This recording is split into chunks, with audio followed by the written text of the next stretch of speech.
Hi everybody, and welcome into the stream. Now as you can see here, I was just having the platoon stage auto because I just logged in and I wanted to get that done. I figured auto would be the fastest way to do it, but turns out that auto was pretty terrible. Like I just witnessed some of the dumbest mistakes ever played by this thing. Also, hi Synchro. Thank you. Thank you. So yeah, I'm pretty excited. I hope everyone else is just as excited for the return of Klukai, or not less of a return in this case. I guess it's pretty accurate to say that, considering that she's from the first game.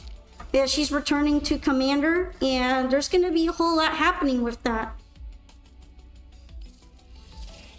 Yeah, I'm not used to autoing, so I still get taken back by complete surprise whenever I see it doing anything, and it's just terrible. By the way, if you guys need to share codes for Elmo Spring Gachapon, I do have them posted in the server, but you can also post them here and I'll try to click on them to help you get some of those Gachapon things. I'm not completely sure how it works because it is like on an outside browser, but I believe it logs me in when I'm logged in here, so it should be fine. Have you guys redeemed all your codes yet? I remember taking not a screenshot, I took a picture of the live stream where the codes showed up. And I'm gonna see how many of them work right now. So if you want to enter them along with me, if you don't know them, then I can help you all with that. So yeah, how's everybody doing? Are you all excited to meet Klukai again and maybe Mekti? Hi Sailor Time! I might have done this one already. Oh, I guess I didn't. Some of the codes are actually like ones you have to copy paste or at least type carefully because they're just a bunch of gobbledygook. Like this one. This one feels like something that would come out of a password randomizer. Apparently it already reached its limit though.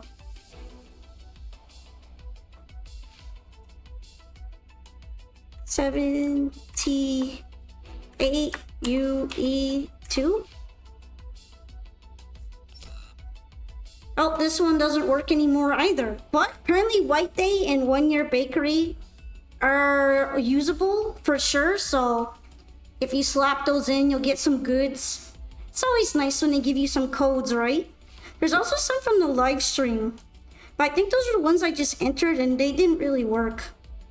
Oh, and one of them was White Day, so yeah, that's pretty much it, I think, on the codes.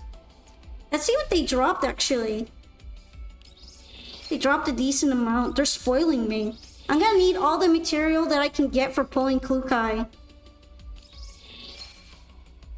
And this is from the Gachapon thing, I believe. Kinda nice that they're giving me those weapon upgrade things because I'm always low on them. NTR?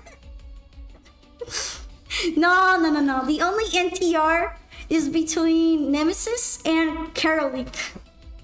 That's a real canon NTR where Karalik has to sit in while you're banging Nemesis. I don't know why that meme is so funny to me. It's so dumb. that Karalik has to be in there to translate what's going on. Even during intimate moments.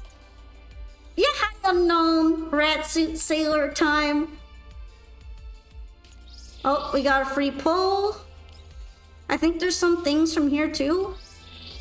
Yep, that stuff.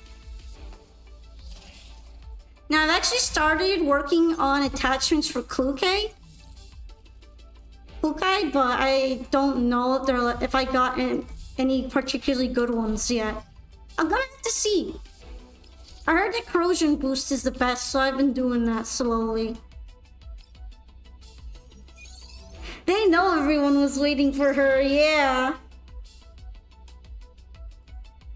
Oh, I'm already working on the corrosion set. It's gonna go pretty well with my Peritia. Speaking of Peritia, I have her out there just in case you want to give her a test run. Winky wink. NTR, new wifey implies polygamy. More wives. Hi, Jeremy. Is this a joke I made since everyone calls Groza the wife? But now everyone is probably gonna be wifing Kluke. And I mean, who wouldn't? If you're riding around on a bike with this kind of fit. Yeah, for her weapon, I don't know if I'm gonna pull for it because it seems like it's not super important compared to pulling for Mekti. So if I get her 4-star weapon, I'm probably just gonna slap that baby on. Yeah, speaking of Peritia, I was actually really looking forward to getting this Peritia skin. Oh, I didn't know they released this one already, the Klukai one. I'm thinking about getting the Peritia one. Look at that! A work outfit. So normal from Polka stream. Hi Dragon, this skin will be the butt of a load of jokes. No, pull for 5-star weapon. Why though? No one recommends doing that. Alright, I'm gonna use the tokens. I'm gonna do it.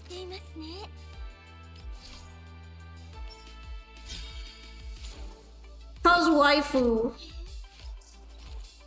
Look at this fit. This fit is good. This is like the first one that I actively wanted to get. I love that fit.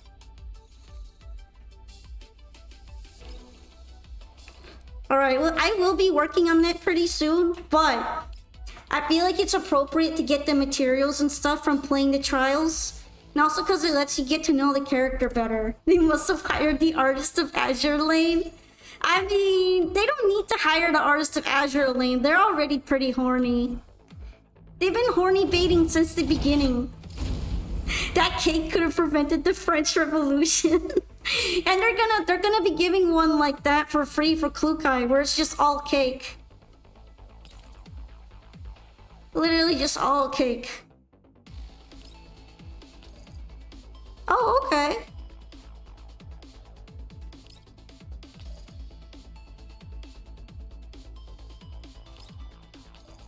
Oh, they're all spread out.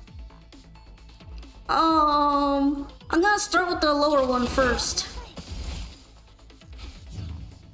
Damn, she lied! They knew what they were doing with that spread.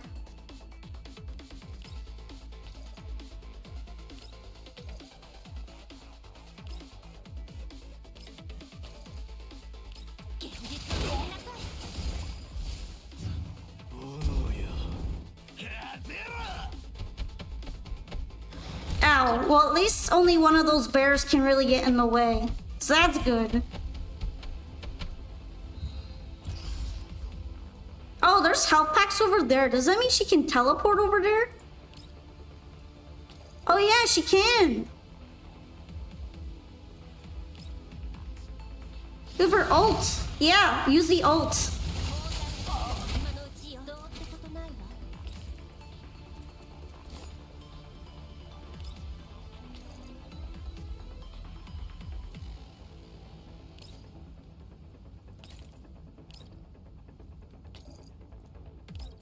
Use it again!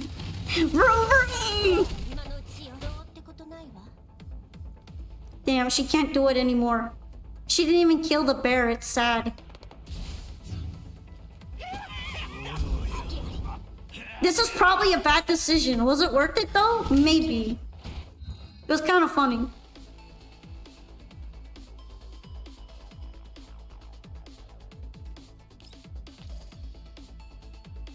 You didn't reach Bear. It's fine. Bear died of poison damage. It's okay. We're good. We're good, guys. I believe. See, she's just gonna kill him. It's okay. Bear died to Ligma. Ligma Bear.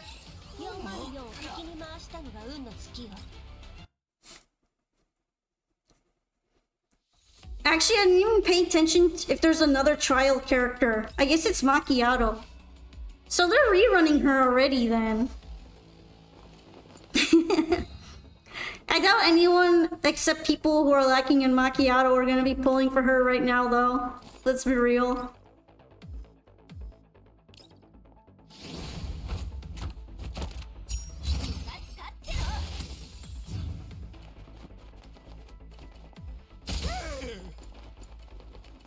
This is always a funny one to me.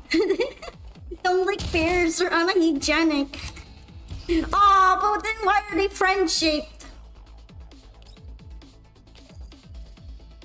I give you all permission to lick bears.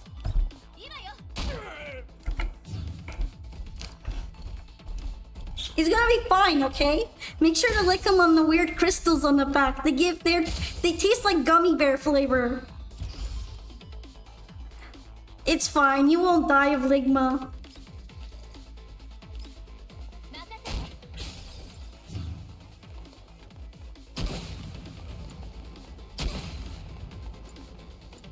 Easy. Macchiato is just too GG easy.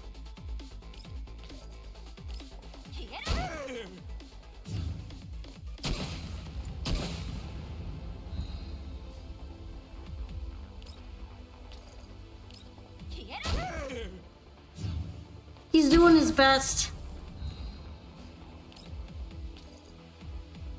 Scientists don't want you to know this, but bears taste like Haribo. Exactly. Haribo is just bear skin extract. Trust me on this. You can lick them. It's like a lollipop. Speaking of macchiato, she's getting all the skins. This one is really expensive, but to be honest, I'm kind of fine with her default outfit. I wanted a fairy tale one more. Oh, it does have really, really nice animations, so I can see why they're charging for it like that.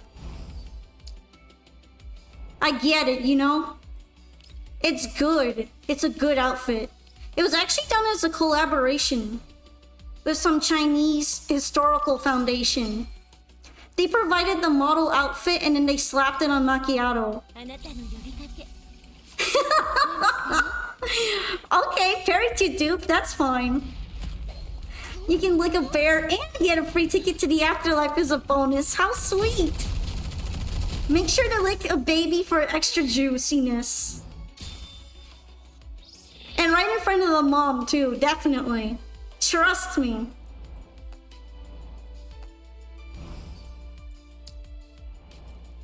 Did I mention my Purita is so ready for this? She's super ready. Besides the fit, of course. I like how it's also saying, like, the fit description is kind of implying she's lazy. Which, I mean, she is, but it's still interesting. She's languid. She's not lazy, she's languid.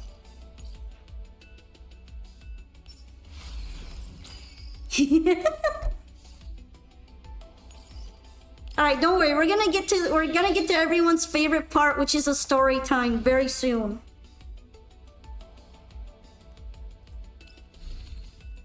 I just want to finish my daily commissions because I have a feeling the story time is going to be like 8 hours long. And by the time I finish story time, it's gonna be daily reset already.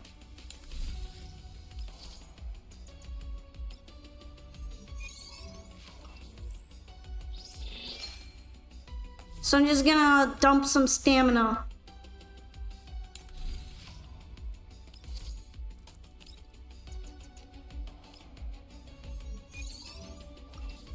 Hi, Rocket Jumper! Hello! Oh, that's a lot of them.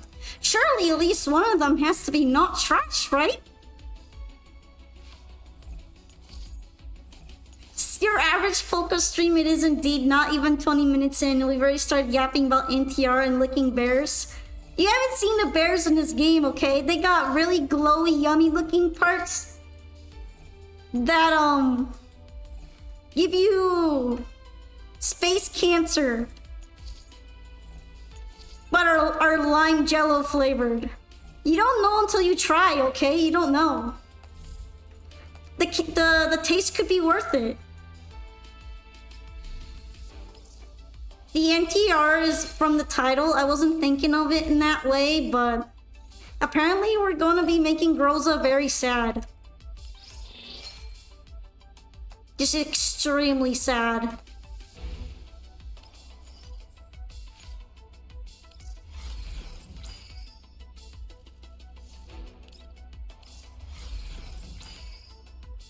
Alright. Grabbing things. I want collapse piece. I know what I'm gonna be doing today. I need to bring the Groza replacement home.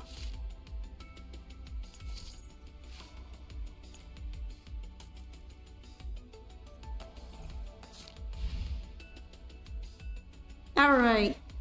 I think I just need to play combat, exercise, and throw a couple grenades. You're actually gonna be able to see the parry TF fit here. Also, you NTR'd your GF2 waifu. Who isn't NTRing her Kukai right now, though? She even says that she's the only one that you need. Truly wife material.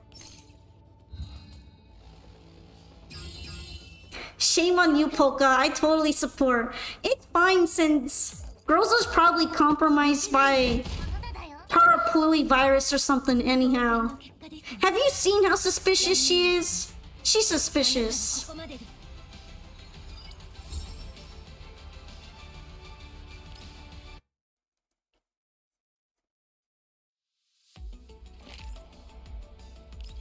Alright, this one's another easy one. Only do the easy ones, guys. Don't even bother putting in the work unless it's the one where you actually have to do the PvP thing. If you're putting in work in these combat exercises, you're doing it wrong.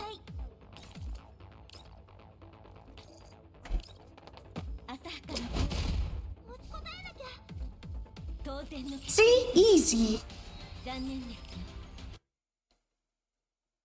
Beautiful eyes. Homophobia. What the hell?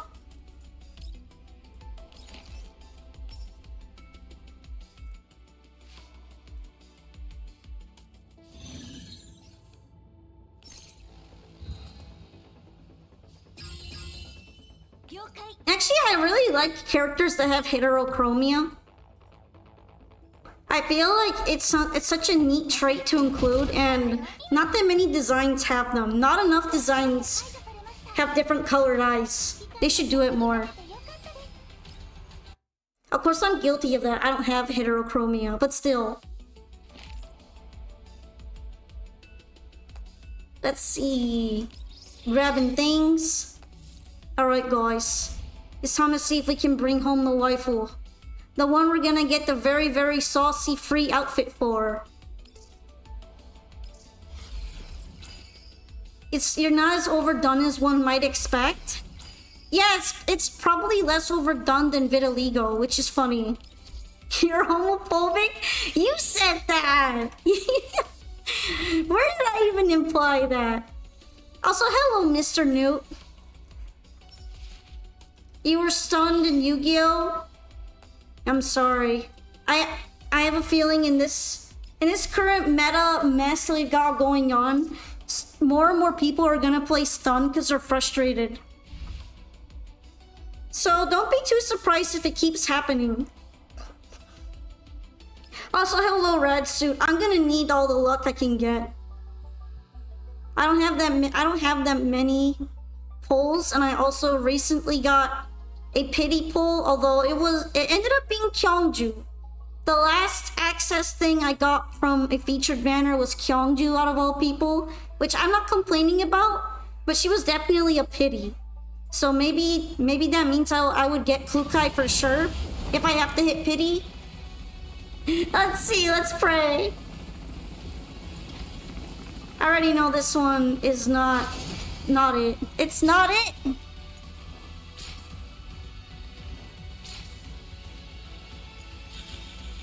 I did get 2 4-star weapons though. Sadly, they're like for people I barely use. Too many QJ isn't a bad problem to have. Yeah, that's why I'm not complaining about it. It was probably better than pulling a dupe Centaur AC, to be honest. Because that was a banner I was pulling off of. Of course it's Sharkery. You know what, that's fine. Alright, another 4-star. It's my low-key fave that I never use. And you can't even wife her. Alright, Krolik Sword. I don't know if I can buy anymore.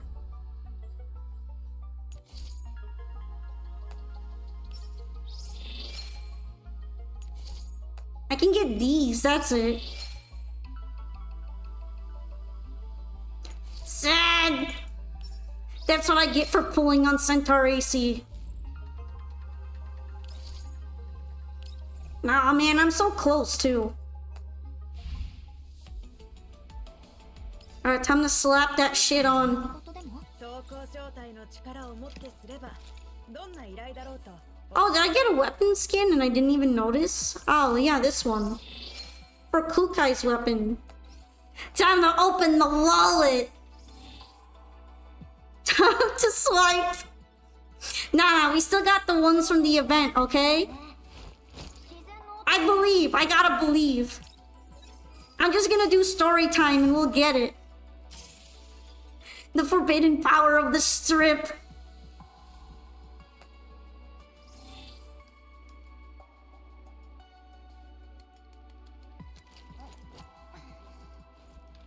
I think I already have her weapon maxed out, but I can check. Oh, no. Now it is. I should check if I can slap the Sharkery dupe on or not. Did you grab the free temple? Maybe? Where's it from?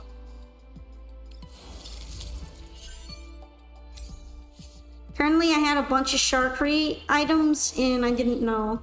I did not notice.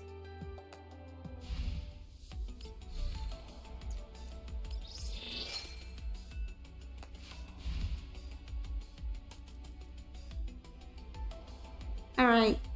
The new event page that highlights all the other events. You mean the Aphelion one? Joyful?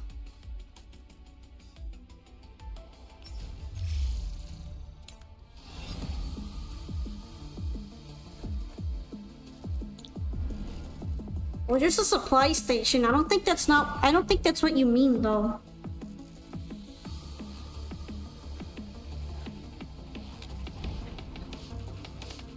On the main page. Oh, this.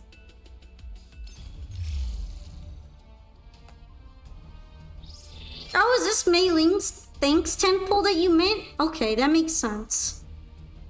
I didn't grab that one, so I guess we can try again. Time to cope. Cope and Prage. I didn't get it. I got Nemesis gun. You can tell by the color of the lights if it's gonna be a 5-star or not, so that's why I hit the skip right away if I see the blue lights turn on. I don't know how many people know that, but it basically shows you before Mei Ling even gets there and does her special dance. I guess it does make it convenient for pulling quickly though.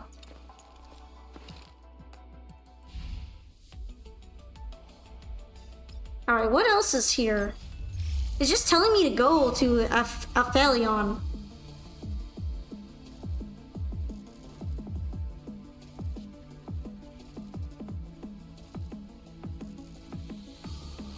They actually gave me tickets already, but... Oh, it's nice of them to keep opening the supply ones right away. They look super easy. I can complete them quickly. It's sad though. I wanted to pull Kukai before the event started. But, you know, I'm pretty close to hitting Pity. Maybe since I pulled Kyungju last time, I'll be able to get it. Wait, support units? That's new. Oh, you can put turrets! This feels like Arknights all of a sudden.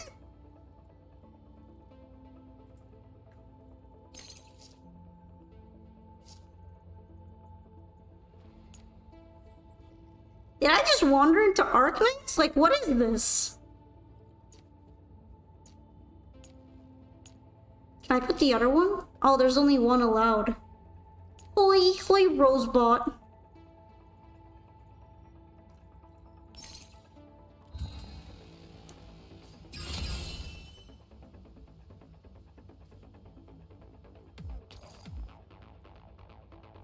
Lol, I tried to pull for my new waifu and she didn't come. I'm a little bit sad about it, but the event just started, so there's a pretty high chance I'm getting her if I just do event-related things. I gotta believe. I have to stay optimistic for my waifu. She would be disappointed in me if she knew I wasn't optimistic.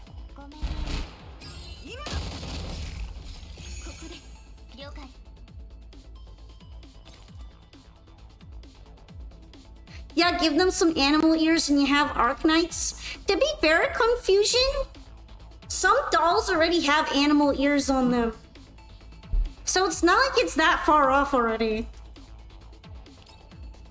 For example, Peritia has cat ears and a tail, although I'm pretty sure all the animal ears are fake. They're kind of like decorations, they still have them. Dushevnaya has puppy ears. I don't know if she used to have them, I think she didn't in Girls Frontline 1. She has puppy ears.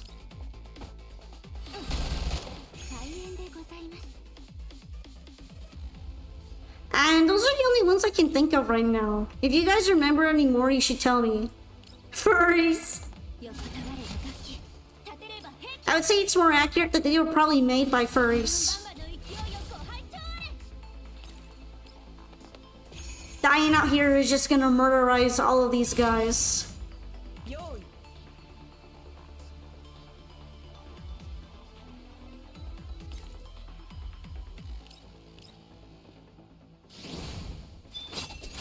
By the way, I looked up what neural keys I'm supposed to build with, and for the best builds, and on the majority of my dolls, I had the worst. I had the ones that weren't recommended.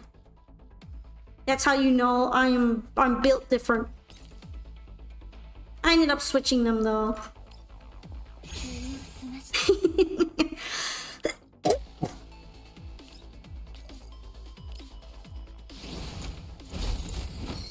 I know a guy that lost interest in Arknights because he kept being given Mountain. I mean, I do know Mountain has a very, very certain kind of crowd that loves him. According to certain image gathering sites.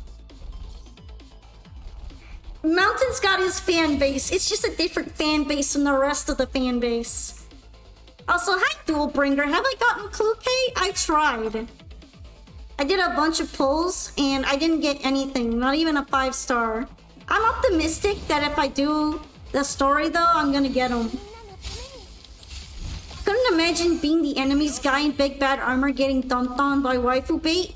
Waifu bait with just average guns, by the way. These guys have like laser blasters from Star Wars, and you're getting dunked on by guns from the 2000s. Even though it's 70 years later. I feel like they'd be so disappointed in themselves. Feels bad.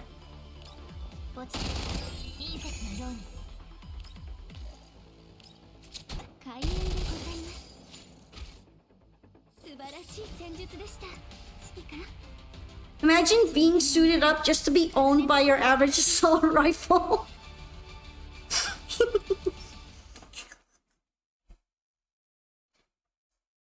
You already got her, but you're not gonna upgrade her for now? Is there any reason? Is it because you're waiting on more corrosion units like Mekti? You're trying to get Macchiato instead? Oh, are you gonna save your materials from Macchiato too? I don't have that problem because I already have Macchiato. I should probably put the box of explosives out. How many dudes can I put?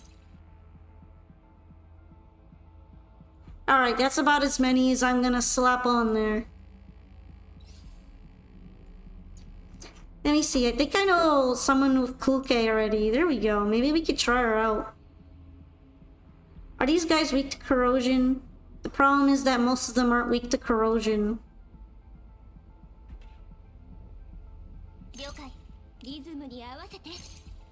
You just got her for collection?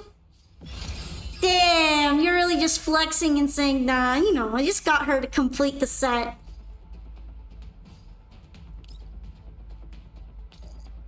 I haven't even completed a collection. I already failed on collection. I don't have Ulrid and I don't have Dushevnaya. I think there's some other ones I don't have. Because I didn't bother pulling for them. So I failed. Thank you for the Polka Pets, Ace Vinegars. You're not gonna use Kuke? That's tragic. Well, I'm gonna use her because I already have her first teammate ready. It would be a waste not to. Your luck today is horrible. I feel that. I was hoping I'd be able to get away with some streamer luck, but it didn't happen.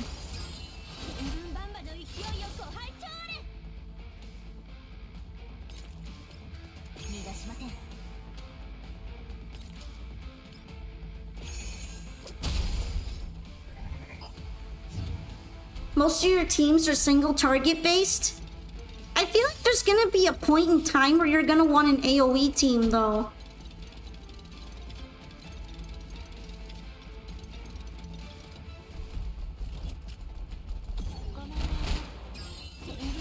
And when that time comes, I'm gonna be prepared. Maybe? I mean... There's already some use for AoE teams in CN, so it's not like they aren't planning on it. I have a feeling that some of the harder stages are probably going to be crowded of so many enemies that you're going to want to gather them up and explode them.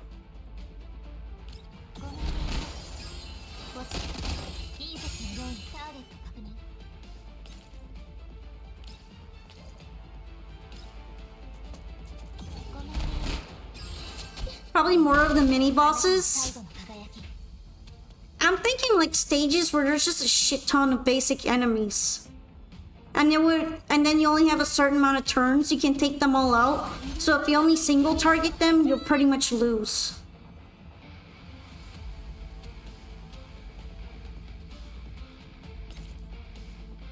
You learn that Salamangreat really can't do anything when you send her entire board back to the hand and deck. Oh, what are you using on them that's making that happen?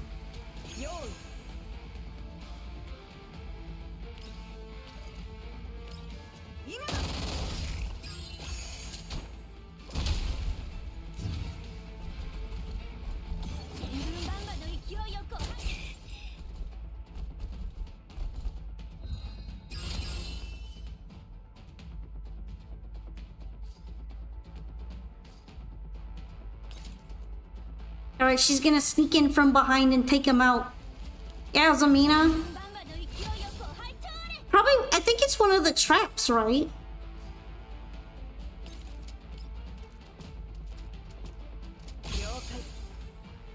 Man, I need to move these guys already. How many more turns do I have? I have to win in 7 turns. Alright, that's fine.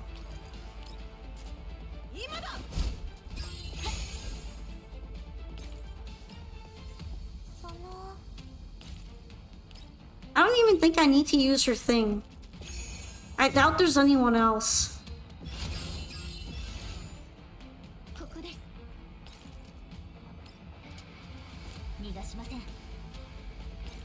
I just need to make him walk. Walk, woman, walk. It's get in line, ladies. Diane's already chilling there because she's fast as fuck. Run! Kyungju is usually the slow one. She's probably gonna get left behind. Either that or Tololo.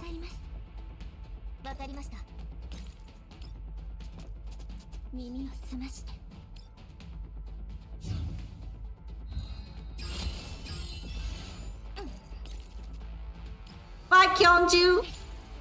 Bye. Goodbye. Yeah, she'll be fine. She can walk home.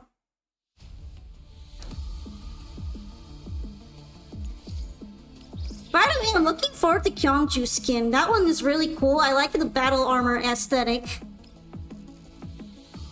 Chololo is still tier 0 from what I heard. She got an upgrade later on. Well, being able to sometimes go twice in one turn goes crazy. You just beat Umi Control? You hate that deck? I'm gonna pretend that I don't have that deck. And that way, you won't know. You definitely won't know. Right?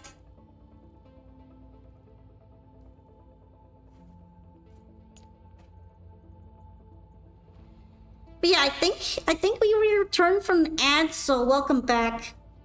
I was saying I definitely don't have an Umi deck. It's not real. I'm innocent, I swear. You have to believe me.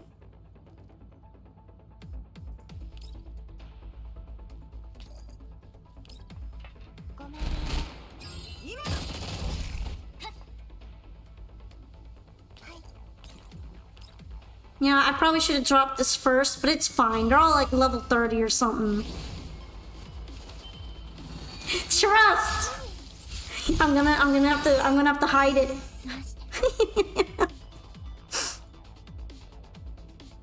I don't have it. It's not real.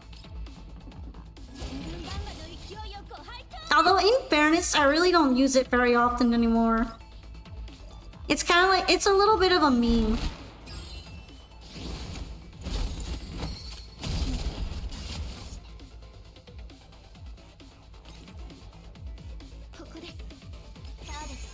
I probably don't play diabolical enough cards for Umi standards. Azamina Affys? I think I've been using that card.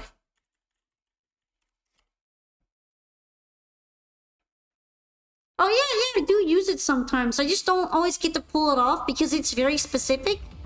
And if I draw it really early, I tend to not have the monster required.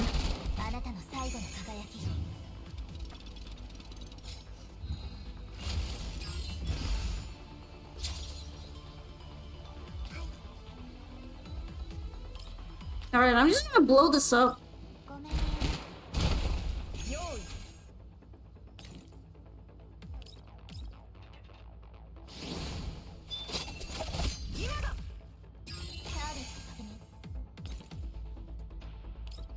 Alright, I'm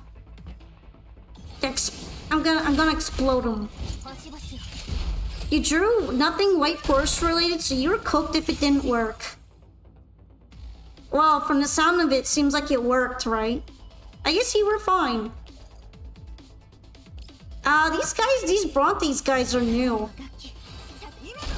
They kind of look like they're made out of 3D printing. Is that weird of me to say? They look 3D printed to me.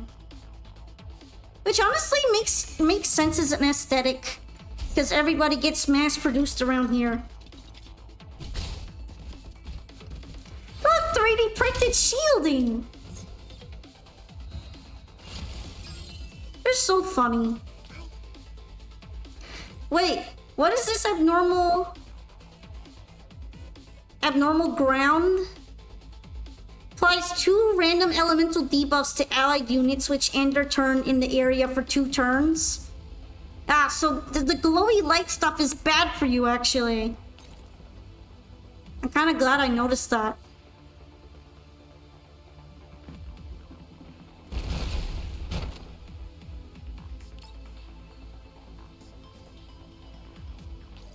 Glowy light equal bad. Keep that in mind for later. I actually would have not taken that seriously if it weren't for the red little corners. That signifies that's a tile hazard. I had no clue.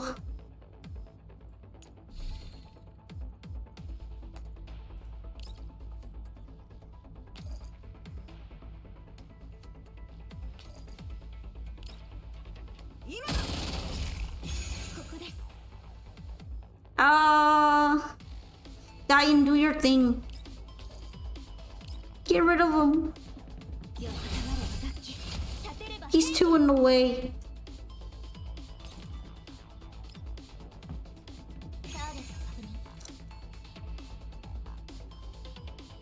I don't want to be in a glowy spot, but it's the best shooting spot too.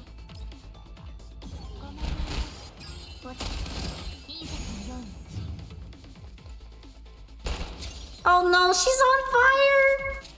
Oh, my troll. Nah, she's good. It's fine.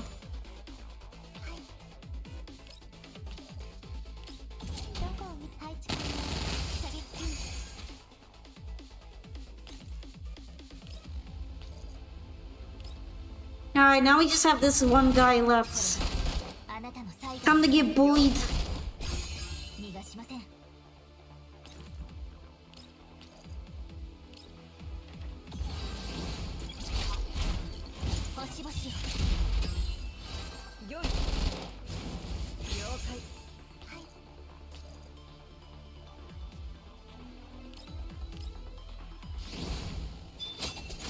I'm just gonna do Kyungju's ult again. I feel like that's probably the best thing to do. I mean, look at him. He's dead. He got murked. Kyungju didn't even have to get involved. My Diane has ballistic boost now, by the way. She doesn't even have phase strike. Because I read that that's the really best set, so I made it separately. Alright, we're good. You need your QJ into V3 for a build you're trying to make. I don't actually know if mine is V3. I think she's just V2.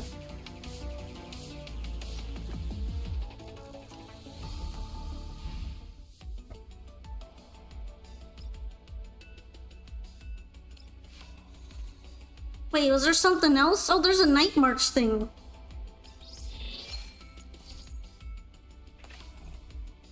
I'm getting there. I'm already getting there. By the way, I'm really glad that they brought back a whole bunch of mini games for this event, except for the worst one. I'm not too sad about the worst one being excluded. That one's fine with me. We don't talk about that one. Let's see if I get a QJ for all my struggles. The answer is no, I'm only allowed to have Nemesis. Only Nemesis, please. Alright, I should be able to pull for Klukai though. Oh. Okay, let's do the pull animation for this one. I saw the yellow lights. This means this one is good.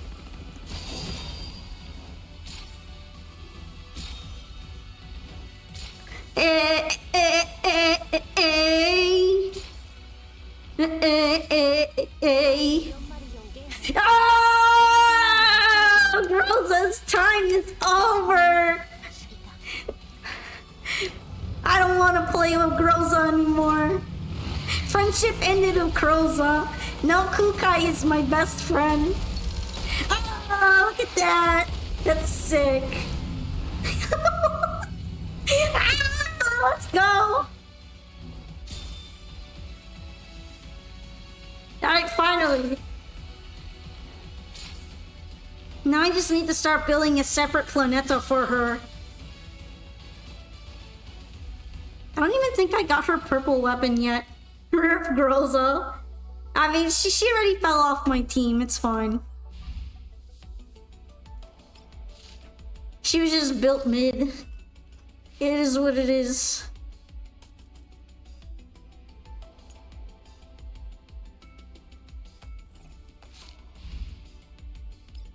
Ooh, you could wife her. She just got here and you can wife her. They know exactly what they're doing. I'm gonna build Tololo, already maxed out Molson and use y'all's QJ. In fairness, it's not like I'm not trying to build Tololo. I would just prefer to max out Kyongju. But I do believe I have like one dupe of Tololo or something. Yeah, I have one dupe. Yeah, she'll be getting there. How many dupes do you have? Oh, she has more than I thought she does. She's actually at V3. Wife a doll? Yeah, I don't have anyone wifed yet. Thank you for the pat, Sailor. I had no idea who I wanted to wife, and if I end up liking her story snippets, I'll probably wife Kluke. It's V2, the next is V3. Are you sure? Because, let's see. 1, 2, 3. And then the next one is segment 4. I am pretty sure this is V3. Unless segment 3 is somehow only V2. That doesn't make sense though. There's 3 dupes here. Yeah, like I'm confused why it would be like that. That's definitely V3, right? That has to be. Alright, I was working on her, so I'm gonna drop her some more gifts. Then probably do Kluke next. I need to get Diane eventually as well. You're just looking up, I get it. Sometimes I miscount too. Let's poke her. Yeah, she's so real. And cool, by the way. She is very cool. Her bike is sick.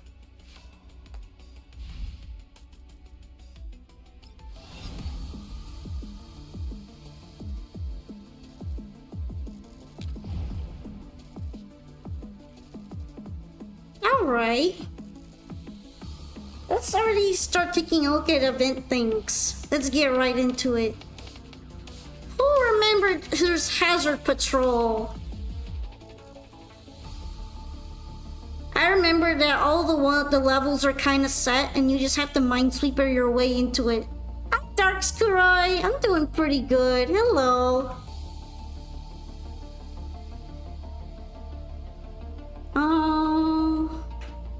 I'm gonna go with Power Release. Now it says Hydro and Fire, so probably gonna go with the usual bunch. You were debating on V6 Clue, but losing 250-50 shot that down, so I'll save for the figure instead. Yeah, I'm probably not gonna go make her V6, because I'd rather have Mekti. No need for extra cuddles today? Only if you want! Oh, they're playing the cool theme while we do this. That's nice of them. Give me the cool theme.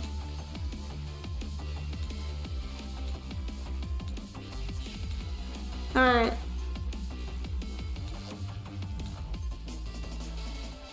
I thought this one's gonna be too hard. I got a buff.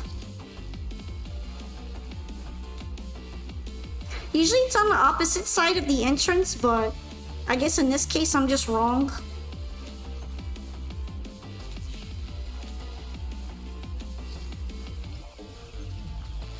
Bright side, you got your first parry tail? Oh, where did you get it from? Where did you pull her from? Did you pull her from that weekly thing? Or like the little mini gachapon in the dorm? The dorm place? Or did you get it from standard? Oh, from the clue banner. I didn't realize she had a raid up, but that makes sense. Maybe she's a pity drop? She's not a bad pity drop, though.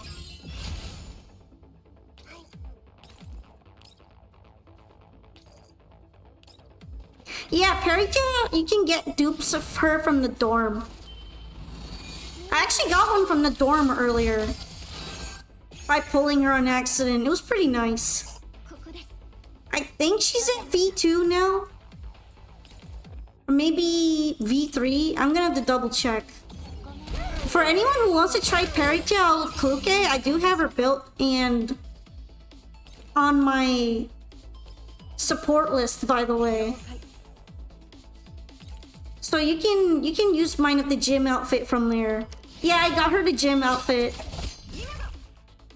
I just thought it was too cute. I like the outfit. I mean, I have Kluke now, but I just don't have her built yet. I could probably level her up a decent amount, though. I haven't leveled up anyone in a while.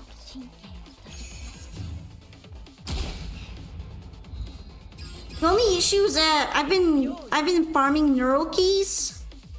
Although you do get some from the event, so maybe I could unlock a couple of them.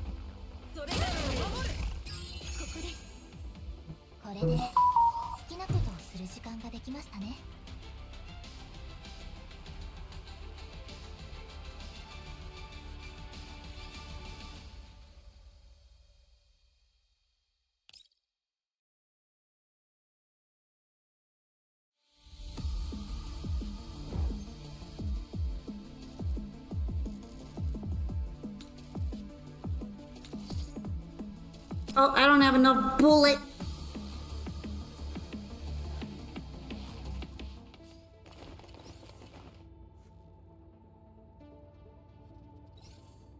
Is this the same bunch of guys from before? I guess it is. That's kind of funny.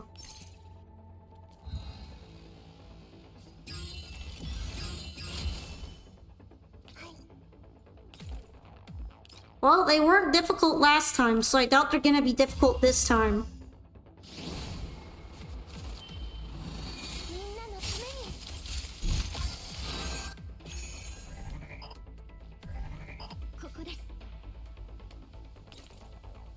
You just discovered something fun with Sabrina? What is it? I need to level up my Sabrina eventually. She might be really good if my Trollolo.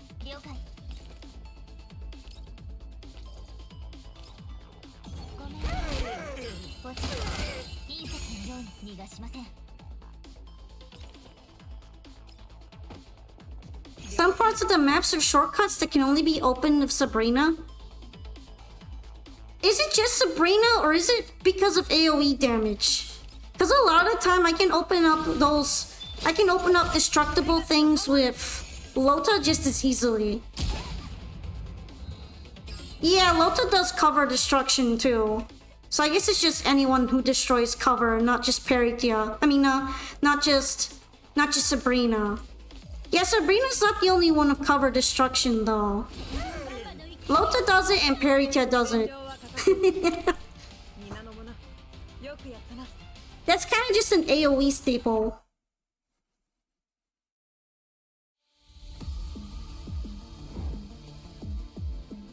Yeah, okay, the joke's dead. Time out.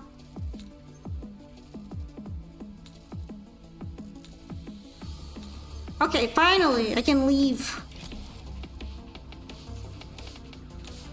Sheesh. Really didn't want me finding that.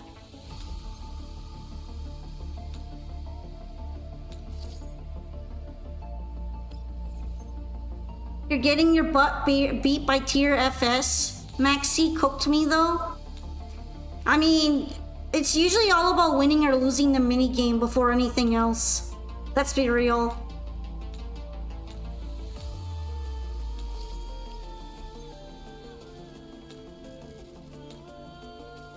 Hey, it's a boss. Nice.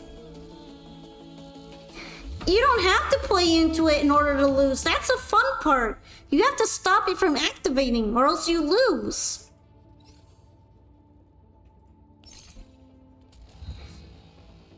Because of tier limits, they're just gonna mill their way into victory anyway. You need to set up to stop them from milling. You can't let them play.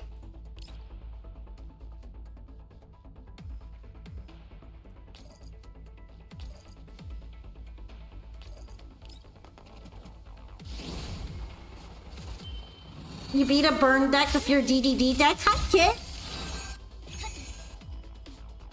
By the way, are you guys still working on DC?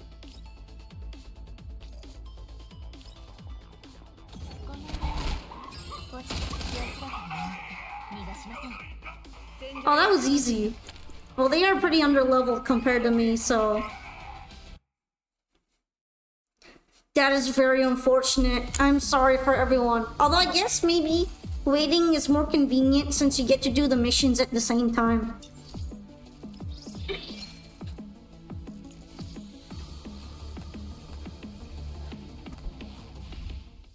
Actually, you know what? Let's see. I want to see how far I can level up my Klukai. Klukai? My Klukai. My Goofy Goober.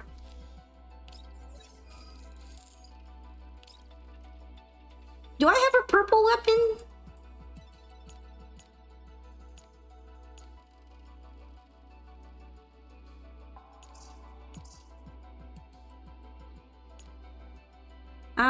Probably not. Doesn't seem like it.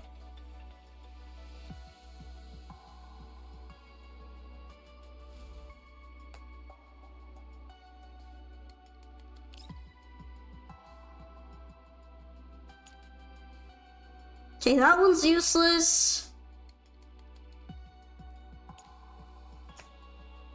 I guess the model alpha, perhaps. I don't think she's gonna use it that much, though.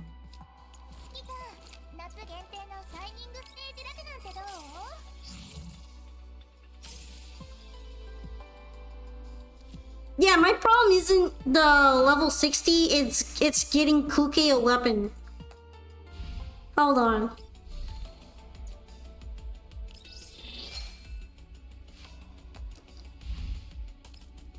I don't think I bought my monthly weapon.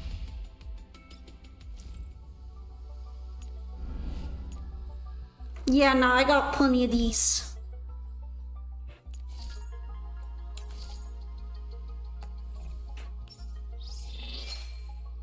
You get a planeta, and you get a planeta, and you get a planeta. And you get a planeta.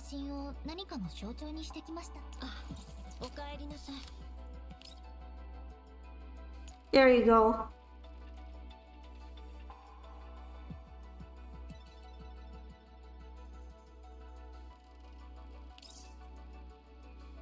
She does get extra action, so it's not like she can't use it. Now I need to give you things.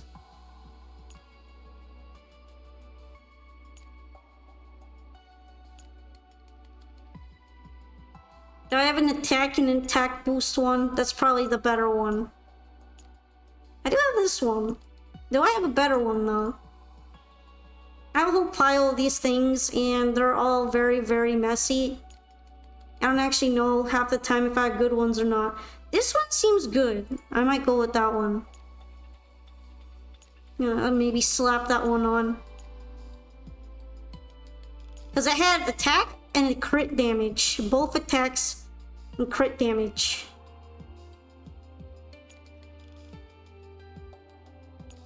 Well, yeah, I don't think I'm V3ing Kluke right now, so that's fine. All right, we're gonna slap that one on. Yeah, this one.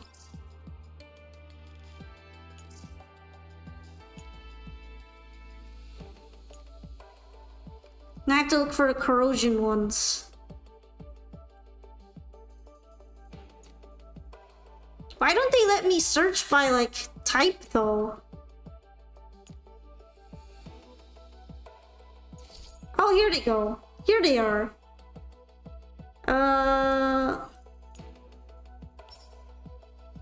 I only got 2 of them. And they're terrible.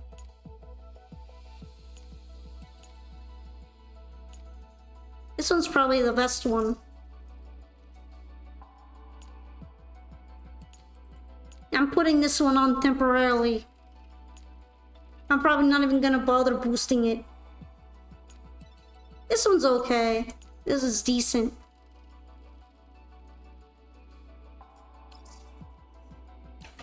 Might be a cool idea to try QJ in it due to parry kill support.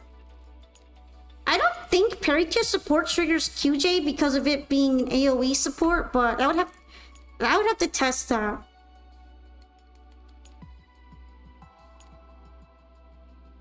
This one sucks. I'm not gonna block it. These ones are alright. They could be better.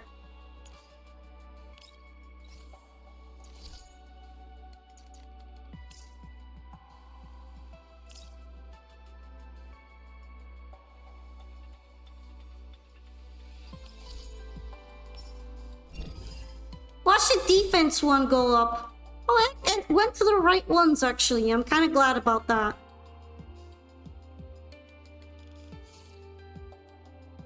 These are okay stats. I might leave it like that for now.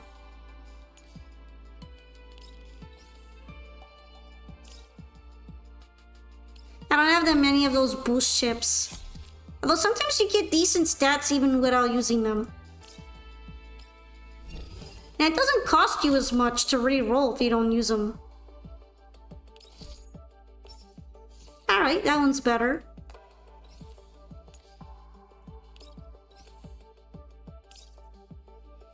How about this one? Okay, the highest one is the one I don't want calibrated. Ew, it's better, but why is it all defense boost? I don't want defense boost. Okay, this one is just worse.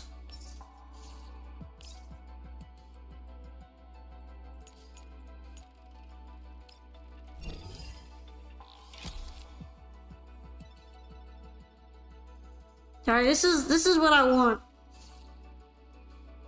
I don't need defense boost.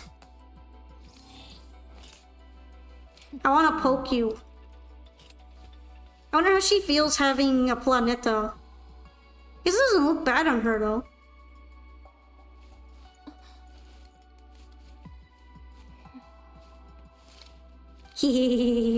Time to bug the doll.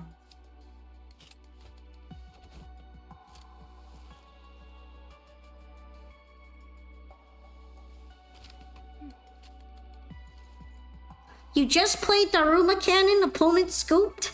That means you're playing Lab, right? I don't know anyone else who plays Daruma Cannon.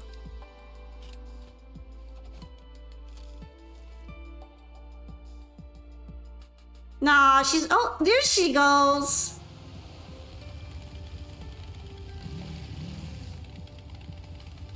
Aw, she's treating it like her baby.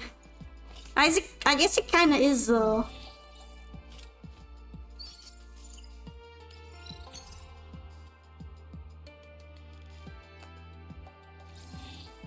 I mean, yeah, Daruma hurts, but I don't never see anyone besides Labs play it.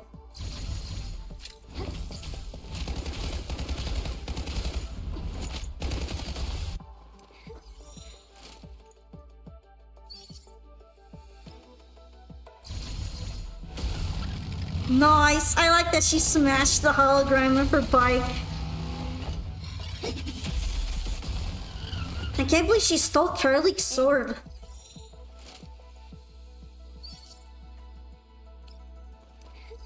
Alright, how high can I make you go up? Based on my current material pile. Is it an axe? I thought it was a sword, but it might be an axe. Okay, I need 2 more of those. Actually, maybe I can craft them? Yeah, I can craft them. Easy. Ah, so it is a throwing axe then. For some reason, it looked like Carolic's sword to me. I'm not sure why.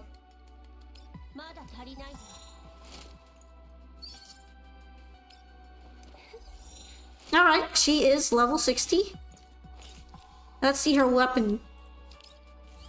Alright, that is also level 60.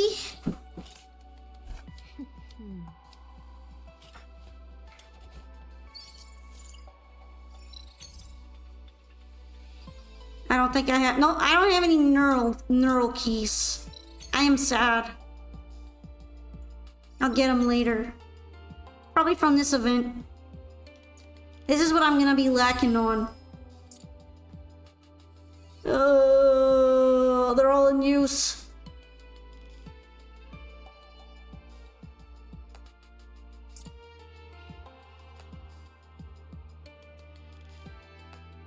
Yeah, at least I'm probably gonna get some from the event that I could give to her.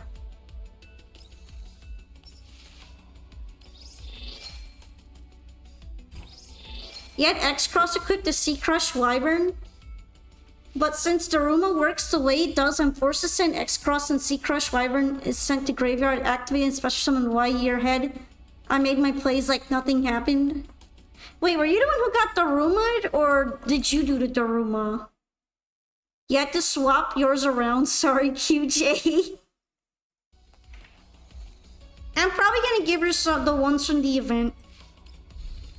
How many more pulls did it take? I think it took 20 more pulls when I stopped.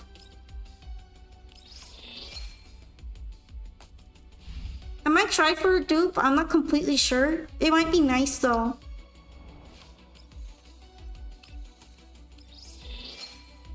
Let's give her a gift. Maybe we can also do the thing where we complete it for stage.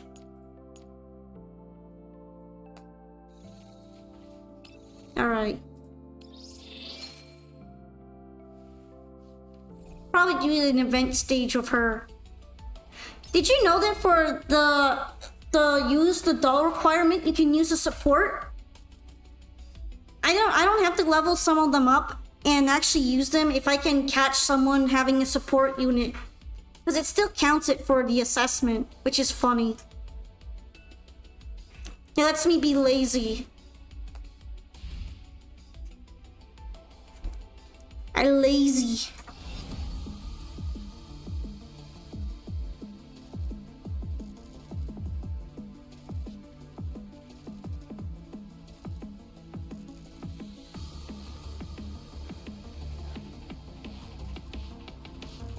Her affinity key is one of the good ones if you get her to 5. Oh, they have affinity keys? I haven't gotten anyone to 5 yet, I wouldn't know. Maybe that's gonna change a whole bunch of things for me. Oh, you got the rumor? You have to go though? Bye? Okay, goodbye. Oh, they only have you do one at a time. On Hazard Patrol. Well, I guess we are gonna have story time. Looks like it's gonna be a bit long. Are you ready? Are you buckling up for voice acting?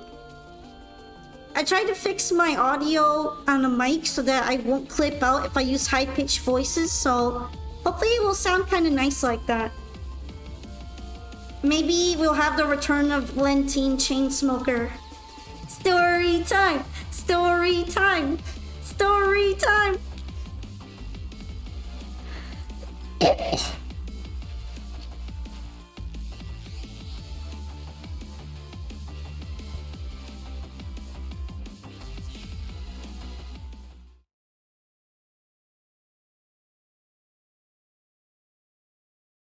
Even in the place furthest from the sun, daylight does not fade so easily.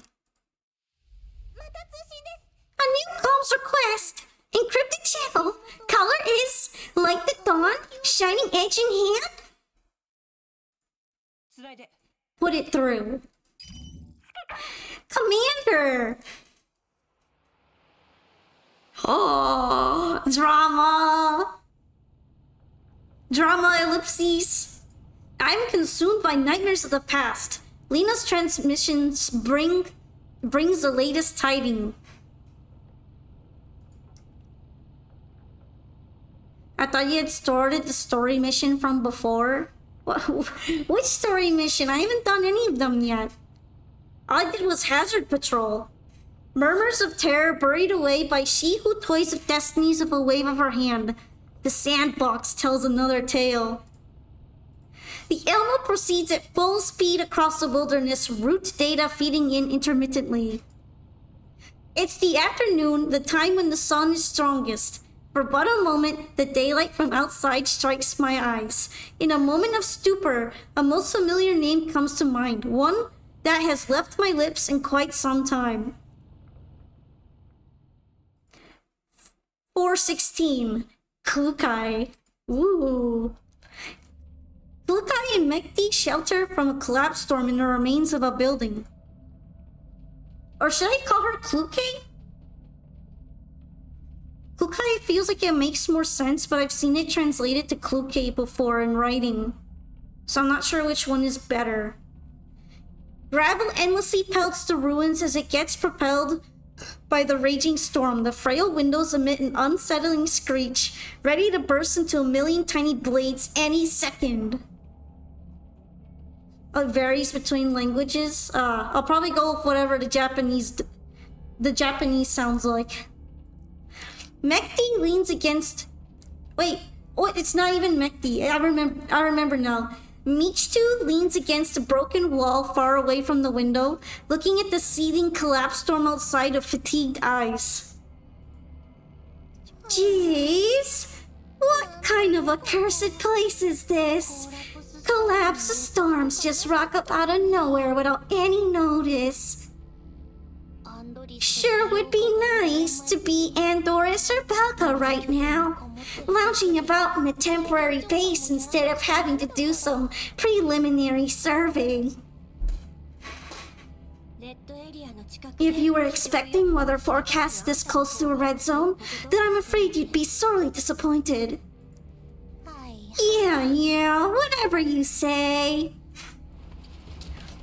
A great gale rushes over the building, bringing with it a variety of swept-up debris and grabbing Michitu's attention. Whoa! What was that just flew by? Looked like a wooden crate if my eyes weren't deceiving me. Thank goodness our motorbike could fit in here, or all the equipment I painstakingly brought would have gone flying away.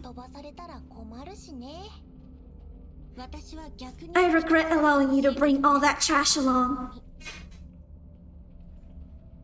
You just don't get it, Klukai.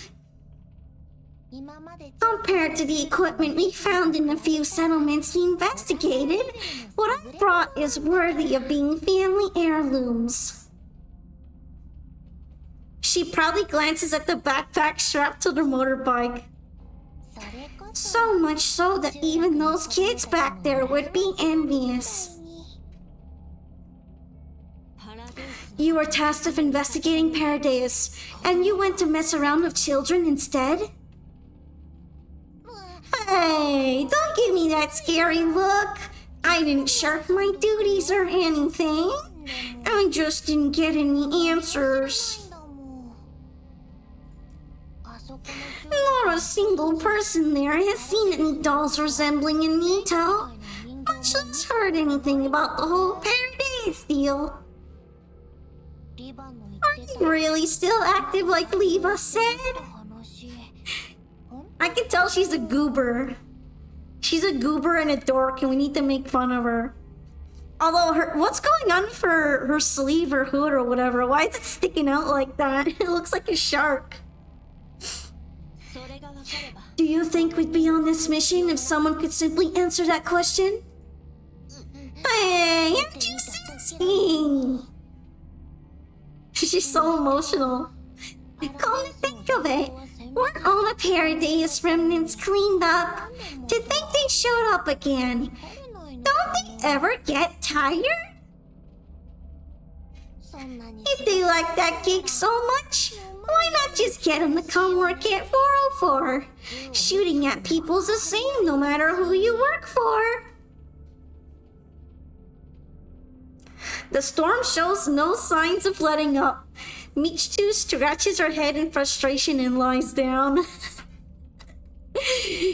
Kukai follows Michitu's gaze, looking outside briefly before returning her attention to Michitu. Get up! What happened to staying alert while on the job? Kukai approaches Michitu and tugs at her jacket. The latter refuses to get up and only changes her position lazily. Aw, come on. Can't one lie down a bit when there's the opportunity? There's still plenty to be busy over later on, isn't there? Anything related to Paradeus is never easy. And we'll get unlucky, like super lucky.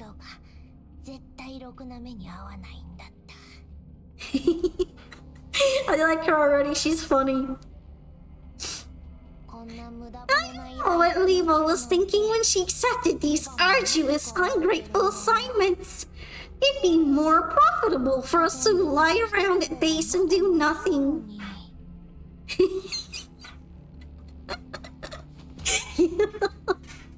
Kukai lets go of Michitu and looks at her helplessly. What she was thinking doesn't matter. A job is a job. Not like I'm slacking off or anything. I don't see the storm stopping anytime soon, and we can't exactly do anything other than hide from it in here. I think you're way too anxious about all of this anyway. We haven't even run into a single bounty hunter or a Varjager this whole time, much less Paradeus. If it weren't for the Elids, this place would already be safe and secure, no? How do you feel about the Michitu voice? Do you guys like it, or should I tweak it? I'm trying to sound sleepy. Like sleepy, and I don't care about doing a job. That's exactly what's suspicious. We should use this time to plan our future operations. I have a feeling we'll be running into some difficult circumstances this operation. Too energetic for Michitu. Okay, fine. I'll try to sound even less energetic. Although it's not like she's completely sleepy in her voice acting either. She seems to get bothered by things. Kukai solemnly looks toward the all-consuming storm outside. The frequent collapse storms, the radiation levels noticeably above average. The environment here is significantly worse than what Leva's intel would suggest, and so... Chill out, Kukai! Ooh.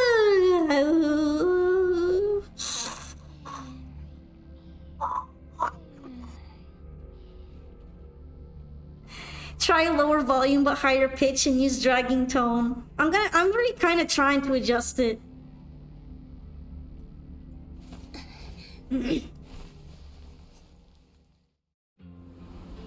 Hey, movie!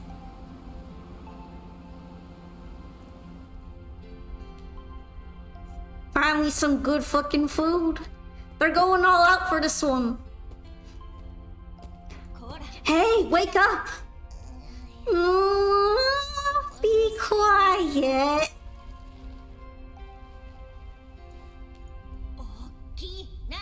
I said get up. It's just a short nap. There's nothing else to do right now. You violent brute! Let go! Ah! I told you to let go, not throw me. What's this? No, wake her up. She deserves some sleep. A diner gate. Hey, Kukai, look at this guy here. I can see just fine. You really should worry about your own situation. Ah, the Pupper Army. Oh, what's happening here? Jumbo Diner Gate. Stop wasting your breath. Prepare for battle.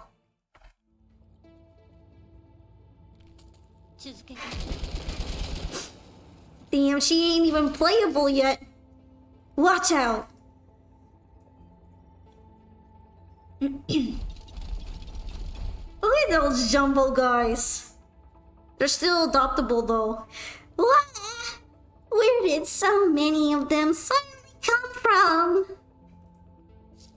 Stop shouting and clear out the enemies at the 10 o'clock direction. See? Kukai even says that she gets loud. She's capable of yelling. So it's not like she isn't emotive. You gotta go, bath time. Alright, Dual Bringer. I would want a diner gate as a pet too. I'm sure they'd even be great home defense considering all of them are built in with a gun.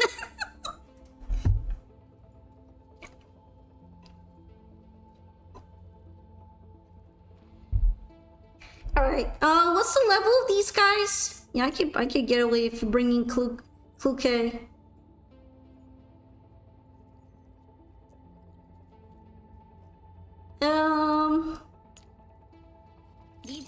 Hakusitsuki. I got the new wife. I still don't know how I want to voice act the new wife. She just sounds very serious. It's hard to give her any kind of funny goober voice acting when she's a super serious wife. Kind of like Groza, actually. The Groza replacement theory is true.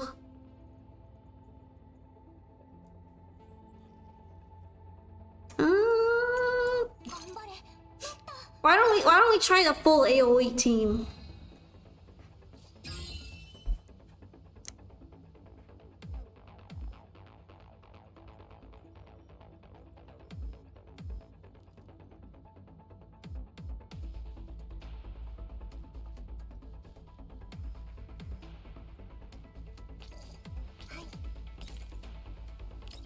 I want to see if it gets funny if I just blow them all up.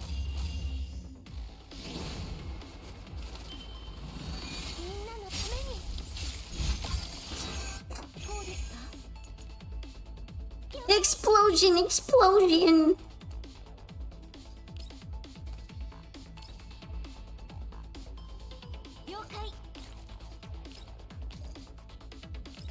Not like it's gonna be any difficult though.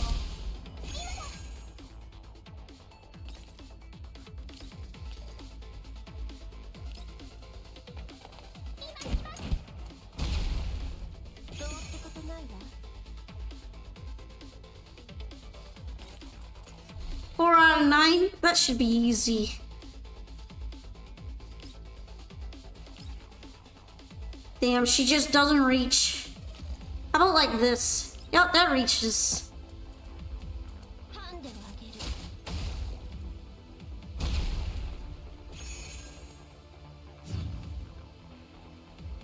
Oh, they aren't even aware. They aren't even aware of me yet.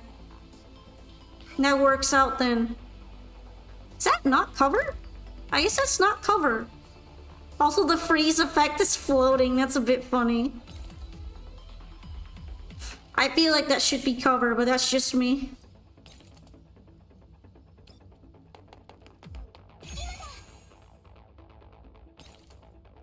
Hello, Kuna. Welcome to stream. How you doing?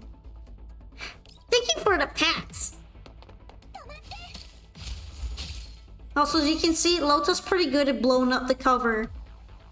She doesn't need too much help on that front from Sabrina. She's skilled.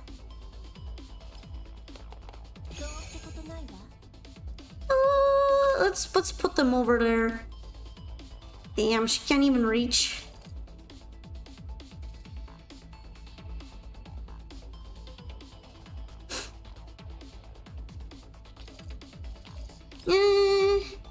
I guess I'm just gonna shoot it.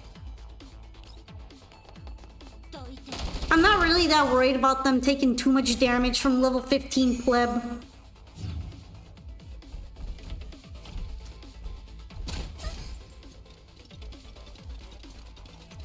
Let's speed up the enemies. I don't really care for crawling around. So you played this game, right, Kuna? Did you get your Kluke wife, or are you saving for somebody else? I got wifey. Wifey is home.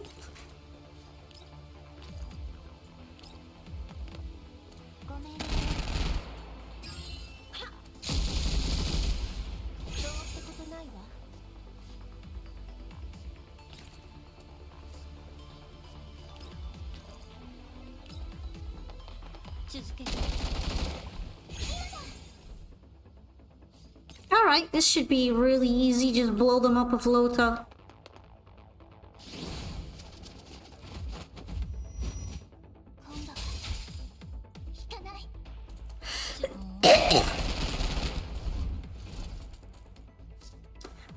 Mitsu, confirm whether any enemies remain. I know, I know. I'd do it even if you didn't tell me.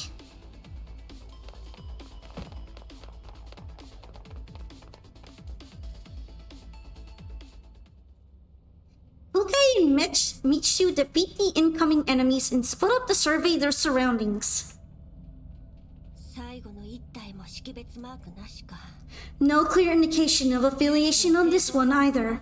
The only serial number here seems to have been inscribed back when Sangvi's ferry was active. Anything on your side, Mishti? Ah, so she calls it Mishti. When I was in the live stream, it sounded more like Michtu, but maybe that's just how it was pronounced in Chinese. Mishti's listless voice comes through the comms. More of the same, though they're a little different from the Sangvi's machines we've encountered before. Yeah, some of the modules have traces of modifications. Nothing out of the ordinary, though. Almost any PMC you can find has a ton of these things lying around. Would be strange to make no modifications at all. She fell asleep.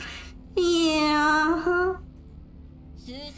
Don't think I don't know you're slacking off just because you're using comms.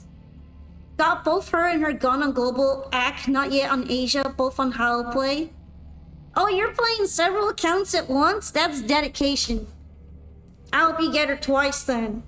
But still, nice going. I didn't bother pulling for her gun yet. In fact, I don't know if I'm even gonna pull for dupes. I can't remember that unless she's at least V3, the dupes are a little bad. So I might just save for her teammate. But, you know, sometimes I just spend even though I shouldn't because I get tempted, so... we'll have to see on that. Apparently she has a Planeta dupe that I just bought for her with some corrosion attachments, although some of them aren't very good. I think at least one of them I didn't bother upgrading because it stinks. I just slapped it on for the bonus. Fine, fine. Michti perks up a little on the other end of the line, on the other side of the line. Any discoveries other than the machinery? How should I put it? Looks like someone used this place as an outpost not long ago. Some of these valves have signs of recently being used. There are also some scattered cables and cords on the ground. They must have left in a hurry. Who could it have been? Some passing bounty hunters or Varhaggers hiding from the storms, perhaps. So those machines that attacked us just then would be theirs? Difficult to imagine anyone leaving their combat bots behind in an area of such elite presence. That would be tantamount to suicide. I'll contact the base. Get back here.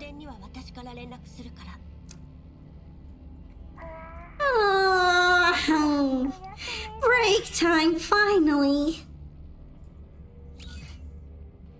Michti looks as if she's been released from a great burden as she ends the call. She is going to bed. She is eeping.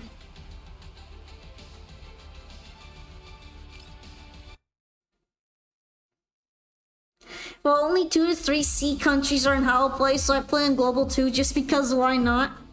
Hey, if you enjoy it that much enough to have duplicate accounts, you should go for it. I just feel like that'd be a little bit too much time investment for me right now. Homophobic sleep. Bro, what are you on? Also, I did her assessment. Now we can clear all and get the good stuff. And she can be used for dispatch. Actually, I have a lot of dispatch shop points. Let's see. Just buy everything.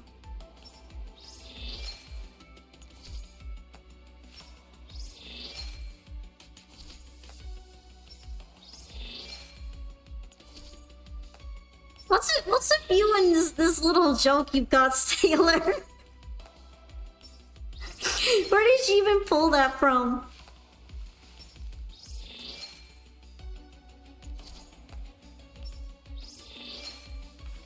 And buying them presents.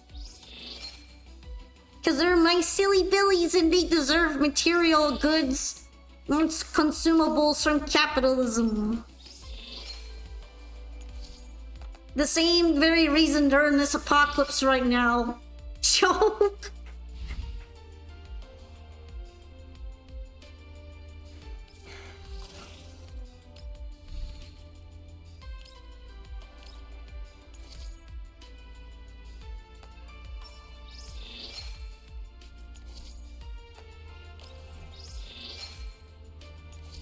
Yeah, look at the consumer goods.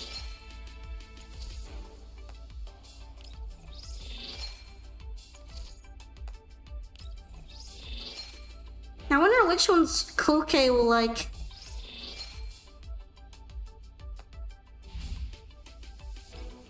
It can be hard to tell all these guys sometimes. They're all just a little bit generic looking in terms of gifting.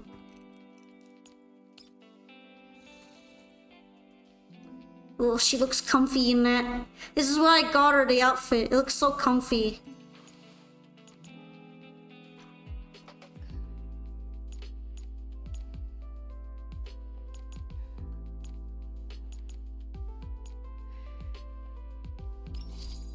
Oh, I need more of these things now. I think I can craft them. Yep, that's fine.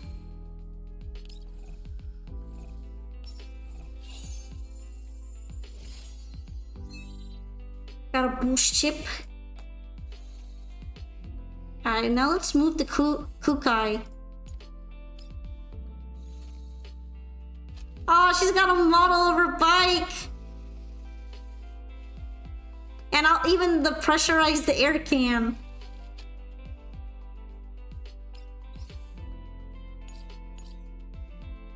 Alright, time to give her some goods. I didn't know she'd like this kind of stuff, although it's not her favorite, clearly.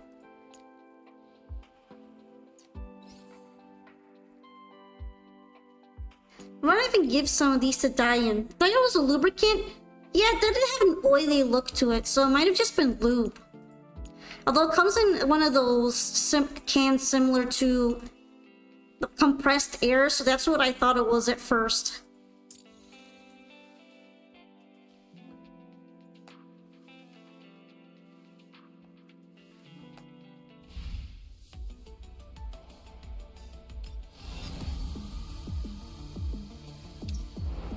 Alright, let's continue story time.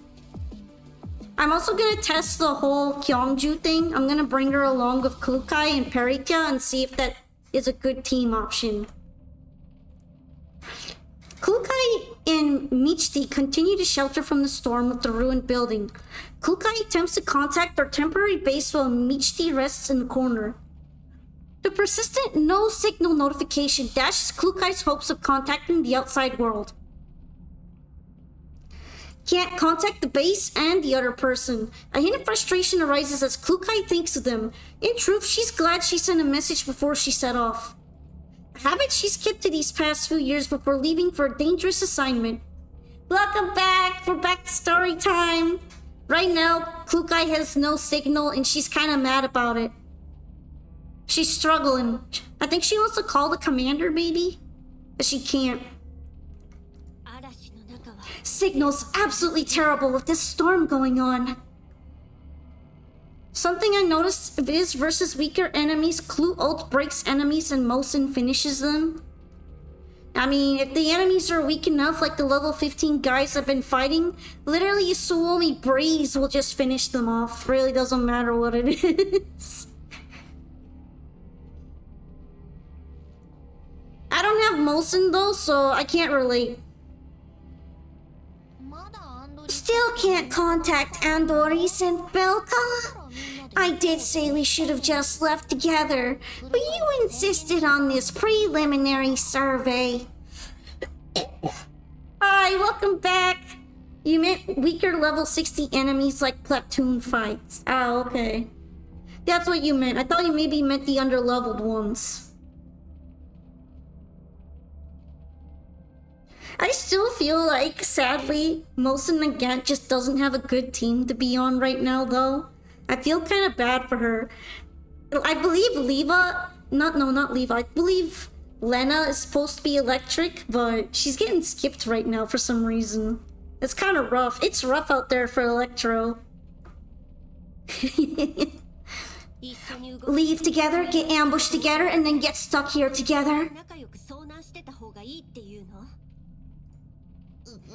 But I miss the sofa at the base. Those two must be lounging on those babies right now, don't you think? The company's catching up with the CN version. Yeah, it is resulting in a bunch of them being out of order, and that means Mosin Nagant stay sad. Staying sad right now. So hopefully she'll get a teammate or two sooner or later. They don't have it nearly as easy as you imagine. The new external equipment and programs the year prepared for Andoris are still in the testing stage, and her presence at the base is necessary for trial runs. Yours isn't, seeing how slacking off is your highest priority. So when are they letting us level up above 60, I wonder? I heard that the level cap hasn't changed this whole time, and that's very interesting. Michti rolls over, ignoring the disapproval in Klukai's eyes. Yet, finding things are still not quite comfortable, she lazily scoots over to the motorbike. What's wrong with slacking off? It's not quite a sofa, but I brought this. Where was it?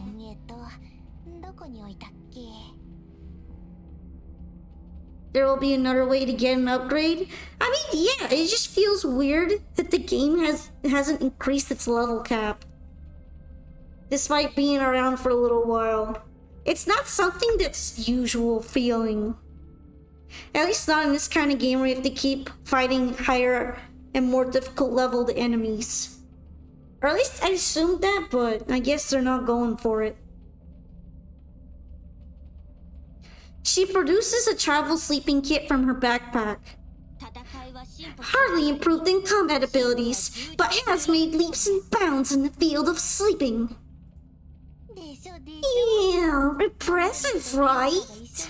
I handpicked it together with Andoris and Belka.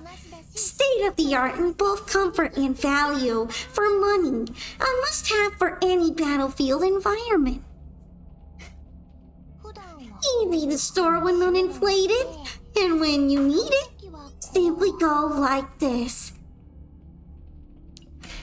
Michti smugly presses a button, and soon enough the neck pillow and its cushioning are filled with air. Exceptional, convenient, every traveler's best friend. That's how the ad put it. Wanna try?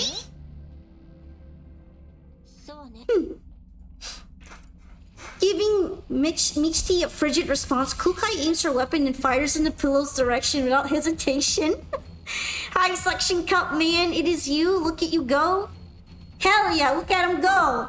Meanwhile, Kukai is just zero chill. Zero chill of Michti. Just ruined her pillow permanently.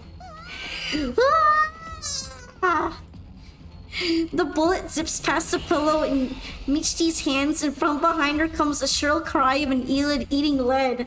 Oh, never mind. She was planning something else. She's doing some rootin' tootin' bad guy shooting. Forget about the pillow if you don't want to sleep with the Elids. Pick up your weapon.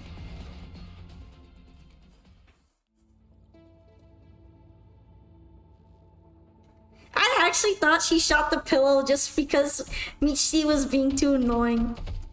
I'm like, damn, that's a waste of money right there. Okay, next time, would you mind warning us before you start shooting?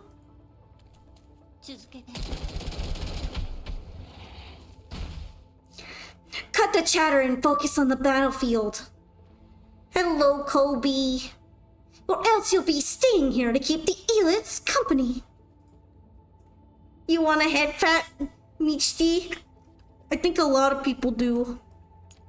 Alright, we're gonna try the Kyongju strat. We're gonna try Kyongju and see how that goes. Does Kyongju activate when Klukai does things? We're gonna find out. If she does, that's pretty good. If she doesn't, that's pretty sad.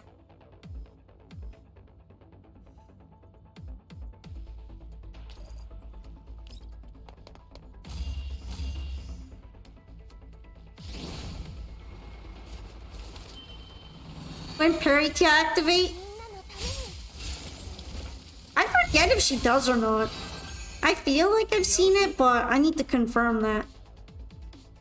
I don't know if she supports on top of Perikia support. Because Perikia also only supports on AoE. Of course, considering how low levels the enemies are, I might not even get to test that. Everything will probably just die. Then that will be pretty much it.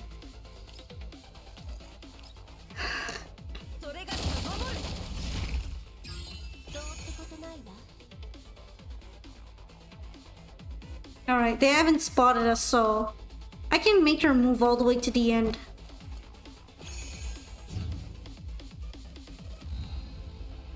Yeah, some supports are a little picky feeling though.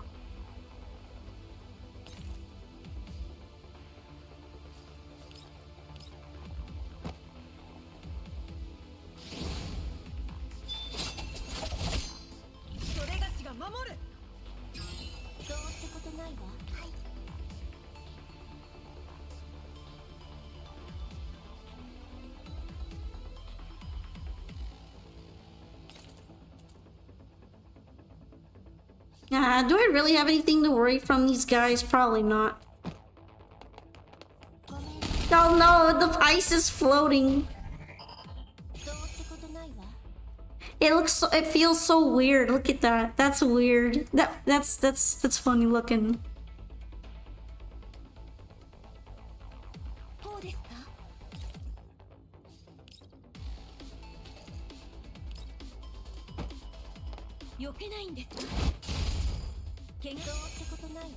They're doing their best, okay? The bad guys are doing their best. You plan on playing Civ 7? Well, I've never played a Civilization game. And I don't currently have one, so that might be a little difficult. Not like I would be against it though, I just have no idea where to get started with that. New strat, just drop a large ice chunk on their heads. Yeah, that would probably work out pretty well. Oh man, I don't even have to like do any skills or anything.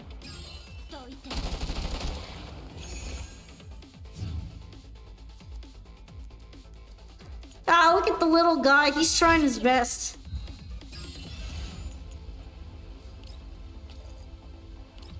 I didn't learn anything. It was too easy. Kukai and Michti annihilate the elites without further incident, save for the inflatable pillow's commendable sacrifice. Oh, it did pop. That's fun. Just use your ice, freeze the room until they get too cold to fight, and you know what happens next. Wait, do you guys think I have ice points? I don't think I have any ice powers. I might not be Elsa here. Michti crouches down and fiddles with the damaged pillow on the ground, sorrow written all over her face. There's no repairing this level of damage.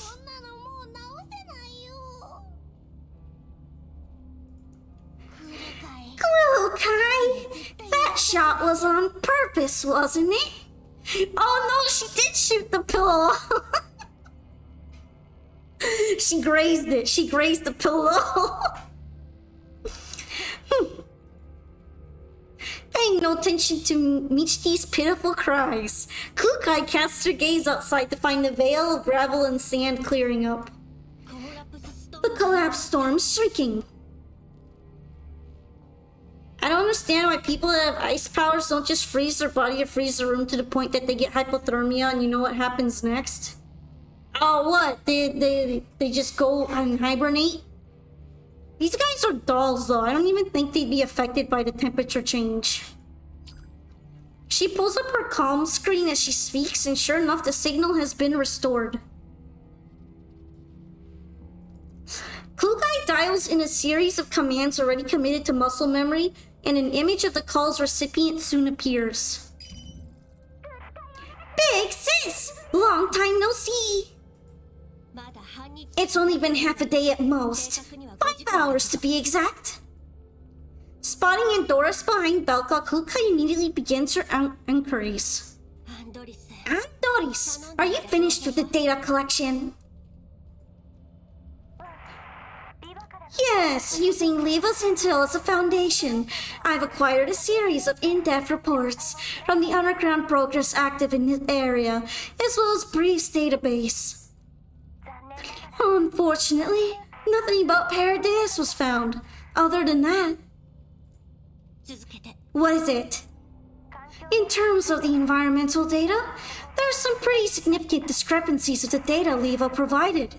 The environmental conditions have been gradually deteriorating, especially in the past 6 to 12 months, and the collapse radiation is far more intense than in other areas close to red zones. As Brief indicates, many bounty hunters have gone missing after entering this area, and as a result, their intel here is always out of date. Regrettably, the engineering department for the URNC purification project is likely much the same in terms of information. Yeah, our field survey results line up with that. It should also be noted that Michti and I were assaulted by a force of unknown affiliation. Unknown affiliation? Were you hurt, big sis? What do you think? Oh, I'm not doubting your abilities, big sis. I'm just worried about Michti dragging you down. That unreliable sod. Yeah, just like that. Sod. What a clod. Yeah, I'm unreliable. Dejection overtakes Michti's countenance, remains of her pillow clutched between her arms. Belka's just worried about Leader Klukai. Don't waste your time on such meaningless concerns. We cannot conclude this attack to be a targeted action against 404, but chances are that this assignment will be far more difficult than described.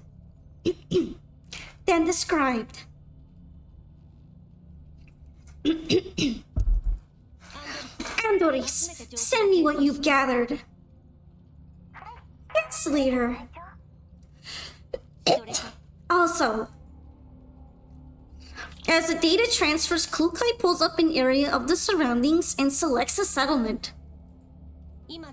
See these coordinates? Get ready and meet us there later. The reception here is poor. Tell Dier to find a way to maintain the comms. We actually got to see Dier in the last event, at the very end. He was visiting the commander. He seemed pretty chill. Very well. Dier is still adjusting the external equipment, so I'll tell him when he's free. Make sure to be careful, you two. The good-for-nothing still fixated on that damaged inflatable pillow. Klukai gazes at the still crestfallen Michti with a mixture of exasperation and concern in her eyes. Aw, she cares! In her own mean girl way, but she cares. She did make very sure to prepare it for the trip after all. Whatever. Do not support Michti's wanton expenditures in the future. Especially you, Andoris. Of course. I'll keep it in mind next time. Andoris nods with a gentle smile on her face. I somehow doubt you're really scrutinizing that. Let's leave it at that. Don't tarry in the part while the weather remains calm. Yay! I already can't wait to see Big Sis!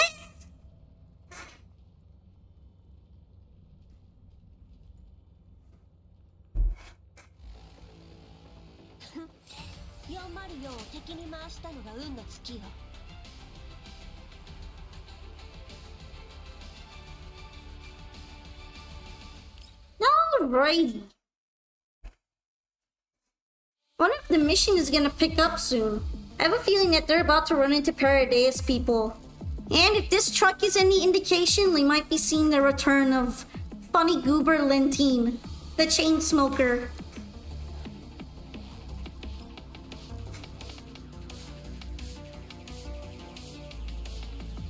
No comment. Come on! Big Sis is waiting for us! Valka anxiously taps her feet, attempting to hurry up Andorisa's file transfer.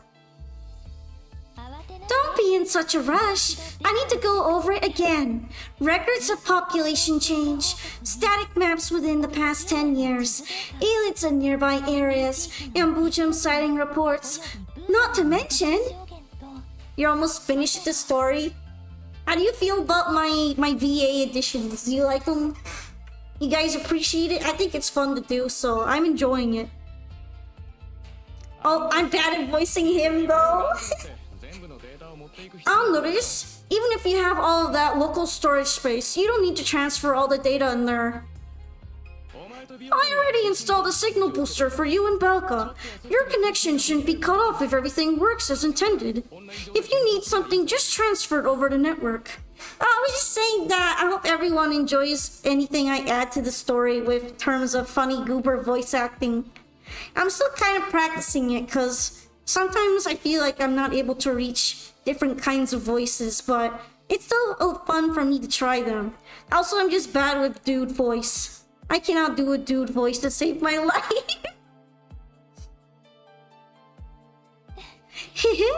I just can't help but be worried since Leader Klukai mentioned the signal instability. Yay! Funny time!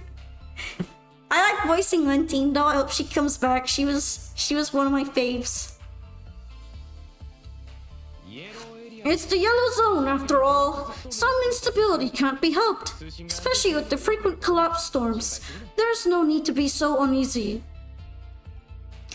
I wish I could agree, but Leader Klukai's encounter with the unknown enemies makes me worry.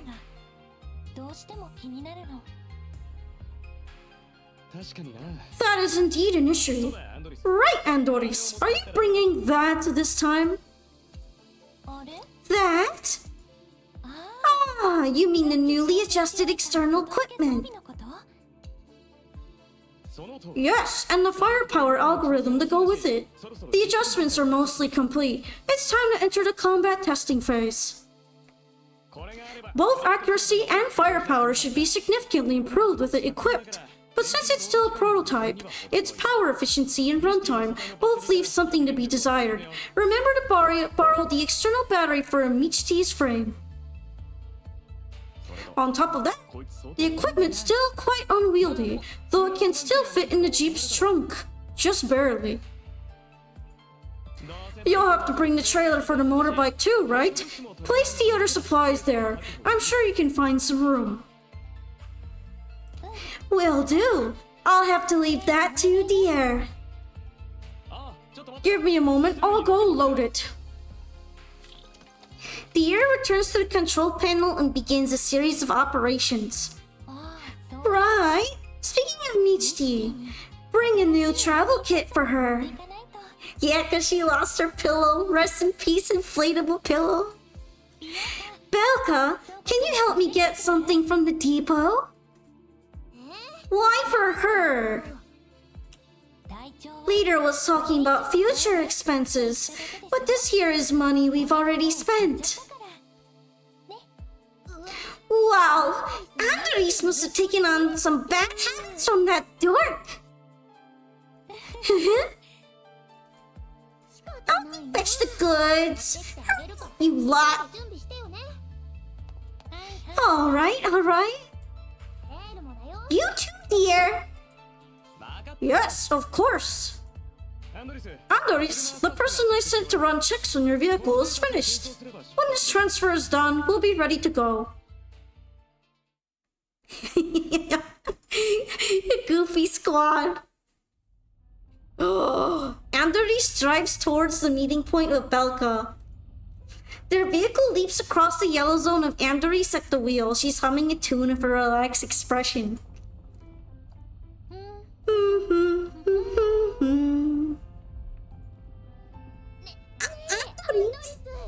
He fixes too, but not this much. You could, you know, slow down a bit. I hate that I cannot hear you because it is really loud where I live. Oh man, that sucks. What's going on? I guess it's not enough to put the volume on max, is it?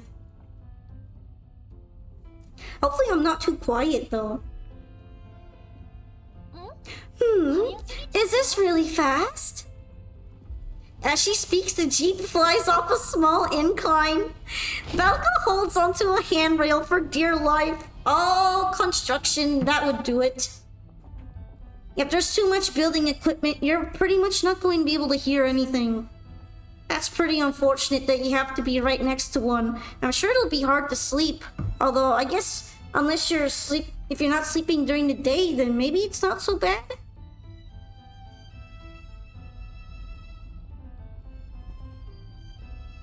Oh, whoa!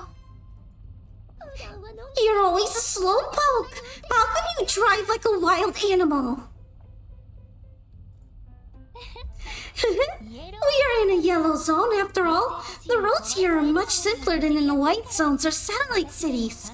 Even I can drive without much issue. See?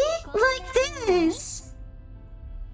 She smiles and slams on the accelerator as a Jeep piles through a small eland in its way.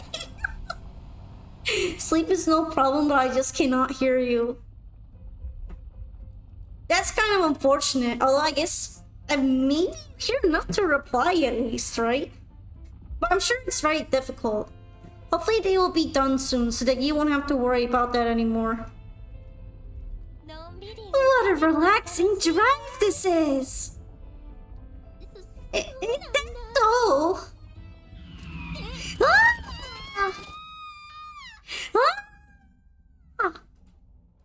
The vehicle suddenly swerves and the squeal brake pads and tires sound out in unison.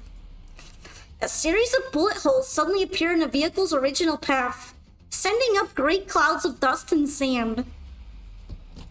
Falco and Andores take advantage of the vehicle's spinning momentum, quickly opening the doors and tumbling behind some natural cover nearby. Now, well, it is their work shift. You have a 12-hour difference from me. That's kind of wild. It is actually 12 a.m. for me right now. Careful, incoming! Ah, the baddies are here! The baddies that have their tinfoil suits. In their tinfoil gear with their tinfoil gun. Those baddies. The tin baddies.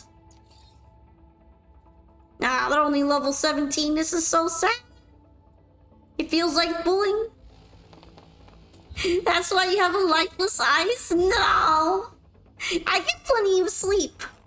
Just not always at night. Trust. I'm good.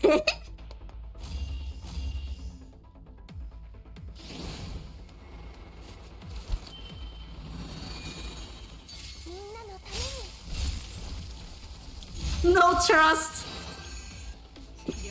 What if I show off my Michty side? Me.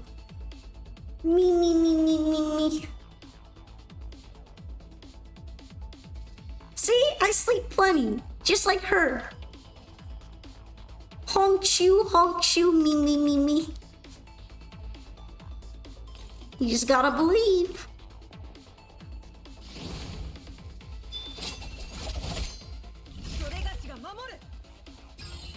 Like Michty, yeah. I'm I'm a hibernator. It's part of this the Tanuki sleep grind set. Gotta sleep. Gotta sleep and eat. These guys are pretty far, actually. Oh, I can't reach them.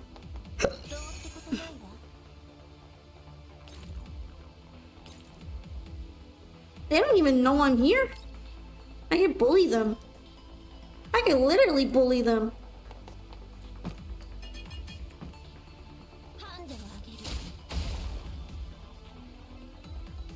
Ah, look at them. They're so sad. They're dying from Ligma. Holy shit, they all died from Ligma. According to the combat record you've sent over, the modifications made to these enemies are quite similar to the machines that attacked us before. In a place as desolate as this, we can more or less confirm they are of the same affiliation. Leader Klukai. Things can't be explained by mere coincidence anymore. These are organized attacks. She is like Neural Cloud version. Well, why are they going after us? Is Paradeus deploying these machines? We can't be sure as of yet. Perhaps these machines are not only attacking 404. Didn't Andres' data indicate that many bounty hunters have gone missing in this area in the past month? Yeah, right. I think the ads are over, so just to catch you guys up, we killed a bunch of tinfoil, scrap armor bad guys, and now Klukai and the team are talking about how they're not sure if they're from Paradeus or not, but they're probably attacking people that aren't just them because they've been taking out bounty hunters. So you're saying those weren't incidents caused by the environment? AoE to AoE chain reaction damage. She puts the corrosion in the corrosion beam. And then Peritia puts in the shoots everybody version. That's just a guess. But you guys should be careful. We go... Oh no, they're cutting out. Why?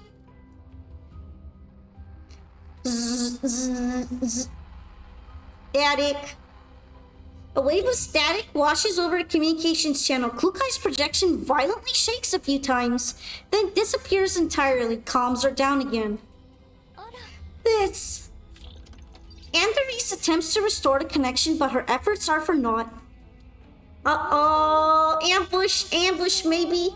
What happened? The reception was perfectly fine just now. Looks like something's happened on the leader's side. Maybe the collapse storm's picking up again. She'll be in danger, won't she? What should we do? As of now, it would be more prudent to proceed as originally planned. In Neural Cloud, she deals AoE damage from her active skill and 1 kills. Deals another AoE damage, she can trigger the passive again and kill. Neural Cloud, I think, is the prequel game, right? Although, I guess if it's just abilities she's had all along, she could probably swap in and out of them if she needs to. Also, welcome back from ad break for real. Klukai cut out and the team is very worried about it. They don't like that she isn't on the comms. Please contact the air. Let's see if he can do anything about this signal problem remotely. Yeah, I know it's a prequel to GFL and GFL2. So, both of them. Although I haven't gone around to playing it yet. I kind of want to try the bakery one. I heard a lot of good things about it. I don't know if it's all glazing, but if the writing is pretty solid, I would probably enjoy it. So maybe one of these days I'll look for it. Got it. I'll talk to him immediately. Bakery is good so far. Yeah, I've heard a lot of people recommending it recently. I guess the GFL2 players are rediscovering it. I kind of have go through and read the whole story of GFL1 at some point too, because then I'll finally have some context. Not like I'm like feeling super bad or anything about lacking it. I kind of like the whole, I don't know what's going on, but the world is happening around me naturally. But maybe I would understand some of the excitement for certain characters reappearing if I know what they were up to.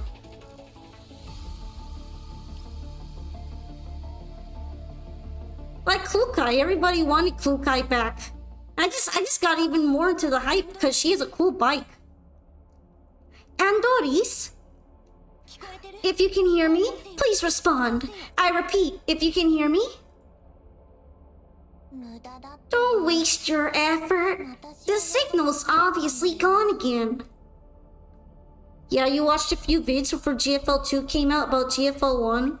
I'm probably just gonna straight up go through all the scenes. I'm gonna binge watch them kind of like a movie. Either off of YouTube or just by like reading them. The YouTube collection feels a bit more appealing, but I also heard about GFL1 re-releasing. And I wonder if it's gonna be a little easier to get into then.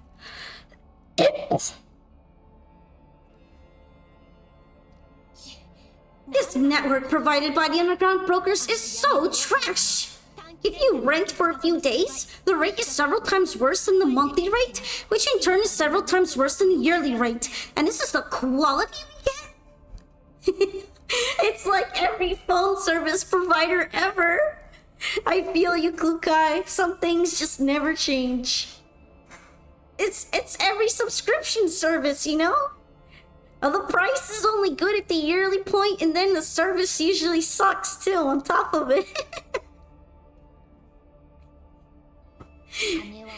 Get paid, do nothing.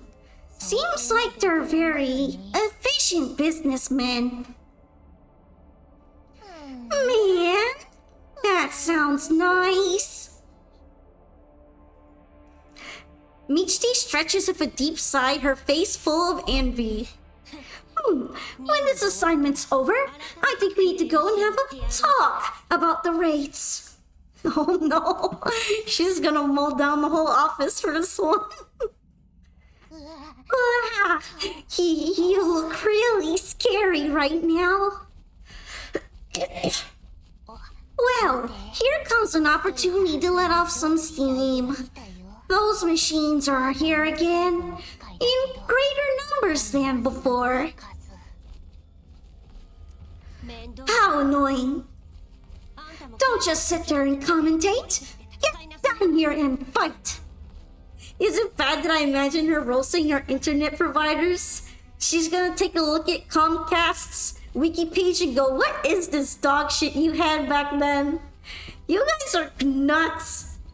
You need to rebel now. Get those fiber optics put in by force. Do we need to get rid of all of it?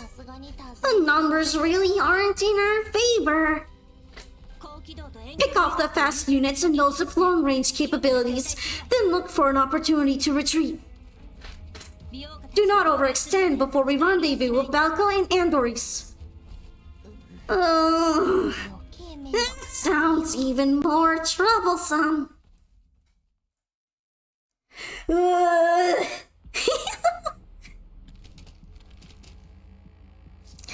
Klukai, we've cleared the evac route.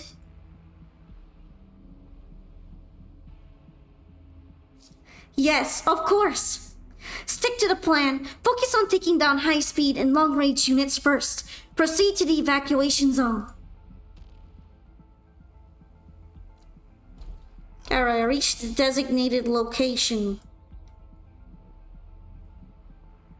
I feel like we're probably gonna want to have speedy people. Speed! I am speed! This map feels familiar. I don't know why though, it just does.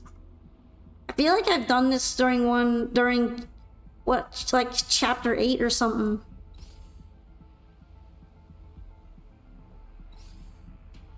Actually, let's give some Sardi's gold out.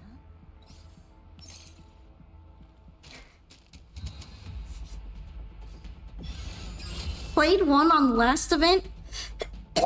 One of these, because this map feels really familiar, especially the Goopy Goop Gummy Yummy Waterfall. I love the gummy waterfall, isn't that such a tutti fruity sensation?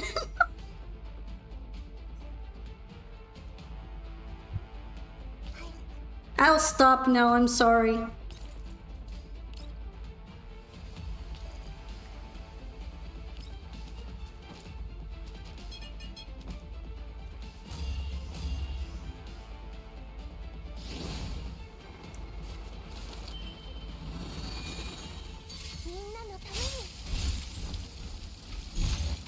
Easy. Hopefully Tanuki with the strategy. Hello, Shu. Shu. Was good. Actually, can't I like just blow them all up? Yeah, why not? Give them all Ligma. Yeah, Ligma!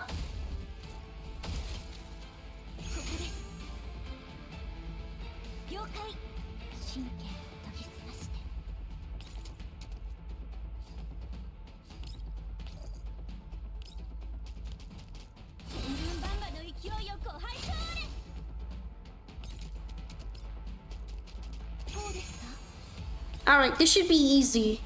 Just blow it up with Peritia.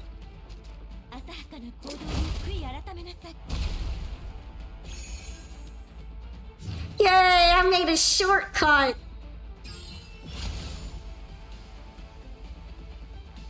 Alright, let's run into the yummy gummy tutti fruity water. It doesn't even look like water at that point. This is probably really good if you drink it. This is the elixir of immortality. It's fine. You should give it a little taste.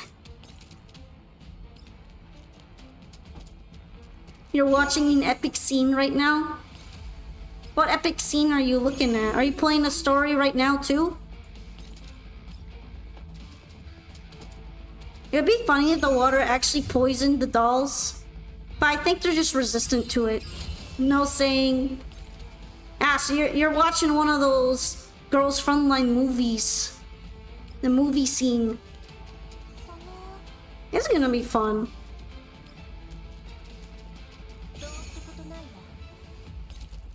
Bye, Peritia. Goodbye. You can use this time to jog home.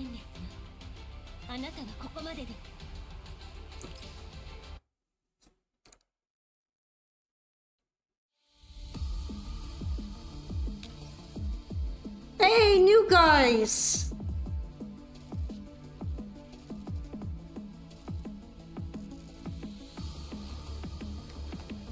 They look so normal. Why do I have to bully them?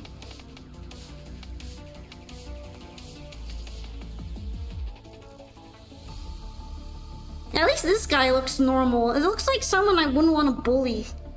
But I'm gonna have to bully them. Feels bad. Their pursuit has already forced us to significantly deviate from our original route. Kukai's checks her terminal and once again finds that only short-range communications are available. Long-range comms are still down. The storm is still going, there's no reception, and we're unable to pinpoint our location in real time. Are you saying we're lost?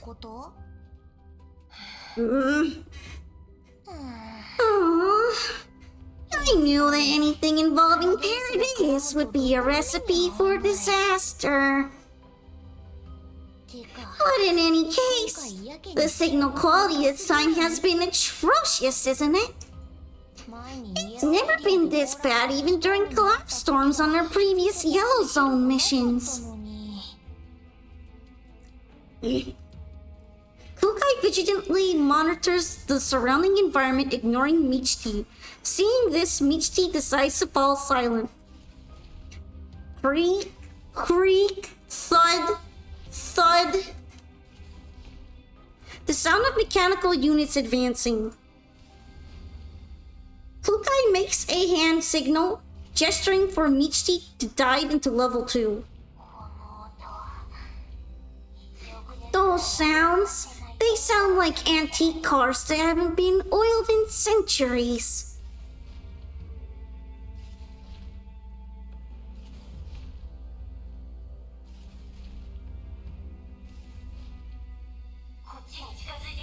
They are approaching our location from the north. Are they the same batch as those who had attacked us earlier? But there's only a few of them, and they seem really weak. Don't let your guard down. But they look so trashy. A creaking ground reconnaissance unit appears a short distance away. Such an old model, and it looks so run down. It's a miracle that it can still move. Most likely bait. Look above it. Is that a flying drone? Yeah, and it seems to have a fire control core installed on it. That's impressive. But also really weird.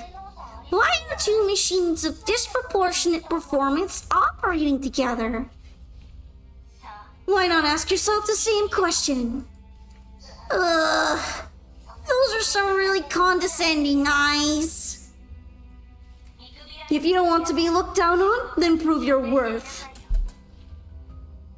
Kukai looks toward the broken wall to the right of Michty, suggesting that she should use it as cover to sneak up on the reconnaissance unit. We need to ascertain who they are just in case. If they are our enemies, it'd be good to know their numbers.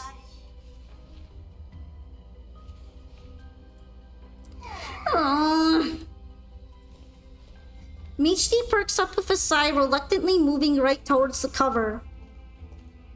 The scouting units are approaching as she moves.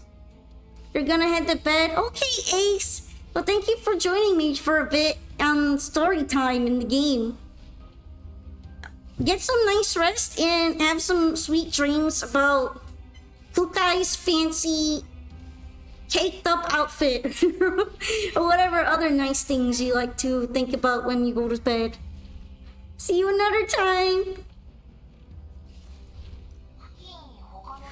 There doesn't seem to be any units other than just these two.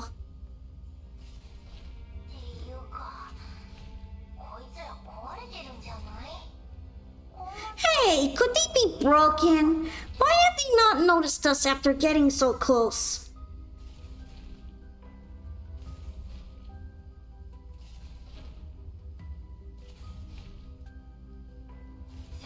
Remain alert and stay where you are. Wait for them to get closer.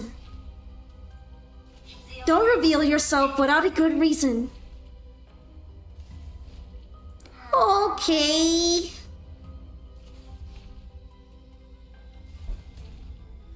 Michty props up against the cover using sun and environment to track the enemy movement.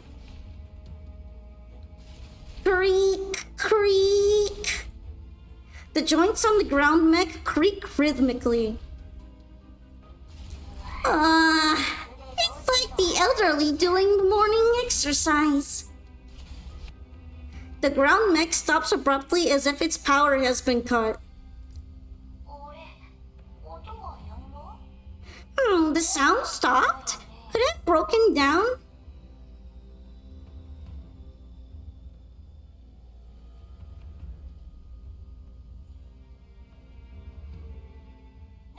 Hey, stop!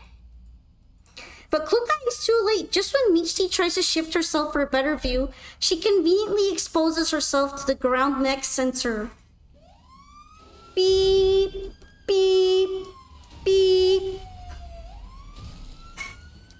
The The warning light on the ground mech flashes red and it emits an ear-piercing alarm. At the same time, the UAV launches an attack. The abandoned container Michti was using as cover just a second ago is riddled with bullets. What the hell? Michti dodges the attack and darts toward other sources of cover. Meanwhile, Klukai takes the opportunity to break the drone's wings with a 3-round burst, while the ground mech simply keeps blaring its sirens. Hi, Synchro! What's up? You done lurking right now? We're getting to a bit of a tussle right now. We're investigating what looks to be this abandoned warehouse building, and the robots are kind of mad. At this moment, a group of armed humans and mechs appears on the northwest side of the building, raining down fire on them. Didn't you say there are no more enemies? My radar isn't working. I'm not a dedicated scout though, so my detection range isn't supposed to be this long. Besides, who knew they would stay silent and wait for their bait? We're gonna get into a fight. All because Michti is a digital dummy. Are you deliberately exposing yourself to give the enemy a target? Who would have thought that they were out fishing? And who exactly are these people anyway? I like how she just sounds exasperated most of the time. She's just tired of everything. She's tired of being here and she's exhausted. She's not having a good day. When you're like, I want to leave, but your captain be like, nah. Nah, fool. You're gonna struggle along with the rest of us. Let her relax. Exactly. She even got her travel pillow blown up. She's just not allowed to have a good time.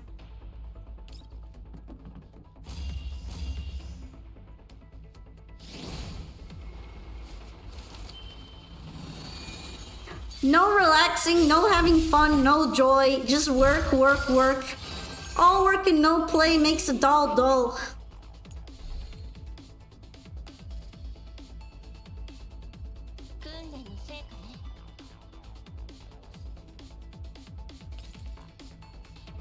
Alright, can we position Perica around here to reach him? I think she can bring him up. You will lurky again. Alright.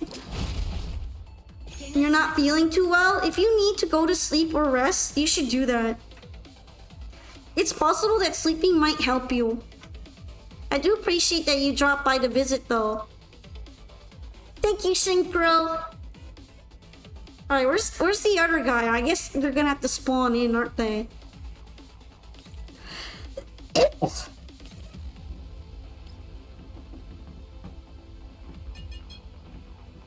Diane is moving.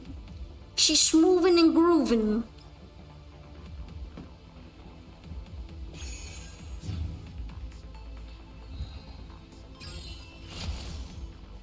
There they are.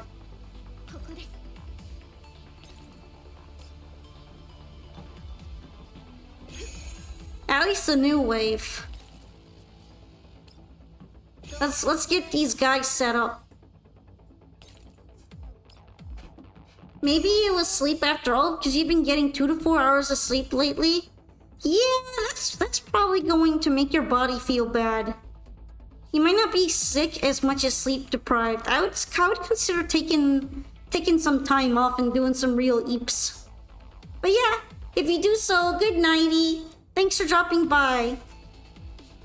I'm just gonna set up my squad now and wait for these guys so I can bully them. Alright, that's the elite vanguard. What do you do? Oh, okay.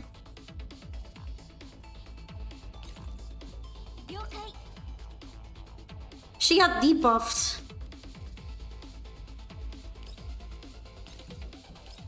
Can I hit all these guys? Yeah, I can hit like most of them. Thank you. See see you another time then, maybe. That's funny. Klukai, they've got more reinforcements. Understood. Hold the line and don't let them approach us.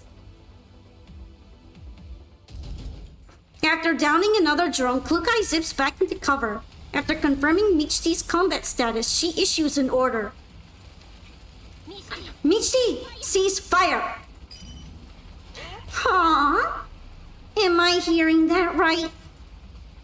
Quickly! Just as Michti rolls over to some nearby cover and puts her gun away in disbelief, a booming male voice comes through a loudspeaker from behind cover on the opposing side. This is the 3762nd Platoon of the 7th Environmental Survey Corps of the Neo-Soviet Union District Environmental Purification Project under the URNC Contamination Zone Management and Recovery Administration. I am First Sergeant Dmitry, and I suggest you cease fire immediately. I repeat, this is the 3762nd Platoon of the 7th Environmental Survey Corps of the Neo-Soviet Union District Environmental Purification Project under the URNC Contamination Zone Management and Recovery Administration. I am First Sergeant Dmitry, and I suggest you cease fire immediately. After confirming that Michi has put her gun away, Fugai turns on her voice amplification device as well. Acknowledged. We have issued an order to cease attacking. Upon hearing Klukai's response, the opposing party immediately ceases gunfire, but both sides remain ready to resume hostilities. Oh, I knew these guys didn't feel like they were super bad guys. The models are too old for that. I wonder what they're being so aggro for, though. Maybe they're spooked. State your reasons for attacking, and we will judge whether or not you are considered to have deliberately attacked a regular army force. We had no intention of launching an attack on your forces. Your bullets tell a different story. We can explain our actions. As a gesture of good faith, we will meet in the center of the battlefield in 10 minutes. We will not carry any weapons. All right, make sure you keep your word. The voice falls silent. Michti has retreated from the front, gazing at the other side of the battlefield with visible concern. The armed forces are recuperating after the combat. How come it's the URNC's people? This is real bad. That big guy sounded really angry. I'll negotiate with them in a bit. Stay alert and cover me. If push comes to shove, I might need to activate Plan B. Plan B? Wait! You're not going to press the switch here, right? There will be no end to our troubles if we antagonize the URNC. We can't confirm whether they are friend or foe at the moment, so it's necessary to eliminate all risks by strengthening our guard. Still, I'll try my best to avoid conflict. Okay. Hope it's all just a misunderstanding. Dealing with them is a lot of trouble.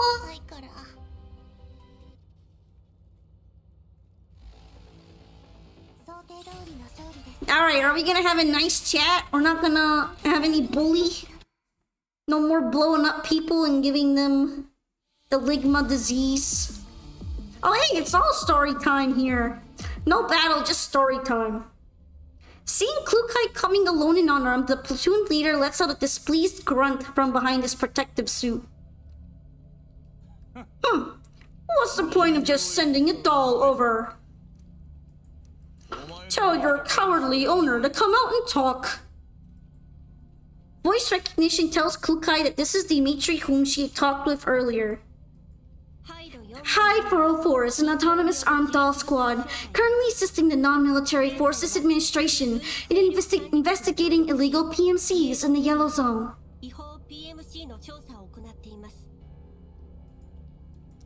Klukai intentionally modifies the part about Paradeus in accordance with Kalina's instructions. 404? What's that? Never heard of it. The Non-Military Forces Administration hired you guys too? Although he's still suspicious, hearing the Non-Military Forces Administration being mentioned makes him relax a bit. We are supernumerary dolls, so it's normal that you haven't heard of us. I'm gonna assume from supernumerary that they don't have numbers and they're like hidden. They're secret forces dolls. At least that's what I'm getting from that. Probably gonna have to put that down on words. I should probably look up supernumerary.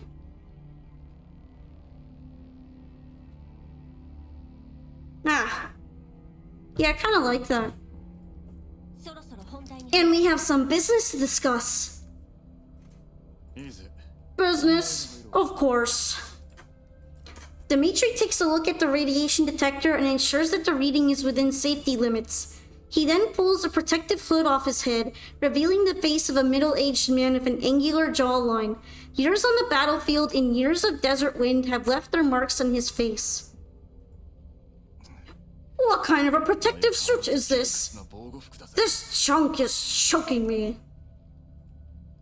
He curses quietly with a grimace, then looks at Klukai with unbridled disgust in his eyes. You claim to be working under the non-fa, so how come you don't know the rules of engagement? Shoot first, ask questions later. Is that what they taught you? He's a 6 out of 10. He's got a nice beard and a cool scar. He's not too bad. But he's an NPC, so they're probably not going to go crazy over designing him. We were previously attacked by mechs of unknown origin, and then your scouting unit appeared without the usual identifying insignia of the URNC Survey Corps. We simply opened fire in self-defense. Also, I think the ads are over. I'm not completely sure. If you guys need a recap, I can give you one. Right now, Klukai and this guy named Dimitri from a completely different army group are kind of having a tense talk right now because they were shooting on each other, and he doesn't like that. He feels like the dolls started it. You better start using your tin brain before you speak. We encountered no unknown mechs on our way here. It's up to you whether you believe me or not. The fact you haven't encountered them doesn't mean they don't exist. Besides, it was your drone that started shooting first. We were just responding to such an attack.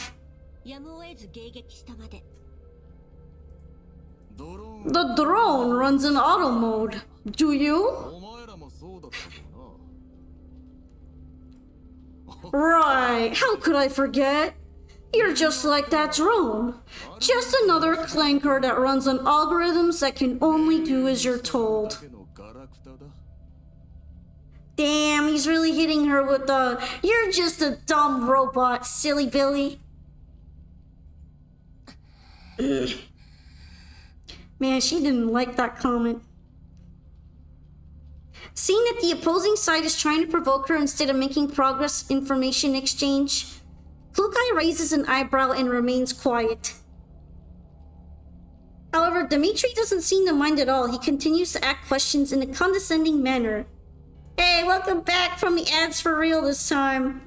This guy is being a dick right now. He switched from being defensive to just trying to make Klukai mad for no real discernible reason. I guess he's just really offended he has to talk to a doll. He has a doll prejudice, cooties. Regarding what you said, we'll report that to our superiors later and request an investigation. For safety reasons, though, we will need to know the contents of your mission and the formation size. The specifics are subject to a non-disclosure agreement signed with the Non-Military Forces Administration, so please show me proof of your clearance level. As for our numbers, only 2 dolls have been engaged in combat by your forces just now. I can see why you hate him. He's just being a dick. I feel like he just doesn't like dolls. He thinks you're stupid. True? Dimitri's soldiers are shocked by the contrast between the firepower they witnessed and 404's real numbers. After receiving a stare from Dimitri, they promptly shut up. That's impossible. That level of firepower must have come from a group numbering at least 10 people. Robotist bastard. 404 is a squad made only from tactical dolls. Our combat capabilities and battlefield awareness are different from what you got used to during your duties at the Great Wall Railway. Their brains went 404. Cool guy really went, order an ambulance, but not for me. How do you know that we're from the Great Wall Railway? A messy combat mech composition, haphazard modifications, old equipment. Oh, she's sassing him back. Oh, let's go, girl. You tell his ass. You tell him. Get him. Those were looted from Varjägers, underground brokers or bounty hunters, weren't they? The few pieces of elite equipment you have bear the insignia of the Great Wall Railway, and perhaps there was no time to switch the insignia of the Environmental Survey Corps. I'm guessing you are all temps in your roles. Noticing his stiff expression, Kukai inserts an additional remark. Alright, how could I forget?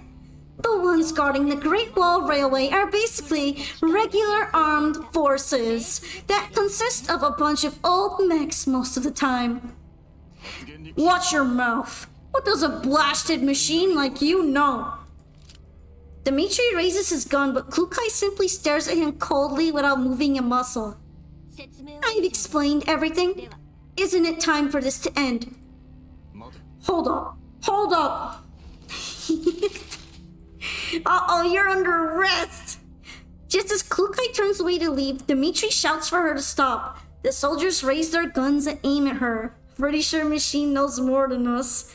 He's aware that they're full of algorithms and probably have access to data at any given time from like the internet and the doll net and level 2 and stuff, and he's still trying to mess with her.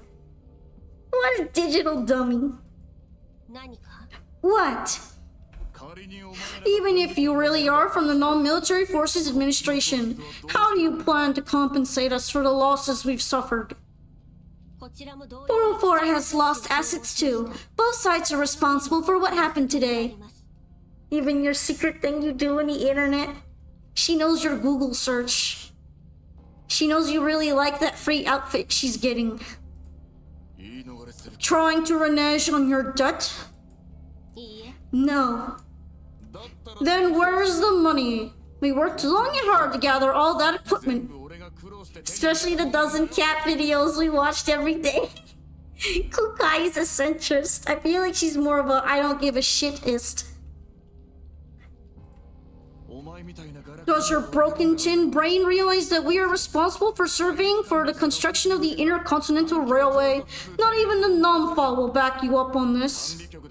Perhaps dolls do need to be wiped out if they know our internet history. We need to put our own browsers on encryption. They cannot know. Renege means we are indebted to you. I don't think we owe any such debt to your forces. Facing Kukai's unwavering attitude, Dimitri takes out his communicator. If we can't settle it between us, then you will wait for orders from above. Maybe they're into it. But before I contact them, remember that even if we are temps, we are considered part of the regular army. Do you think a doll like you will be taken as seriously as us? Thank you so much for following. Princess Rory? Princess Rory. Oh, there we go. Princess Rory. It's nice to meet you. I hope that you've been liking the story time that we're having together so far. And I have over 30 people ready to testify. Do you think you two can manage to win them over? Yes, because they're dolls and they look cuter than you. Clearly they'll win. Duh. You're able to contact the outside world right now? Hearing Klukai's question, Dmitri simply assumes that the opposing side is considering his threat, and so he increases the pressure in his voice. Of course, once the message gets out, the situation gets a whole lot more serious. Stop dawdling. I have to bring them over to the next settlement. Ain't got no time to waste on the likes of you. We have no money for you, but we can assist you in combat for some time. This environment must be pretty hard on your forces after all. And you've seen us in action just now. Dmitri does not expect this reply. He sizes up Klukai. What are you up to? Nothing. It's just that before we set off, we were told not to unnecessarily antagonize the local forces. Dmitri pockets his communicator after a moment of consideration. Deal, but here's my warning. You better listen to my orders and not think of trying anything funny. The regional comms frequency is 110.32. Adjust your communicators accordingly. There's a lot of interference in this hellhole, so make sure you stay within a maximum of 2 kilometers from our forces. I hope I don't have to hear too much crap from you. Don't worry about it, I couldn't care less about you. 2 crappy dolls want in on our internal regional communications? They'll need a password for that. After confirming that she has successfully connected to the comms frequency, Kukai ignores the insult and turns to leave. Goddamn machine. Larion, once we're back, go tell the guys responsible to scale down scouting patrols by 30%. Have those 2 tin cans handle any danger we come across whenever possible. Your Dmitri voice sounds great. Every sentence of his sounds sarcastic. That's kind of what I'm going for, since he's just being a douche nozzle. I'm hoping I'm getting the douche nozzle army guy kind of down, considering I have trouble with some male voices. Are we really bringing those 2 dolls along, Dima? What if they try something on us? I will contact the warrant officer to confirm their identities. You guys should be careful too and keep your distance from them. No matter how you put it, having 2 dolls be our vanguard is beneficial for our mission. But what if they do something to us? Their level of combat proficiency. Could you grow a spine for once? You think 30-odd men plus mechs ain't enough to deal with the 2 of them? Didn't you see how the earlier battle went? Also, make sure to address me as Sir. You're really good at forgetting that if I don't keep telling you. Hey, I'm used to calling you differently, that's all. That's not an excuse. We've served in the railway force for so many years. You need to be addressing me appropriately. Otherwise, the newer guys will think I'm biased again. Seeing Dimitri's serious expression, the soldier named Larion corrects his casual demeanor and salutes him. Understood, sir. That's more like it. You can go back now. Tell everyone to continue on towards our target location. We've been delayed enough already, so we should go as far as we can before the sun sets.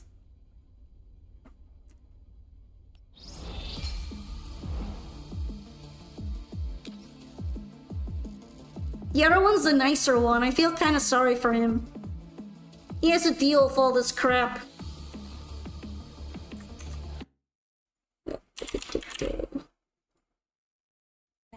First we have to find Paradise, and then we have to help the URNC Survey Corps.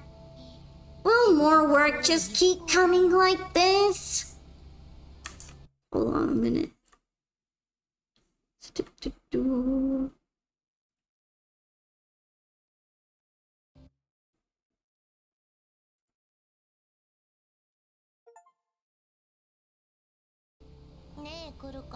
Hey, Kukai, 404 isn't lacking funds, is it?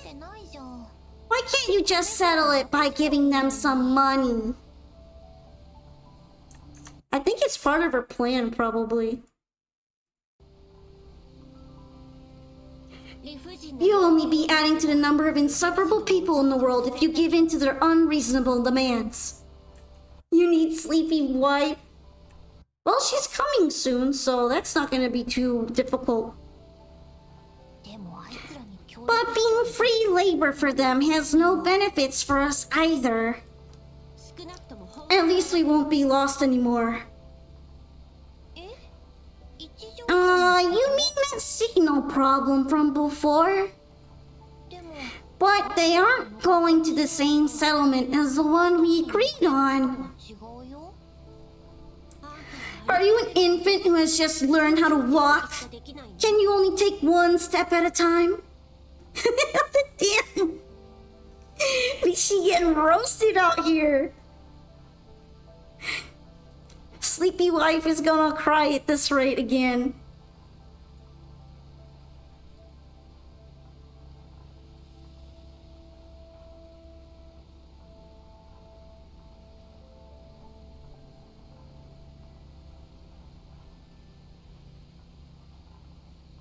Kukai sighs with concern. The collapse storm has ended, but our signal is showing no signs of getting restored. Yet the Survey Corps are able to contact the outside world, so it's highly likely that the underground broker space station is broken, causing our signal interruption. So if we follow these people and reach a settlement, we can at least borrow the settlement network to contact Andoris and Belka. Get it now?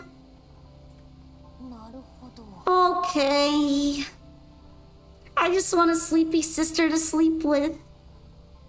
We just all want her for this EP energy. No thoughts in head empty, only sleep.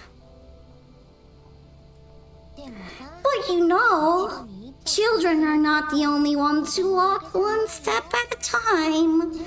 That applies to the king in chess too, yeah? It's impressive. There goes Polka eliminated.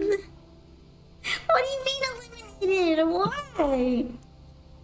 What happened?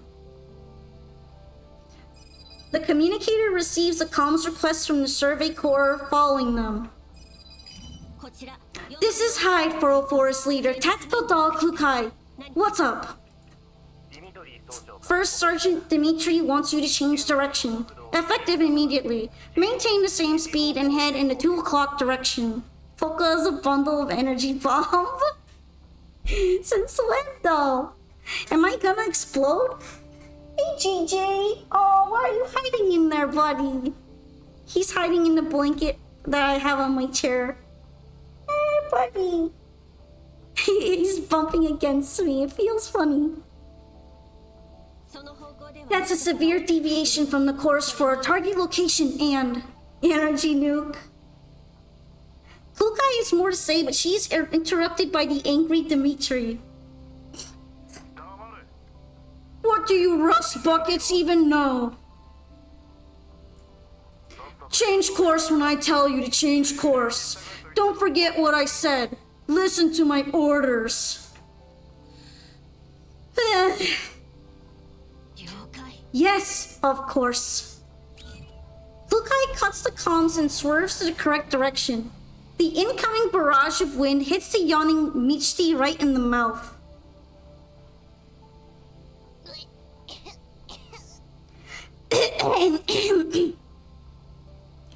Oh, an energetic sister that is having a severe case of sugar rush? But usually when I'm on sugar, I'm way more hyper than this. I'm feeling pretty normal right now. What the hell? Changing courses. Oh. Michi adjusts her posture so the wind doesn't blow into her face. The motorbike flies over the empty wilds like a released arrow, carving a clear path in the landscape.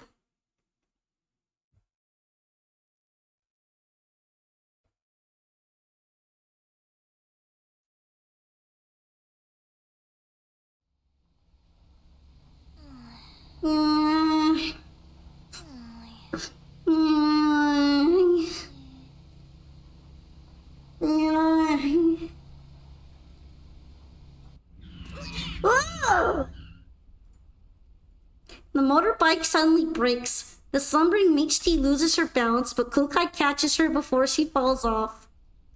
Klukai connects to the Survey Corps' comms.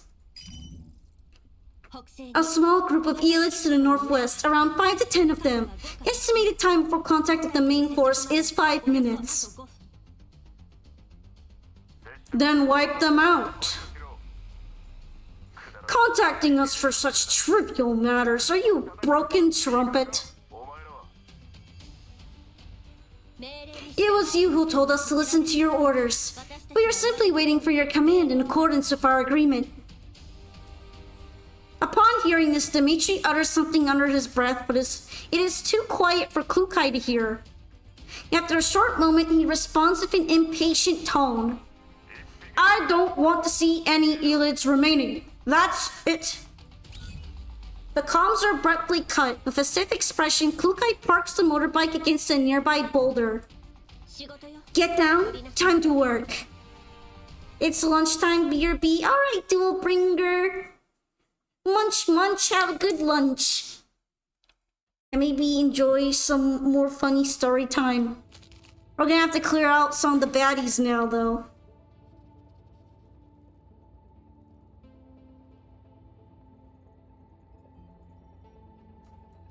The baddie bad dudes. Alright, what's here? I'm just gonna slap Klukai down again. Oh, we can deploy support. It's kind of cute. I guess I'll put it.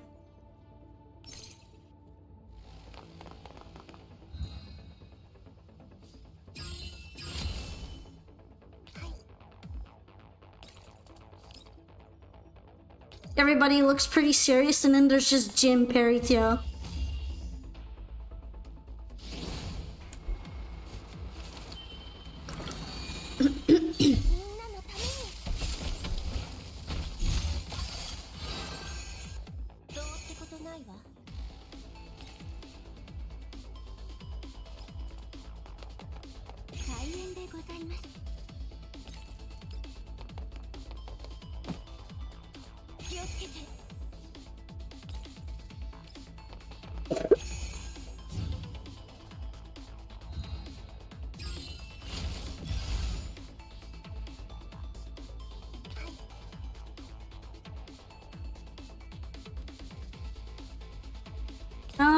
Yeah.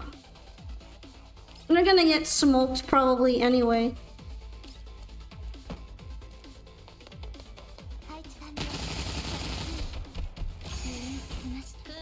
All I have to do is have Klukai do the funny. Yeah, they all died of Ligma.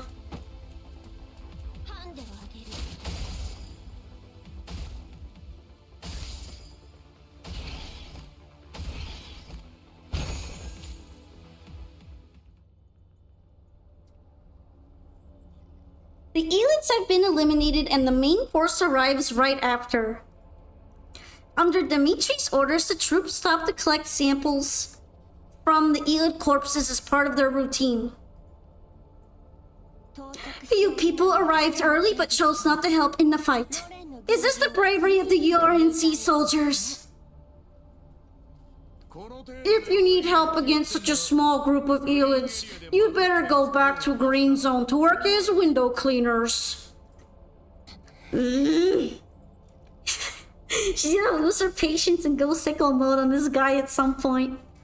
Noticing something off about Klukai, Michty tugs on her clothes.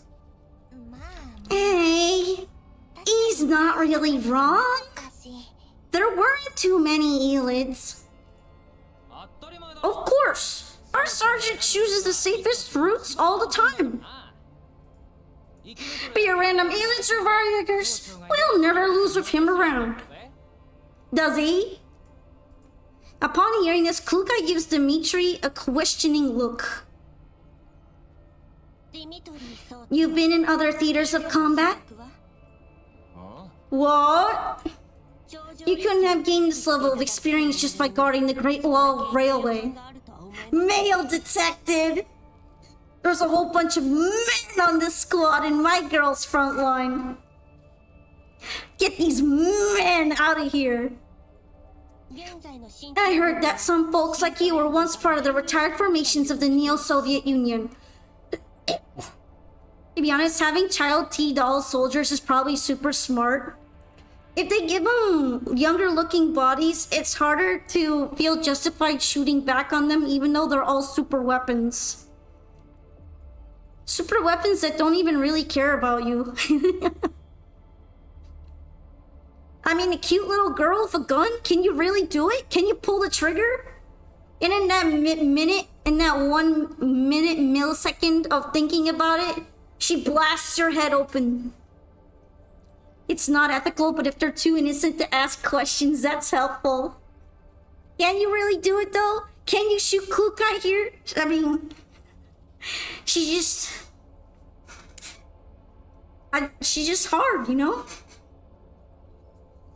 Lady pretty and all that. It's hard to shoot a pretty lady.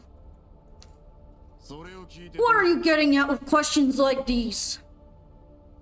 Don't poke your nose where it doesn't belong. You, come over here. Dimitri glares at the soldier who had interjected just now. Feeling the sergeant's displeasure, the soldier makes the wise decision to shut up, packs the samples he has collected, and follows Dimitri towards the trucks. You know what today was? What was today? Oh, is it St. Patrick's? I'm not really that good with holidays. The first day of spring! Lady White Rocky is freaking dead! She'll come back. She'll be fine.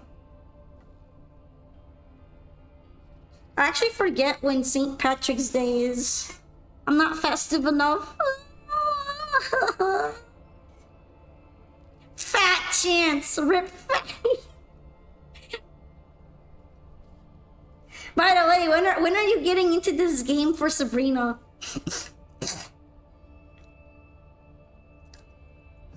Aww, he's finally off. Glad you two didn't go at each other's throats again. That was on Monday? Oh, that would have been a day that I probably had off anyway. I don't usually stream on Monday. It's fine though. It's not as big of a deal as some other holidays. But Mr. Sergeant really seems to hate us. Even if it was because of a misunderstanding at first, I don't get why he's still angry towards us. Be careful. Oh, we haven't met any of those mechs that attacked us earlier ever since we met these people. Don't you think it's weird? Oh, maybe they gave up?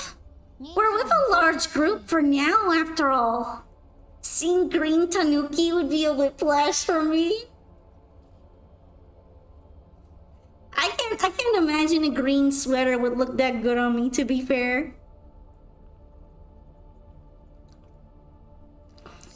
He might be right. With this amount of caution in your brain, you really should go back to wiping windows in the green zones.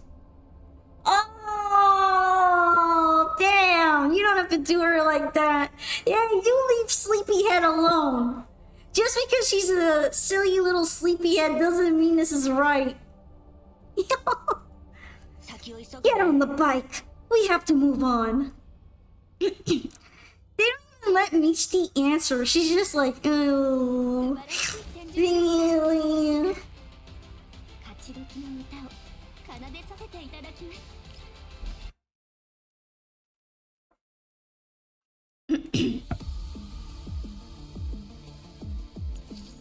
That was uncalled for.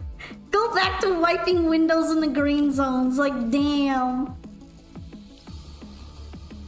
You don't have to do her like that.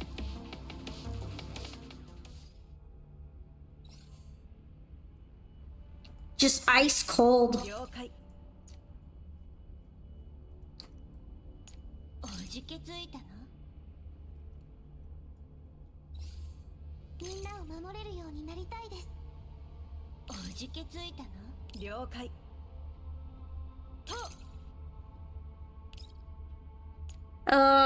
What support is there?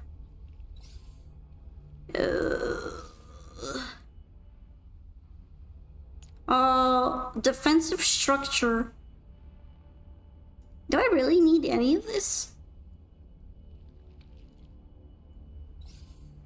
I can have up to 3 supports. Mitch T's gonna need a med T for that one. To be honest, I don't know what you said either. We'll go with whatever that is.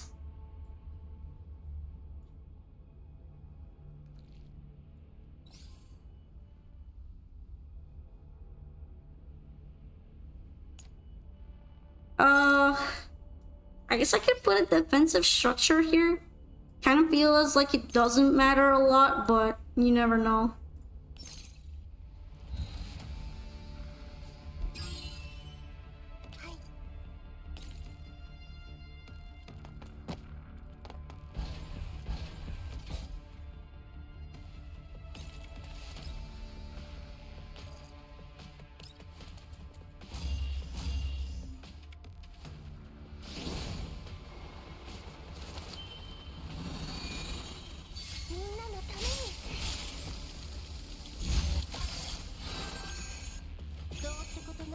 I still haven't gotten to test out the Kyongju thing. I feel kind of bad about it.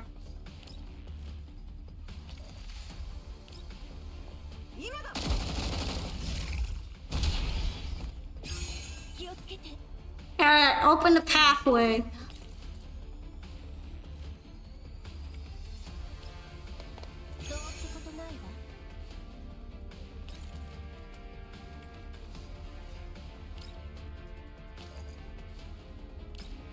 Explosion!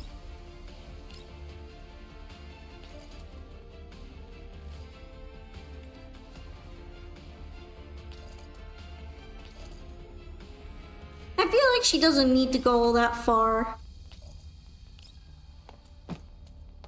I guess by med tea you could say medicinal tea for short, but it's still a bit funny sounding.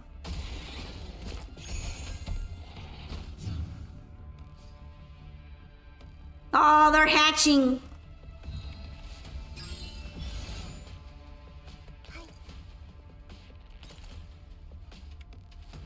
Ew, they're hatching. They're hatching.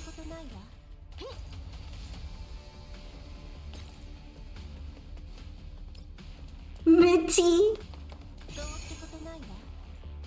She just can't get a break. She can't catch a break out here.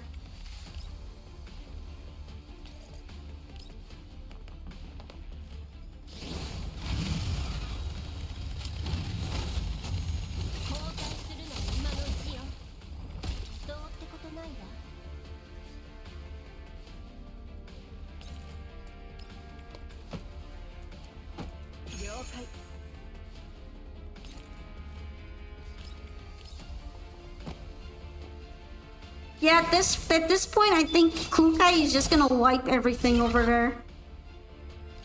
The other guys are just too slow. Slow pokes!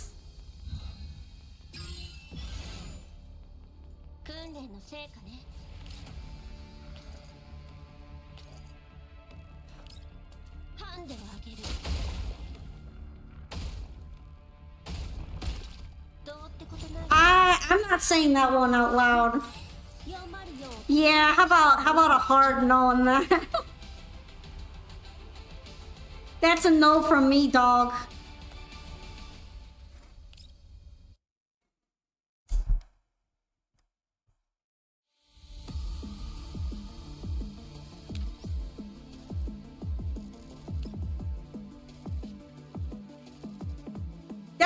That is a little spicy, my brother. Yeah, I'm gonna skip saying that one.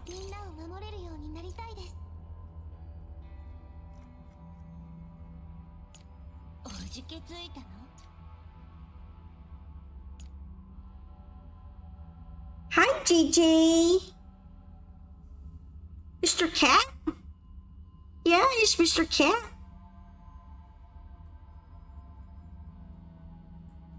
Is there something to blow up? Like, what would I put TNT for?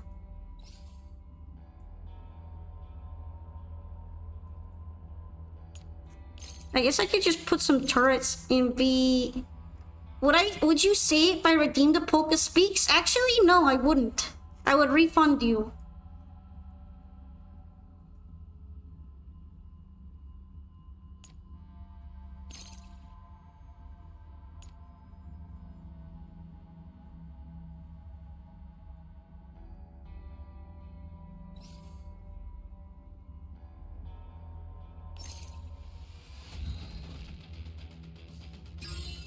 Wait, you can refund Polka points? Yeah, I can actually.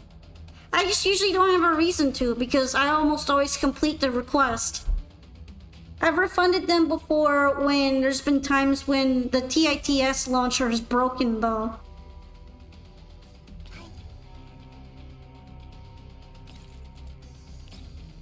And they're Polka Pawns. Just saying, they're Polka Pawn coins.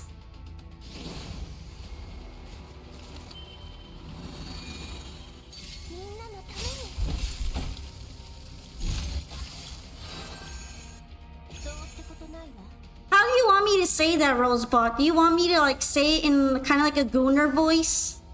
Or what I imagine a Gooner voice to be like, or any other specific way? The Gooner voice?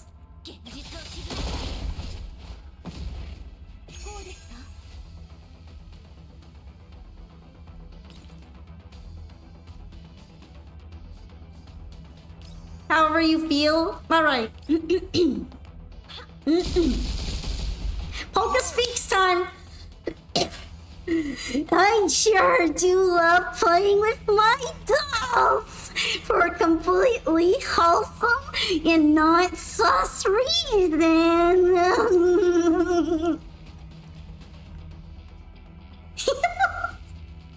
Well, even JJ reacted to that. I made JJ uncomfortable. He's like, fuck are you doing? He started rolling around. He did a cat barrel roll. Are you uncomfortable, JJ? Why did I come into cursed polka time? Cause someone had me say cursed stuff for points. He was extremely cursed. Alright guys, I don't really care about your animation. You like to play with your Nindoroids? You like to put them in a jar?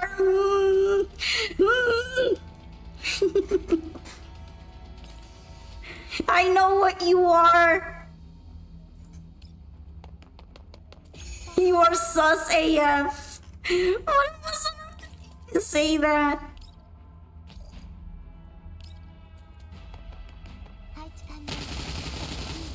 Polkas no longer say so. It's fine. The stream is rated 18 plus. It's all good.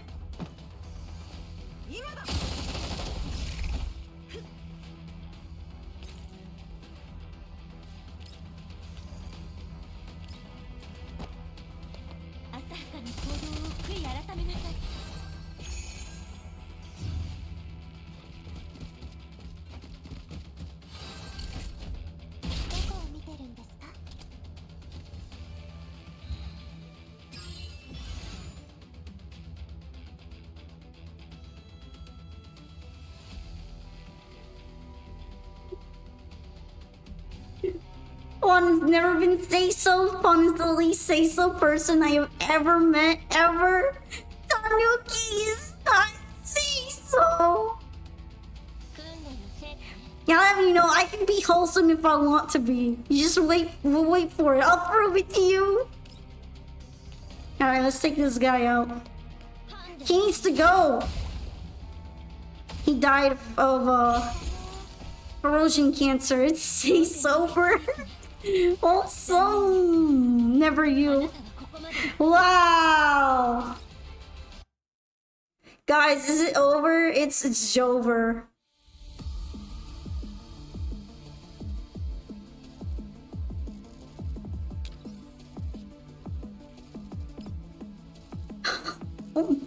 Homophobia is back. Why does that girl pose like that? If you mean Perika, it's because she knows what she got. And she's very comfortable. She's very comfortable showing off what she's got. I mean, look at that. That's a wide load if I've ever seen one. That's a wide load. Damn, girl.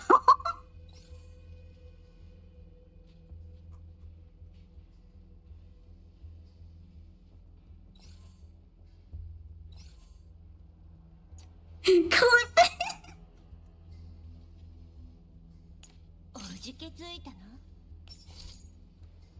Oh, I can bring support. Oh. Yeah, I guess I'll bring the explodey box. This doesn't say so at all. I mean, to be fair, this game isn't even say so. It's hard to stay say so when this game is pretty cursed. And not say so. It's a bit like that.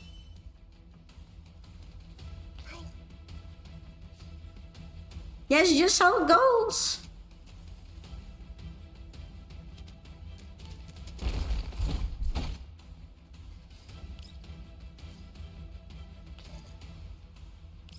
What is cursed about this game again? I'm in like, oh, it's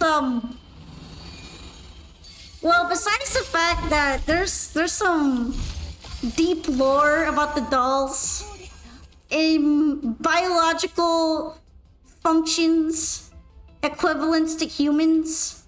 I meant it in the sense that it's never been wholesome. It's just full of fan service.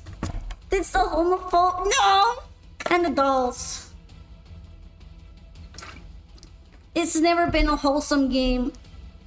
Also, the never-ending despair and misery that apparently happened in the first game. That's always nice. Did you know that Commander got tortured? Several times? It's just, it does do be like that.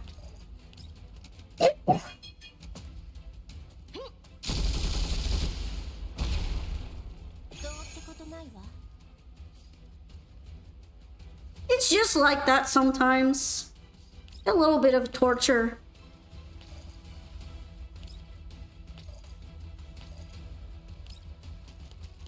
Damn, this skill's got such a wide range.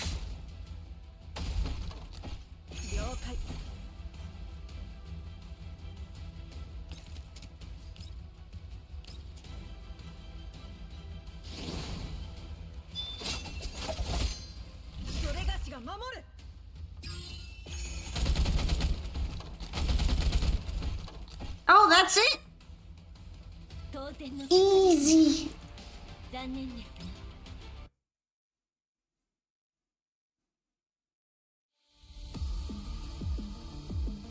Oh, it's story time. Let's go. It's story. Your sentry carries you. I mean, it just saved me the inconvenience of having to walk over there. I still could have blown those guys up. At night, a well-equipped off-road vehicle quickly pulls away from the purification zone. The emotionless doll in the vehicle accepts a comms request from within the white zone. How's progress? The work being done here is of great importance to them. Don't let them down like Sextons did, Blue Sphere. Stop posing like that, you car! You devious car. You automobile. Oh, hey, Sexton's mentioned. The sexist tens. I know. But looking at the reports from over there, the situation seems to have changed. Oh. 2 squads made of tactical dolls have appeared on the outskirts of our mission area. They are closing in. If it's just a bunch of T-dolls, why not deal with them just like always? We have indeed sent out our mechs, but we underestimated their combat abilities. So here is the reason for the suspicious mech activity. It's all this lady's doing. And I guess this one faction with the 3rd gen dolls doing. Which I'm not completely sure is connected to Paradeus here or not. I even did see a definite connection, but they seem a little sus. Also, one of the squads has met with a ground formation from URNC Survey Corps. For some reason, they are working together now.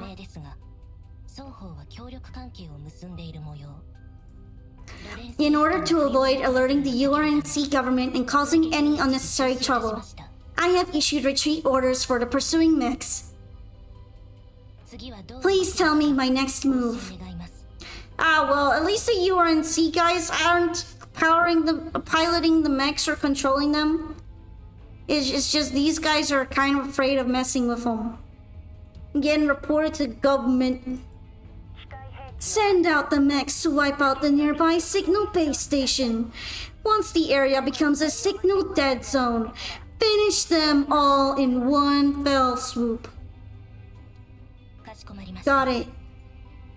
Blue Sphere nods quietly. These orders are familiar to her. It has always been the case that once these orders are transmitted, one dead zone appears after another, becoming graveyards in the contamination zone. By the way, as if to intentionally emphasize the moment, the doll on the other side of the comms makes a pause. According to internal intelligence, a URNC department responsible for purification works had seconded troops from the nearby Great Wall Railway Force near the target area. The formation you mentioned should be them. So do be sure to hurry it up, okay? Finish your work before what happens here attracts attention. Acknowledged. Currently, Paradeus has almost finished evacuating this area. What's left is to track down and recover it. Well, they're mentioning Paradeus, but I wonder if they're working against them in a way. That doesn't sound like working together if they're avoiding them. I'm currently moving towards the target area. The mission will be completed on time. You make me feel at ease, Blue Sphere. It makes me want to cheer for you. Anyway, since you're working so hard, I will arrange some reinforcements for you. They will contact you once they have reached the area. Got it. Not even gonna thank me? Even though they number few, they are a gift for Blue Sphere that I have painstakingly prepared, you know? Blue Sphere shifts her gaze from the road to the comms interface for a moment. Her empty eyes betray no emotion nor fluctuation, as if she's a military drone that only understands orders. Thanks, Cocoon. Compared to Darcher, you're so boring. You only respond to orders.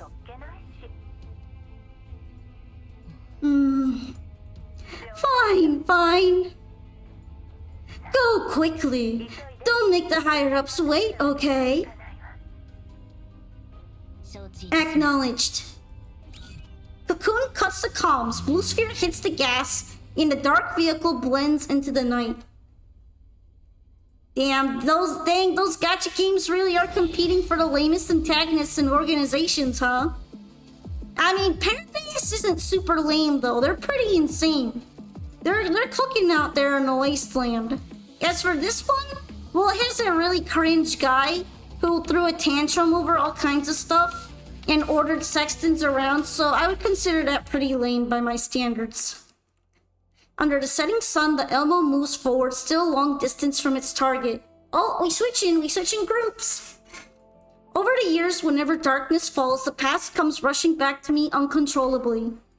This is why I detest the night. The Mephisto agreement and the unending work of a bounty hunter isolate me best from this world's maelstrom, both in time and space. Despite the hard work in isolation, they are like a calming tranquilizer. They make friends of alcohol, pulling me into slumber. Yet the white nightmare does not fade. It has caught up with me, making it difficult to confront the choices I made in the past. A million self-reassurances and rationalizations fall flat in the face of this. I kind of forget how much trauma the commander we control has. Well, did I mention the torture sessions by Paradeus? Yeah! And the dead doll squads? Yeah! And the massacres? Yeah! She's not doing too good. The contract with the devil has since changed. I will not run, but am I truly ready? The comms terminal interface shows a recent message from Klukai, as well as messages from before. One after another, the message repeats the same thing. Where are you? Where am I? I've never answered this question in my head or to them. To say the truth, I often struggle to fathom where I am in this world. What I know for sure is I don't want to drag 404 and their friends down the maelstrom with me. But it is time for me to give them an answer. Not in the form of a message. I want to convey my sincerity. All these years as I've tried to pull further and further away to the point of Aphelion, she has sought to be closer to me. ...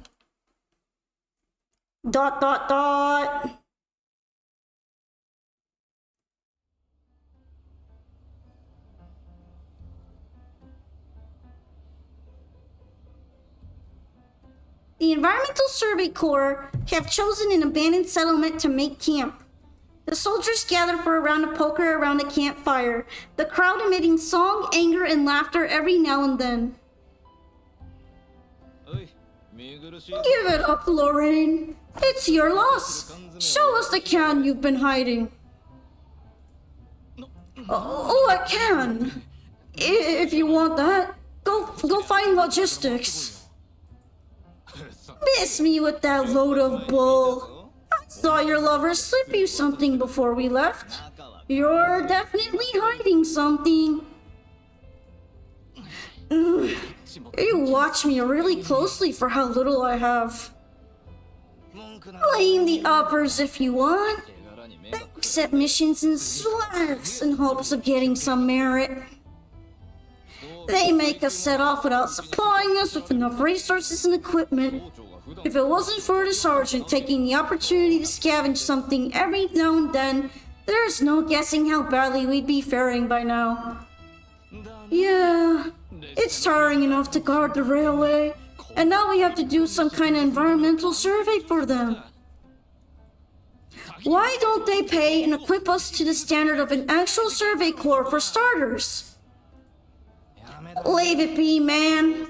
You think you can do something other than what the uppers tell you to do. The only thing you can do here is curse people's mothers. Hey, I think what you are doing here is inviting me to teach you a lesson. Lorraine slaps him hard on the back of the head, and the two of them start to roughhouse with each other. The onlookers start making a din and cheer them on. Wrestle, wrestle, wrestle, wrestle. Compared to the boisterous soldiers, High 404 is rather quiet. Michti is in sleep mode after being busy for an entire day, while Klukai looks on the buffooning and joking soldiers coldly. Dimitri notices her gaze returning at his own unfriendliness on his face. Street Fighter 7 is looking great, not gonna lie. They started making Yo Mama jokes in 2025 SMH. This isn't even 2025, this is like freaking 2076 or something. You make new hair from scratch for your model? Oh, that sounds hard. Is it a 3D model? I haven't been able to see for a bit, but it sounds really cool. Where did you design it? Hi, Frogga. Hello, Frog.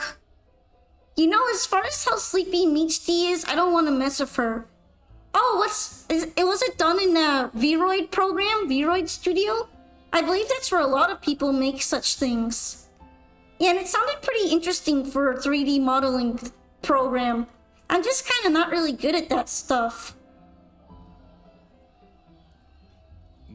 What are you looking at? I'll remove your eyes if you keep looking. Rabble. Huh? Say that again. Dimitri straightens up, putting his bottle down. Corruption, gambling, extortion, hiding around. How are you all different from common gangsters? Viroid, the hair tools and that are surprisingly intuitive once I really sat down and learned. Hey, that's a good thing, right? I always feel like Viroid is pretty accessible, but I kind of wanted to go with Life 2D due to certain other benefits. You talk about how urgent the mission is, then camp here and enjoy yourselves boisterously. It's good enough that I don't call you a bunch of wage thieves. What do you tin cans know? Humans aren't unsleeping mission machines like you two. We need rest when it is needed so that we can use our bodies and brains at the right moments. While speaking, Dimitri gestures towards his temple, giving her a provocative look. But for you, Cable for Brain dolls, it's true that rest is unneeded. You guys simply wait for your master's commands and do them like good little puppies. I will emphasize again that 404 is an elite squad consisting of self-managing dolls. We call the shots on our own. Ha! What a joke. Elite squad, eh? I want to hit this, Dimitri. This is why I hate humanity. No, I mean, there's Commander, right? It's not like all of them are doll-assist. This guy is just an asshat in general. You don't need to let him get to you. Look at that little one beside you. She sleeps earlier than any of us here.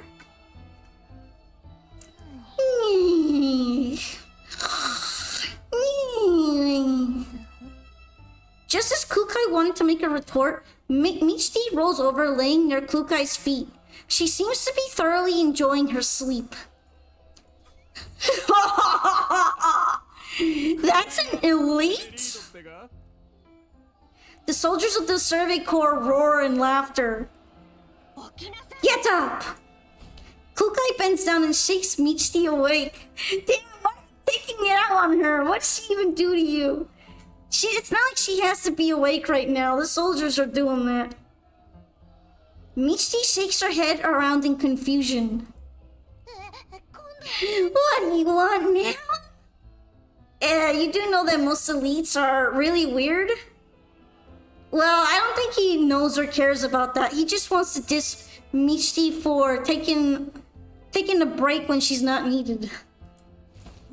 Patrol! Kukai pulls Michti up, leaving the camp with long strides. Behind them rings out the taunts from soldiers, with Dimitri's voice being the most prominent. No, that's more like it. Go be good guard dogs, elite dolls.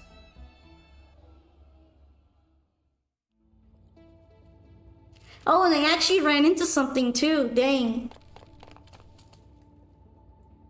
Most genius or experts are weird on their own from your experience. I feel like Nishi is just an airhead, but as long as she's got a fire control core and she does the job, I suppose it doesn't really matter. She just isn't really good at having a strong appearance. Even the elites are sleeping. Why are we still working so hard? Oops. I'm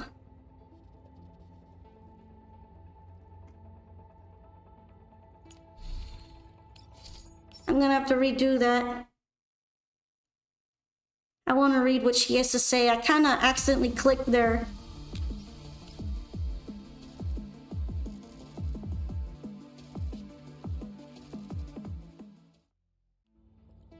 There we go.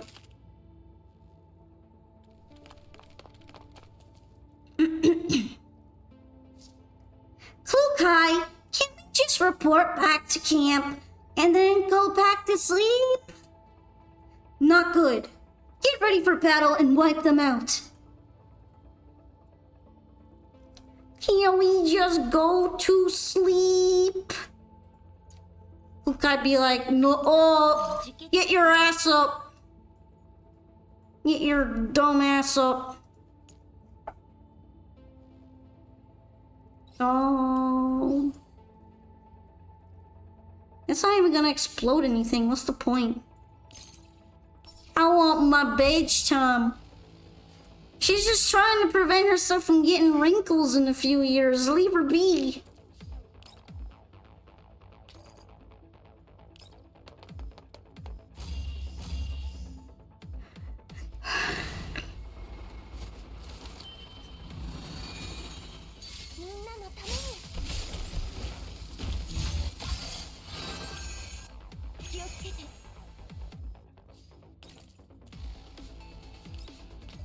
Yeah, this doesn't even blow up anything.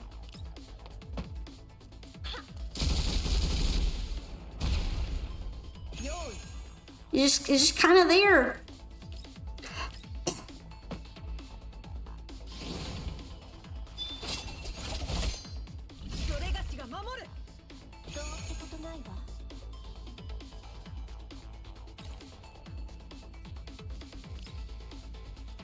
Still, I wonder why Klukai is being so upset. At this point, I feel like she should just let it go. Let it go and take a nap with Michti. You know, go with the flow.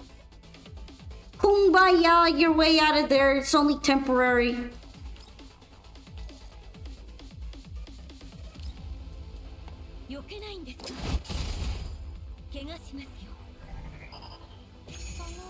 Finally have some good range on that skill. She's a serious one. Yeah, but you know, she's taking it a bit hard. Even Michti's noticed. I don't know why she wants to impress those annoying buffoon dudes.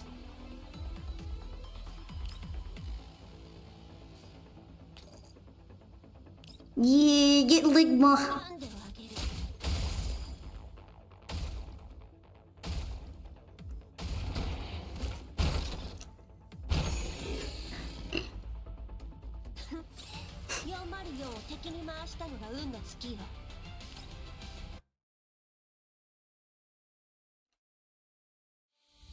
Alright, that fixed them.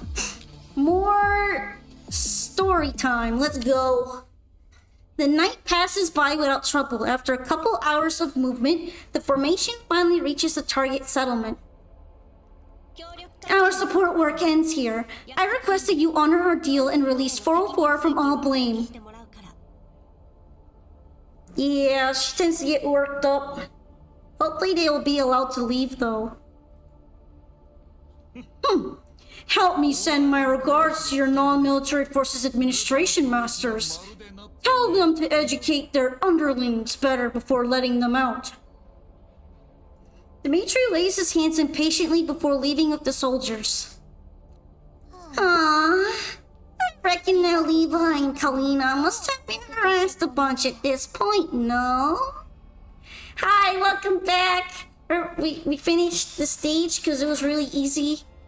And now we're having another story time. They're leaving the platoon of jerks because they made it to the settlement.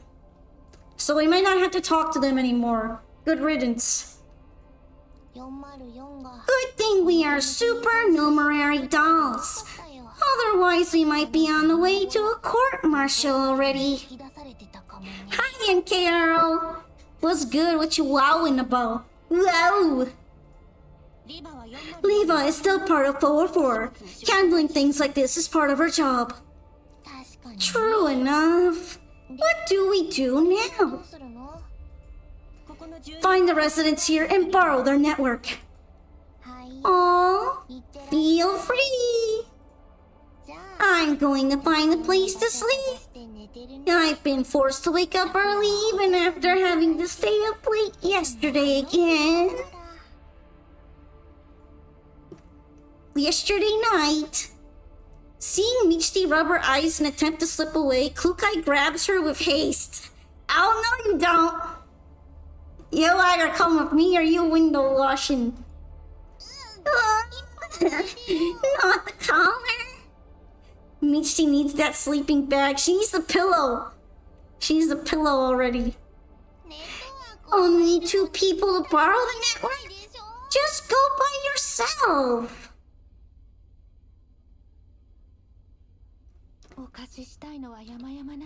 We would like to borrow you our network, but we've lost signal for a couple of days now. The connection is intermittent even on normal days. Plus, there's been many collapse storms recently. Perhaps the base station has completely broken down after all. Does the settlement not need to contact the outside world? The people from the URNC Survey Corps helped to do that, because they needed to carry out survey missions nearby. Some of them started the camp here since half a month ago. So in recent weeks, we have been using their communication equipment to contact the outside world when it was needed. Do you know where their camp is? It's near the southwest border of our settlement. That area is an old abandoned residential complex, so it is perfect for parking their vehicles and housing the wounded and the sick. Sick? You mean Elid infected? Ain't no way HK is out right now.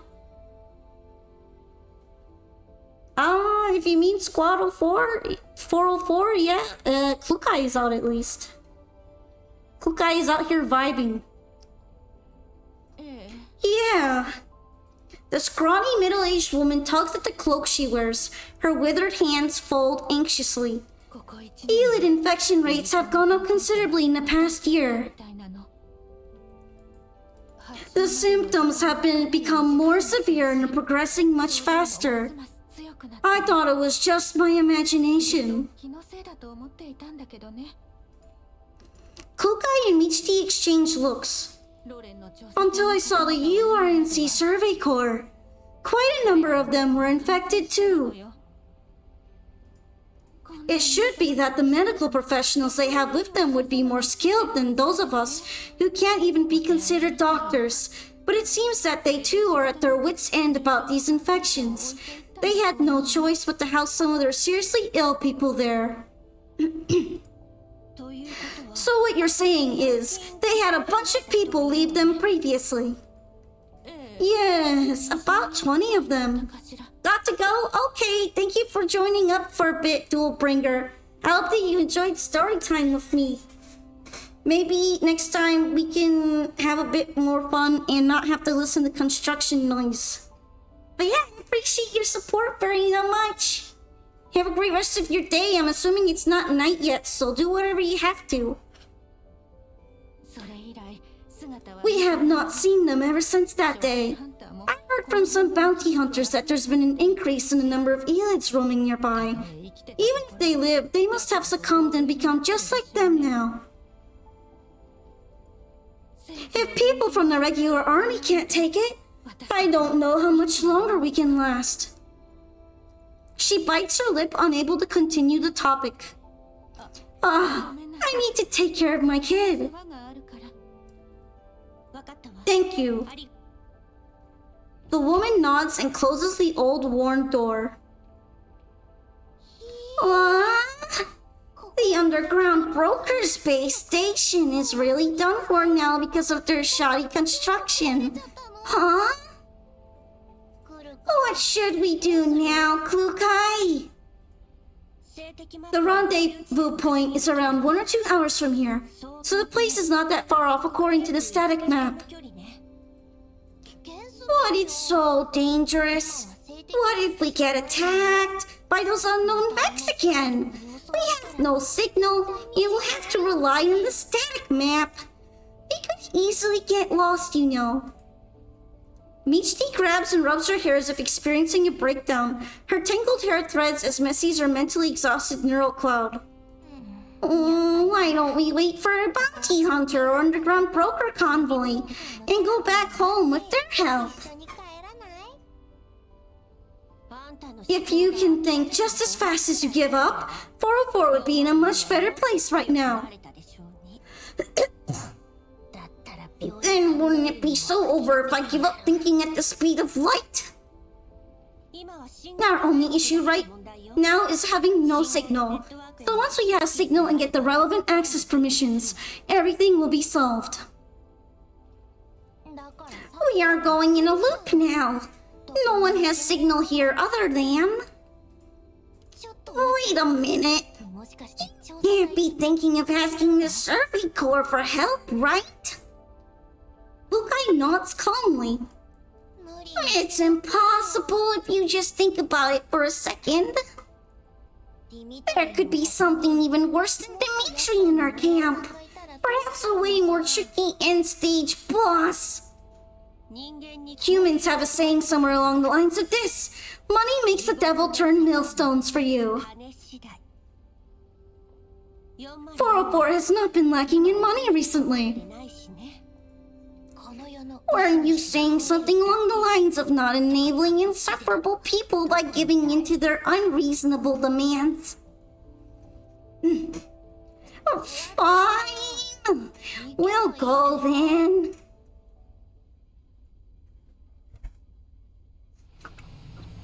Kukai and Michiki arrive near the complex situated on the southwest side of the settlement. They see a transport escorted by military jeeps arrive and stop at the nearby field. Personnel in protective suits remove supply boxes from the vehicle. Hearing the commotion, medics from the Survey Corps come out of the complex to meet with them. Isn't that a transport from the URNC?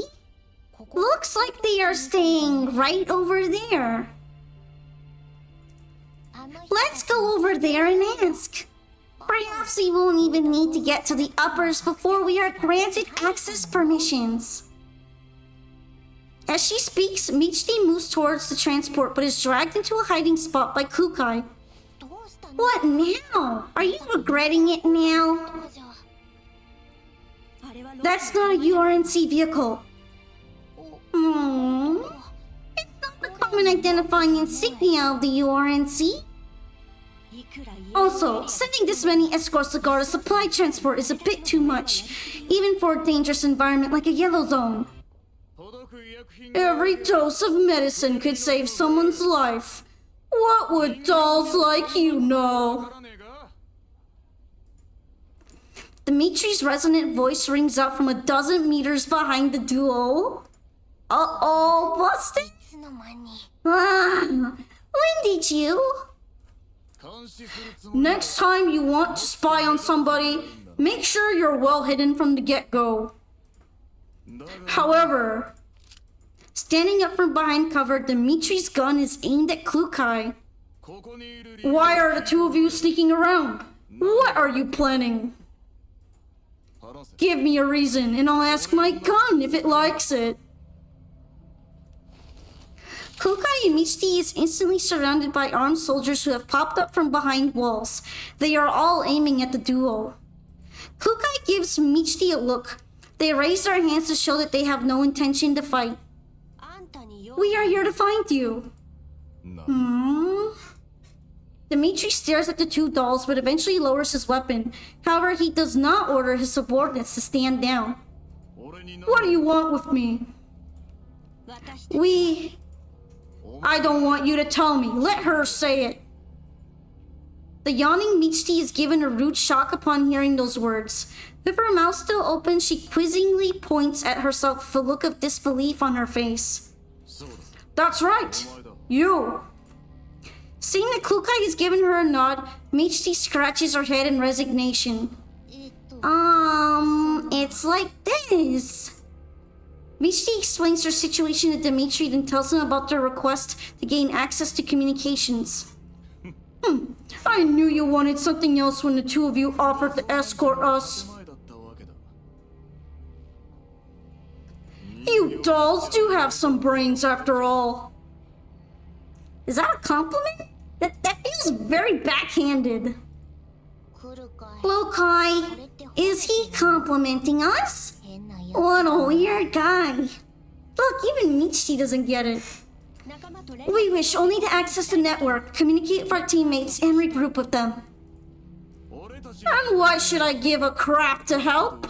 Screw off back to where you came from. We will pay for your help. Your words carry such strength and confidence. Don't go thinking that we'll give you a discount because you were working for the Non-Military Forces Administration.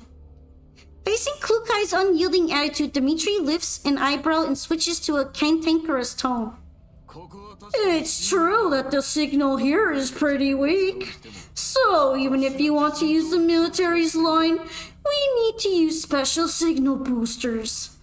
So, fees for the use of our equipment and line, maintenance fees, compensation for borrowing our equipment and hence causing us trouble, a deposit for lending equipment, and... Name your price. Dmitri makes a hand gesture. That's real shady of you, Uncle. Why don't you change careers and be an underground broker? Pay if you can, piss off if you can't. Deal. What? It's not just Michti, a flash of surprise runs across Dimitri's face as well. Give me your account details. It's definitely a private one, right? Let me make this clear. This is a dedicated line for the URNC Regular Survey Corps, so you better watch what you say while using it. If we find that you are contacting suspicious people, I will revoke your access. Don't blame old me then. As irregular as we are, we don't have to rely on a borrowed vehicle to transport supplies like you people.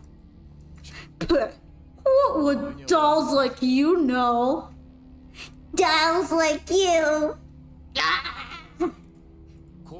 This is called reasonable allocation and usage of civilian resources. With so much trouble happening all over the world now, we'd be skeletons eating sand if we all waited for the URNC's official vehicles. And these are the decisions of our top brass. What right do you have to criticize us? You guys, send them what they need. Copy that. A subordinate beside Dmitri nods, then starts working on the trade. Klukai's communicator rings. Received. Shortly after, Dimitri's communicator rings as well. After taking a glance at the balance in his account, Dmitri closes the interface irritably. Alright, it's in. Take what you want and scram! Stop being an eyesore over here! Pocketing her communicator, the two dolls turn towards the exit of the camp. After leaving the Survey Corps' camp, Klukai immediately establishes communications with Andoris and Belka. Belka's voice and projection appears immediately. Big sis, I was so worried about you. I thought we would see each other soon, but we suddenly lost contact with you. That was so torturous. We kept being unable to contact you two. Belka was so anxious, she was about to run off on her own to start a wide area search. That's because I can't live without Big Sis. Knock it off. It's time for serious discussion. Have you two successfully reached the designated settlement? We have, but not smoothly. And Doris wears an expression of worry, yet she touches her face relaxedly. Excuse me. Our signal died off on our way here. Even though Dier specifically equipped us with signal amplifying receivers before our departure. Our luck was decent, however, and we weren't attacked by unknown mechs or elites after the loss of signal.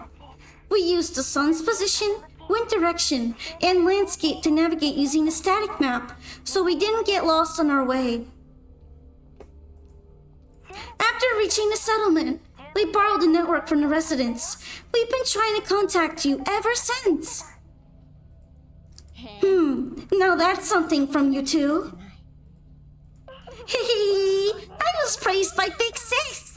So happy. It's all thanks to the various types of training leader Klukai arranges for us in peacetime.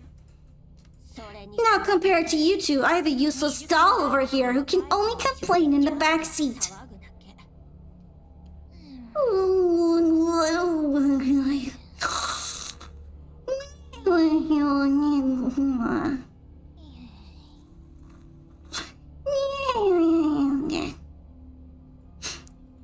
Michi has taken the opportunity to switch to sleeping mode at an unbelievable speed while they were talking.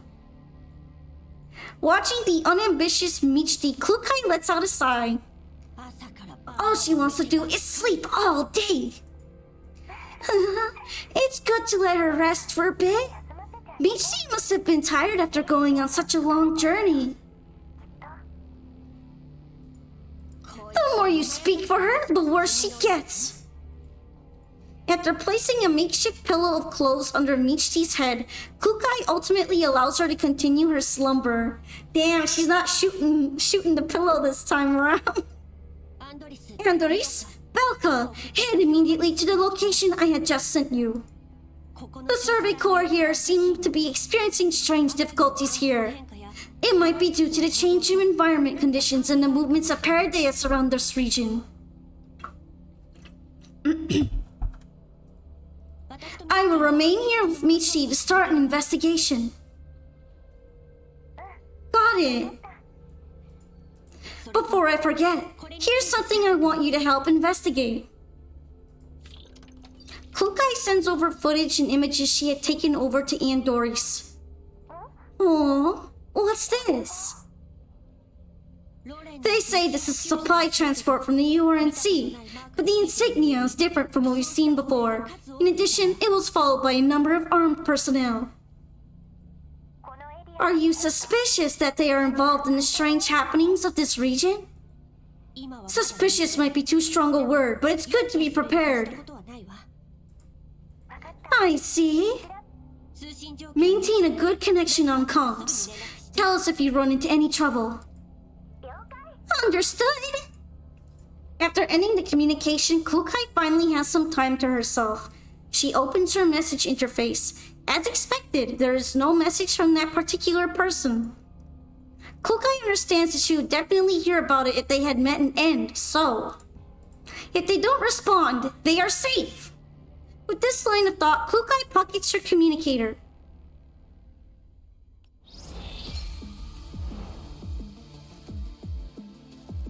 Alright, there's still a bit of story time to go, so I'm gonna take a couple minutes break to grab a quick snack.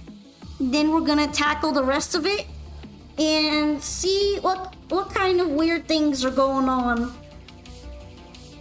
Especially with this whole bizarre little expedition out to the wasteland. So I will be returning in a bit, and it seems like eventually there might be part 2 story, so that might be fun to do on a later date. But yeah, right now I'm gonna take a quick break and I'll be coming back and we'll continue. So sit tight and enjoy the menu screen music. I'll be returning. Give me maybe at most 10 minutes and everything will be all good.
And welcome back, everyone. I am no longer Meech Tease. I'm no longer Meech Ting. I was gonna say Mechting. Then I remembered that's not how you actually say it, so. I'm back and no longer EP. I come back with the milk.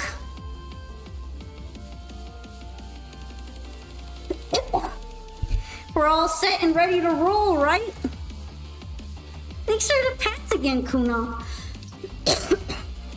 I saw you redeemed them a bit before and I appreciate it. So yeah, from what it looks like, in terms of story mode, we have 4 more stages left and then there's 3 extra ones. Although it seems like there's going to be another zone that opens up after this one, but right now it's not available. Which I guess is fine, we can finish what's here, and then I can read the story another day. And have story time part 2 of Kukai. Kukai. Sorry, I'm kind of still mixed on her name pronunciation a little bit. I sometimes remember and then my brain goes back to what I thought it was before. And I do a silly. But yeah, let's go ahead and enter this one. Looks like it's gonna be more Elid fighting. So that's gonna be interesting.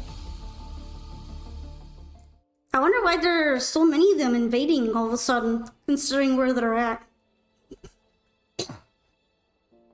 Alright, let me have a bit of water. And yeah. With Andoris's information, Klukai can confirm that the underground brokers network used by 404 was completely down, so she decides to contact Dier for an arrangement. After communicating the situation of Dier, he unexpectedly bears a face of resignation. The underground brokers network is completely down. I know. I heard about the signal issue from Andoris as well. And what do you plan to do now that you have heard about it? 404 uses network services provided by underground brokers when operating in contamination zones. My responsibility is dome maintenance, not base station repair. I have no power over the fact that their base stations are rarely repaired and maintained, okay? I think in the previous chapter he actually came back from fixing a base station. I guess this kind of takes place a little bit in the past compared to the previous chapter, since he's now talking about not wanting to fix it. What? Don't stare at me with such a scary expression. It's really not that I'm too lazy to help. Your mission area is already pretty close to a red zone for starters. And with a hostile environment combined with little money from very little people in this area, it's natural that the underground brokers can't and don't maintain this place very much. Then prod them for repairs. Did that a long time ago. But don't you understand those people? Tell them this month and they reply in the next. Then it will take another month to complete the repair. It seems familiar. That's very like a lot of these kinds of companies, isn't it? I guess even the underground brokers are like that too. I'll contact them again and see if I can solve the issue by giving them more money or some technical support. But I just want to make things clear. I cannot guarantee how long this will take to repair. No one knows how this will go. It's best if you continue borrowing the Survey Corps signal if you need it. The thought of having to continue cooperating with those soldiers irritates Klukai. At this moment, a comms request from Andoris appears in her visual interface. In any case, make sure to restore the signal as soon as possible, no matter what methods you use. Unless the underground brokers want me to visit them on their doorstep. Whoa, scary. I have other things to take care of. This is it for now. Kukai switches over to Andoris' comms request. The sounds of gunfire and the roars of Elids can be heard through the comms. Later, we've been attacked by a large number of Elids. Please assist. Save me, big sis! Andoris' jeep couldn't Acknowledged. Keep moving in the same direction and sync your locations of me every now and then. Remember, focus on evasion and don't overexert yourselves before reinforcements arrive. Understood. Understood. Oh, we're gonna have to save them. After confirming their coordinates, Klukai secures a sleeping Michti on the motorbike's backseat before hitting the gas. Driving on the open wilds, the bumpy ride finally manages to wake up Michti. Who am I? Where am I? Why did you do the seatbelts this way? Shut up and raise your gun. Clear out the eel that's blocking our path. Don't do the seatbelt for me. I can't move.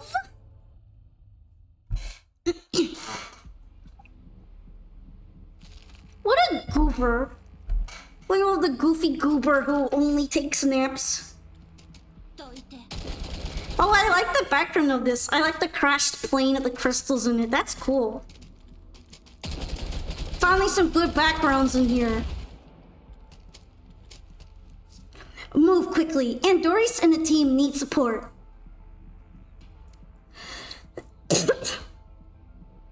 Alright, they only want me placing one support thing. They basically want me to put a sentry, or they want me to explode this. Probably gonna put the sentry. I feel like I could explode that pretty easily if I so choose.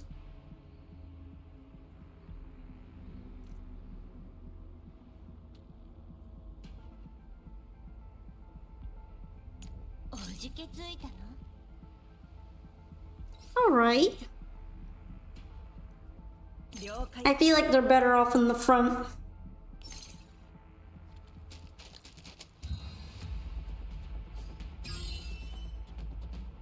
I like Kukai's sneakers. They kind of look like fairy tales in this outfit. They got them good sneaks. I love a good pair of sneakers out in the wasteland.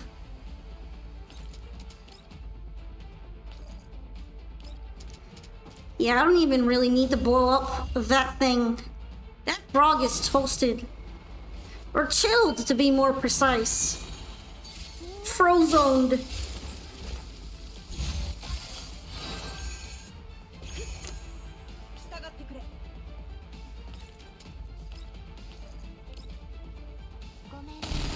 He has become Froyo.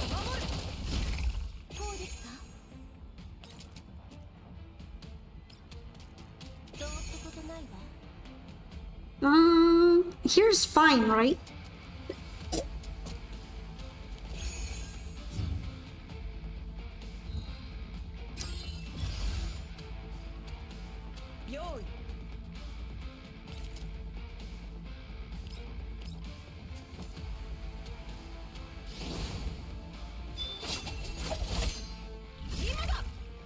I'm wanting to test out this whole thing with the Peritia activating Kyongju support, but none of the enemies last long enough for me to do that. It's like, how am I even gonna do it? They're dead. They're just dead. I can't find out at all.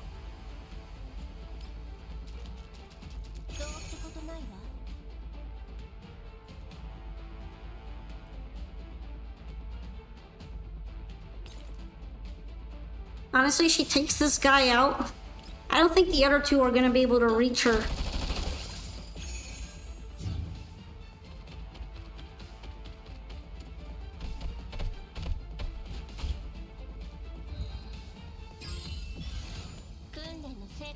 I wonder how her passive works. Elite's Pride. Control type effects, so she can't even suffer from them.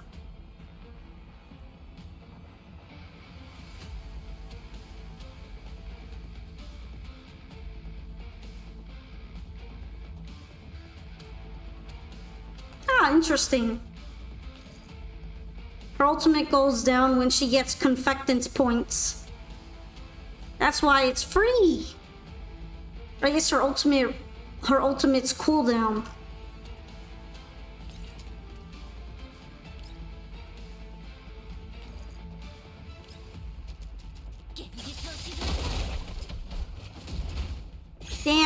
have to go that hard on him. He's already dead.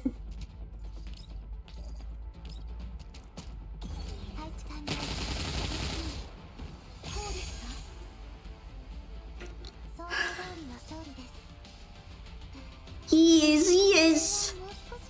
We took him out. They're done for.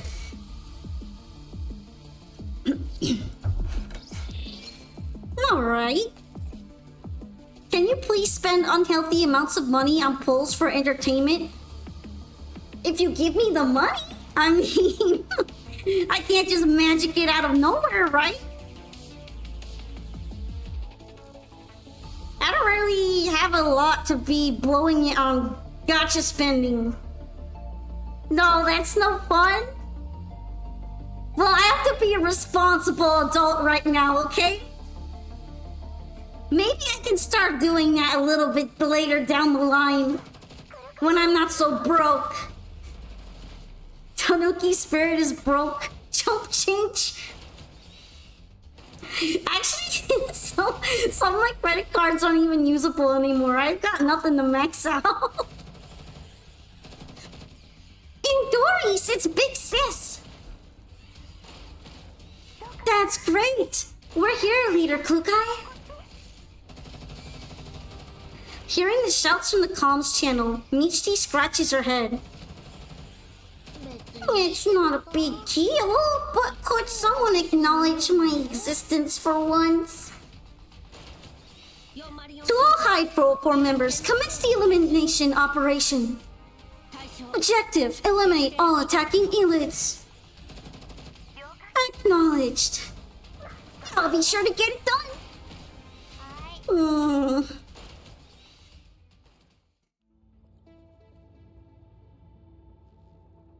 Oh, this is just another free battle stage with almost no dialogue in it. It's not very story mode in here. It's actual gameplay. Like what? Gameplay? Fight real? Couldn't be me.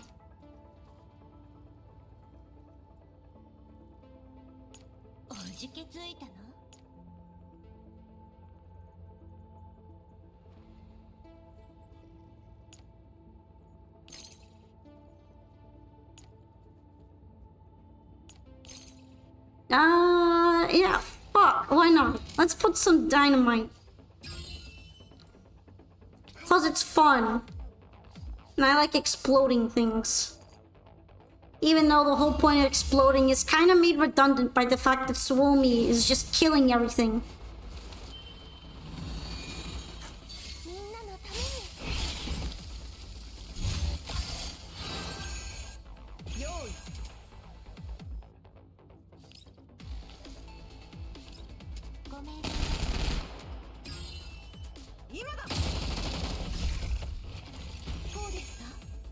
Alright, I feel like they're probably gonna be fine here. I'll just put Parity on this side.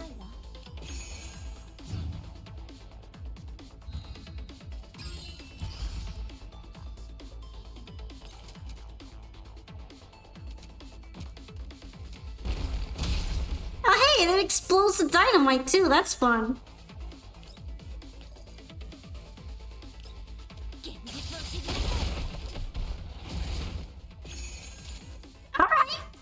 I mean, that was easy. Makes sense. Right after the last bullet ends the final elite, Belka jumps off the boulder and rapidly sprints to where Klukai is. Stop. But this was my plan. No, my preparation. I've long prepared for a hug of tears and laughter after the long-awaited reunion between sisters. Is that why you did not operate according to how you were trained and instead rushed into a massive elites?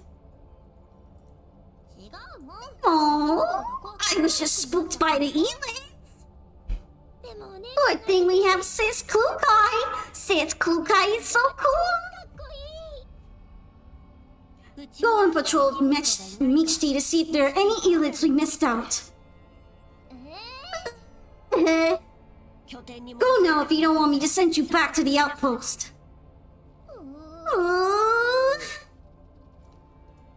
Evading Belka's reluctant puppy gaze, Klukai turns toward Andoris, who has just walked over. Why are you so careless? You've disturbed too many Elids. Before we set off, I reminded the two of you to minimize any contact with Elids. We are here to investigate Paradeus, not perform environmental work. There weren't so many at first, but... Andori shows her data records that she has on hand. Even though we tried our best to adjust our route, these Elids seem to actually be heading in the direction we want to go, so it became impossible to evade them. What? Send me the data. Got it. After skimming the data, Klukai feels that there's something off, but she doesn't manage to think of any implications. Forget about that for now. Do you have any results from the investigation I asked you to perform? Yes. According to gathered intel, the insignia you had photographed belongs to the Manji Security Service, a private company and a PMC registered within the White Zones. Oh no, it's them! It's those goofballs! Does that mean that Lentine is gonna show up? A PMC? Correct. Their website states that their business scope includes but isn't limited to material transport, escort services, etc., etc.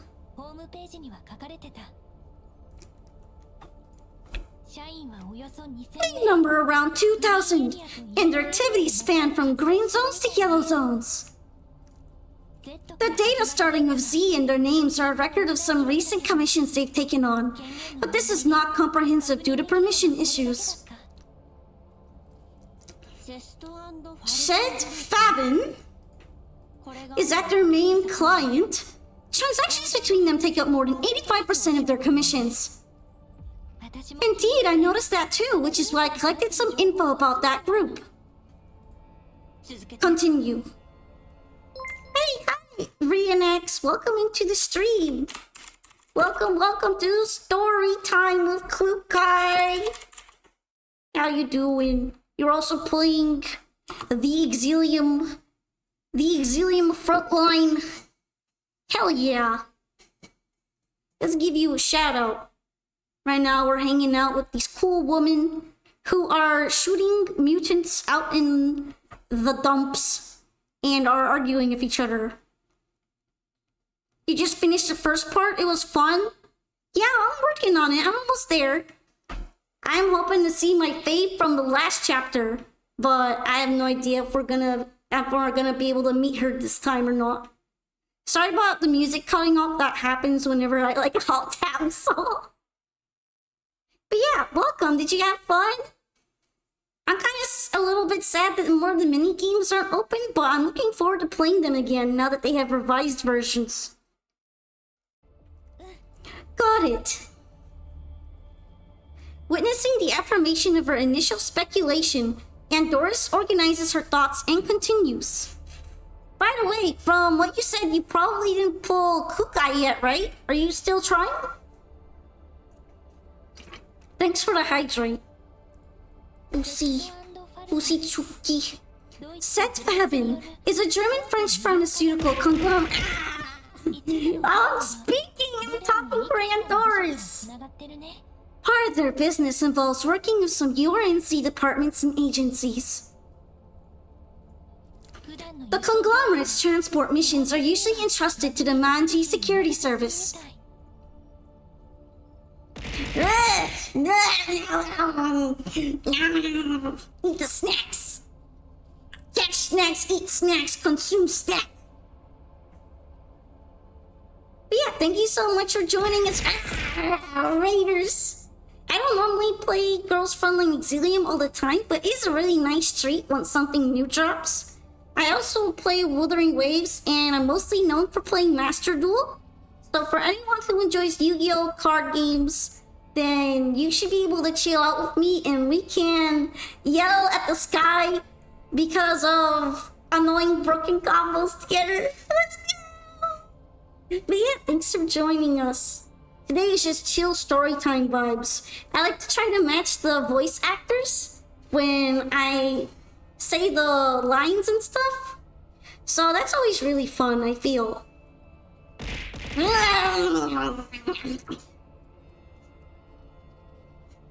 Yip snack. There are a ton of PMCs out there in the world, and there are many way bigger than the Magni security. Yeah, I've been noticing some typos in this one. Mostly in Dimitri's name, but this time they completely reversed the letters and made a new PMC. Pawn is a feral animal for snacks. True! True and fact-checked. By the way, if anyone needs to leave due to being tired, feel free to get your whatever rest you need to. I know for a lot of people it's late, myself kind of included, but I always stream at night, so for me it's like pseudo daytime. Except dark and quiet and lonely. So yeah. She's also a feral animal for waifus. Well, Pawn is just feral. She's not safe though. Anti-say-so alert. You need to rest at 6:40 p.m. It's 2:40 a.m. Here. 2:40 a.m. Hell yeah. But I understand, maybe you need to eat dinner or something. I recently got a snack because I was hungry.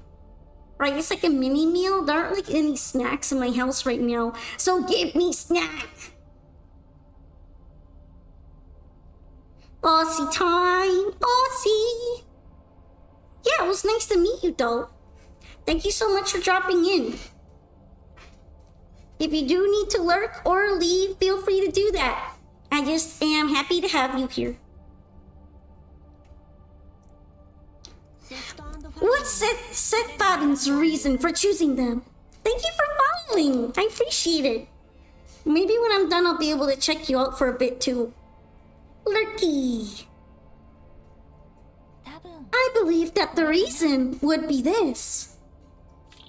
As she spoke, and Dory sends another set of data to Kukai. This conglomerate is the main shareholder for the Manji Security Service. Although I have not found the exact contract papers, but according to some past records from Seth Faden, there was once a security department with the same name as the Manji Security Service, headed by the same legal representative of the current company.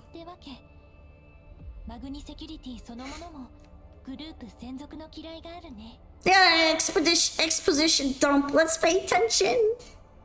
All I see are her 3 moles. They're giving the dolls moles these days. A security department splitting off to become its own company.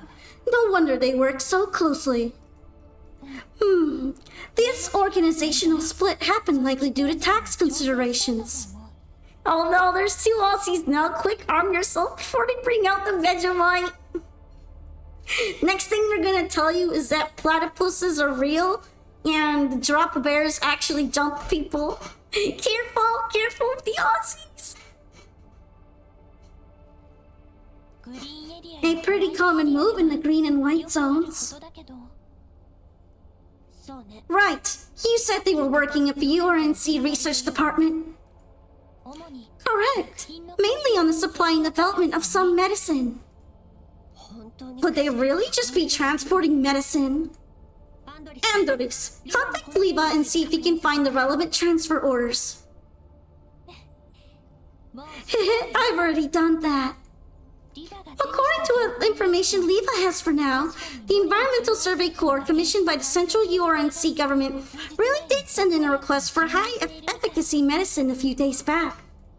But this kind of work does not fall under the jurisdiction of the Non-Military Forces Administration, so it is hard to know the exact reasons why they have not asked regular forces to transport it in favor of PMCs. Yeah. That's all the intel we have for now. Alright, the line was a little confusing because it made it sound like that's not the military's job, but then it made it sound like PMCs also don't really do that job, so I guess it is the military's job to transport the medicine. I suppose that makes sense, right? Hi, Fort Vexer. How's my favorite feral streamer doing? We're enjoying ourselves and we're getting through it. Exposition time. Story time. Since I can only make relatively superficial judgments to assist in pre-screening the information, I will later send all that we have to level 2 for your further verification, Leader Klukai. Klukai? My voice cut out there for a bit. I had to breathe. Breathe! Breathe, poker! Breathe! What's going on? The volume, accuracy, and precision of your short-term intel gathering has improved significantly compared to before. Oh, we're playing VNs, nice! It's a VN with a little bit of a strategy game in there sometimes. Imagine breathing couldn't be me. Breathing, breathe. Breathing is for the weak, including me. Your process has become more rigorous, and you have also been slowly developing your own ability to make judgments. Klukai turns her head after noticing Doris's smile. You pass. Oh, she's blushing. How come you're blushing when you're saying that? You pass my assessment. Ah, Kira. I'll make sure to catch up faster. When I catch up to everyone, will Leader Klukai become happier? Don't get too carried away. Okay. A thought hits Klukai just as they end the topic of conversation. Belka! Here! What can I do for you, big sis? Lesbian robot noises. Nah. The minute they see Commander, they instantly become straight as an arrow. Unless the Commander is a woman, in that case, robot lesbian noises.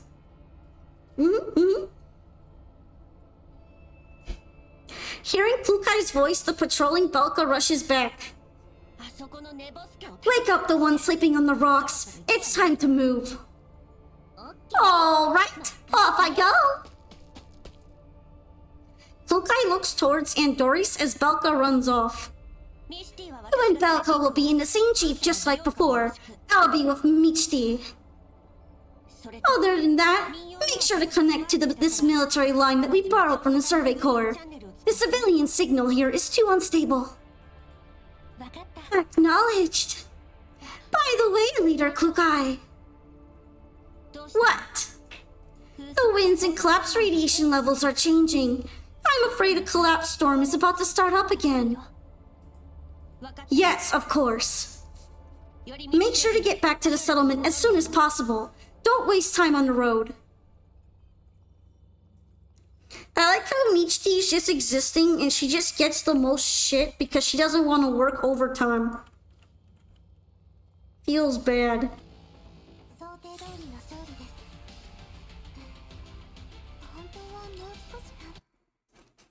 I believe in you, Michti. You'll be able to take your forever nap one day.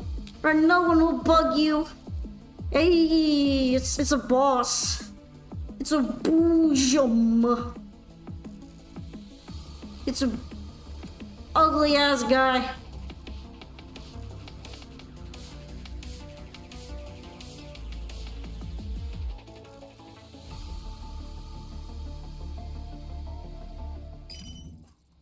As Hide 404 reaches less than a kilometer away from the settlement, Doris's voice comes up from level 2.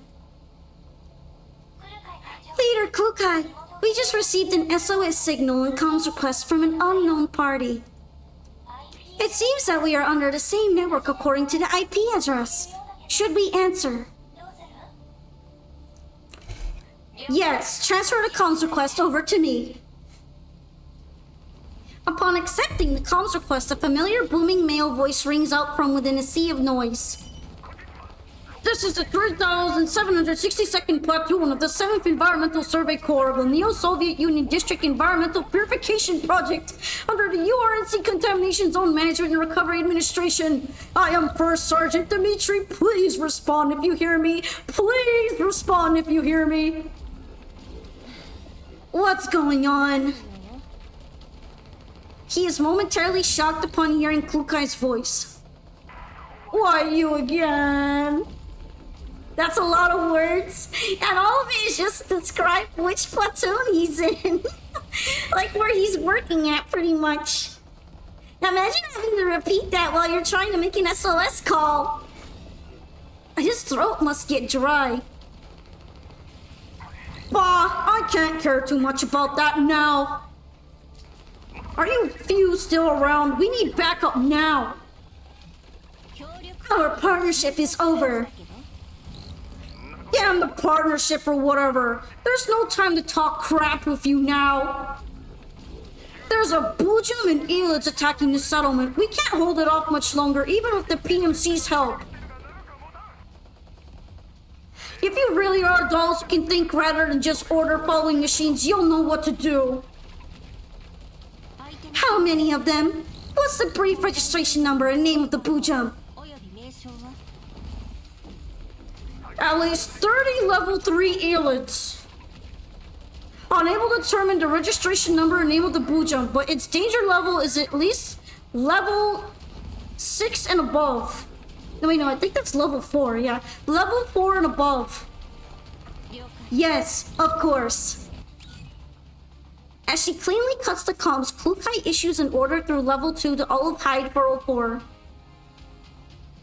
Attention all members of 404 Team 1. Prepare for combat and maintain level 2 communication at all times. Keep driving towards your current direction if additional haste. Michti and I will contact the enemy in 1 minute. Andres and Belka will provide cover fire from the back. Acknowledged. I'll listen to Big Six. What's happening? Are we fighting? Who are we fighting? A Bujum. What? A Bujum? Aren't those super dangerous? I might activate a plan B at any moment if the need comes. Make sure you get ready for it. String me along again? Later, I can see the battlefield. One does not need Andoris to see that the intense gunfire and screams that signal a fierce upcoming battle. The armed forces and mechs surround a single large Bujum. Their rifle rounds do not seem to do any real damage against its hardened skin. The storm throws up yellow sand, making the small buildings of the settlement in the distance seem even more dilapidated and brittle. The Bujum lays its thick and sturdy limbs around, toppling over a heavy jeep with ease. The men in the jeep who have no time to escape are buried for eternal sleep in this dangerous wilderness before they can even scream.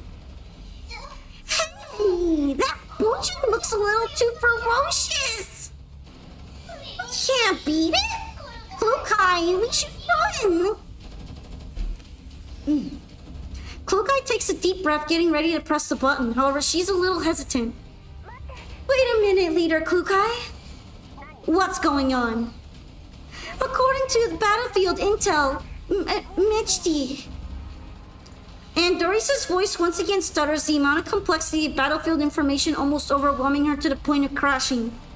But line after line of battle intel continues to successfully be transmitted to Klukai through level 2. After quickly processing the information from Andoris, Klukai roughly understands what she means. This Bujum has reached the point where regular weapons won't be able to hurt it at all.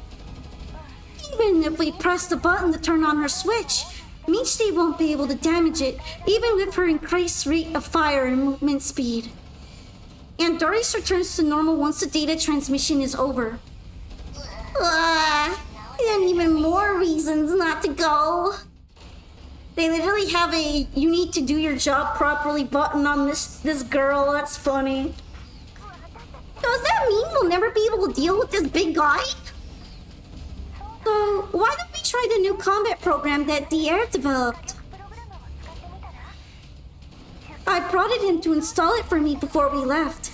The external equipment is in the boot. Are you sure it will work? According to the test records, we can surely try. But to use it, I will have to borrow Michti's power and use about 120 seconds for loading and calibration. Also, the process won't be able to stop once it starts. We have only one chance. If only the story Kukai is V6, she would have been able to nuke the entire swarm. Hi, Brenda Lamb. Yeah, she needs her upgrades. It's unfortunate, but it is what it is, right? She'll get there someday. She'll become a demigod. Michti, retreat and find Andoris. Also, hello. We're in intense story time right now. Belko, you and Michti should help Andoris find a good place to shoot from and ensure her safety in the meantime. Use your free time to help the front line in eliminating elites. I'll be sure to get it done. Upgrades, people. Yeah, pull those dupes, people. If you pull V6 Kukai before this cutscene, I guarantee it will completely change and Kukai will completely wipe the asses of this boss. How about you? I'll fight it on the front lines. Too dangerous. They will need enough firepower to pin down the Bujum. If the front line breaks this early, it's all over. Then I'll go with Big Sis. Follow my orders. Remember your own mission. What? You can trust her, Belka. Your big sister Kukai is super powerful, don't you remember?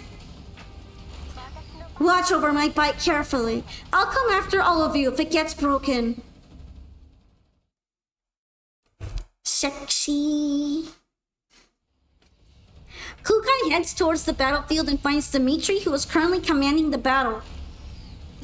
Order your soldiers in the PMC to prioritize containing the Bujum. Cordon it off in a circular area within a 50-meter wide radius. As for the elites, ignore them unless they threaten to break the blockade. I will find time to take them out. Also, send me your regional comms password. I borrowed a friend's V6 Kukai. She finished the fight so fast I have to redo it, install just to get all objectives. Ah, oops. Maybe a little bit too OP over there. You want this and you want that. What's your circuit brain thinking? That thing's skin is too thick. We can't kill it even if we circle it. You get it? Shut up if you know you can't beat it. 404 has the firepower to deal some severe damage. All you have to do is cooperate. Dimitri stares at Kukai after confirming that she isn't messing with him at all. He turns and presses the button on his comms device. All fire teams, listen up. Lock down the Bujum in a 50-meter radius, 110 meters from my 3 o'clock. Stop targeting the Ela trash. I repeat, contain the Bujum in a radius of 50 meters. The target location is 110 meters from my 3 o'clock. Get moving. The formation starts moving orderly once the order is received. Dimitri puts down his comms device and squints at Kukai. Here's the access key. You better succeed. I-404 never goes back on their word.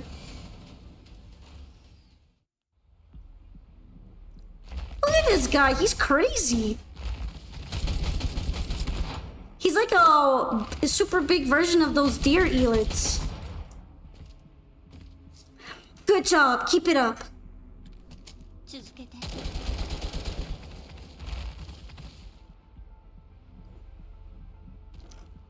Big monster.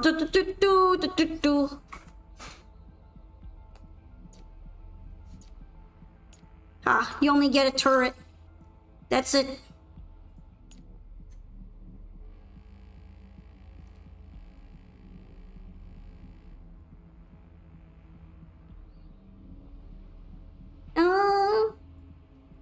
What are we looking at here?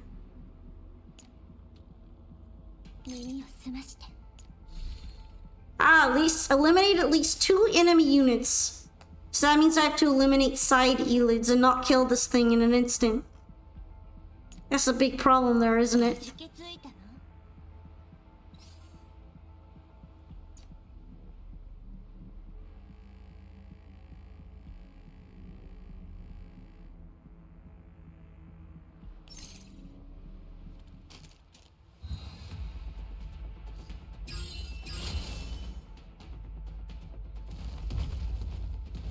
Large.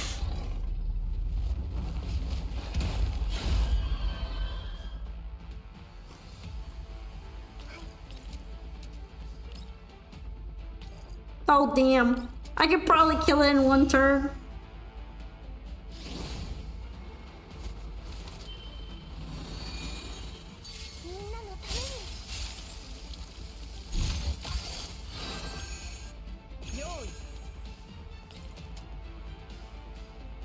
What an oblivion is that?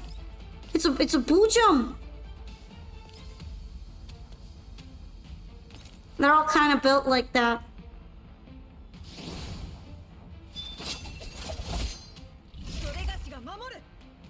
The short answer is that in this world, there is a mutating force that was released due to some ancient weaponry being uncovered, and because of that, these guys eventually got formed from multiple mutant creatures combining. So it's a big ass mutant that is dangerous to the remnants of civilization. No, killed you. She was too powerful.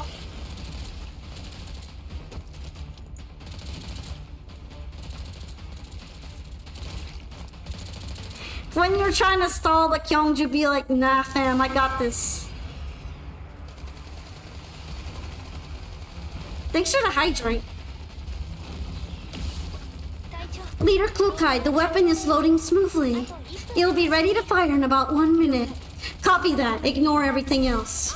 Just focus on getting the shot in. Understood. Hurry, we pinned down the bull jump. Can you guys hurry up? My men can't do this all day.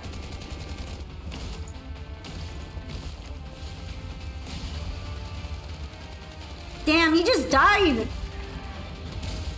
Bro is dead. The cars are gonna... Oh, there they go. They lifted. Oh, he's eating it. That's gnarly. He's peeing himself right now. 35 seconds more. Hang in there. Fuck your 35 seconds. 30. 25. 20.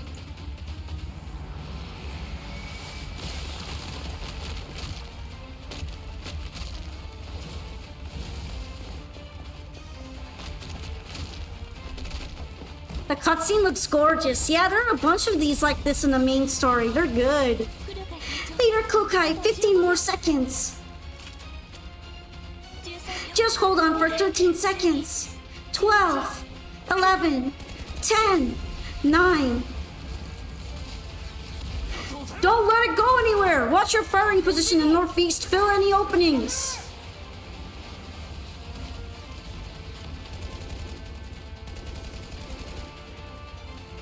Where is he going? He's just leaving. 5 more seconds.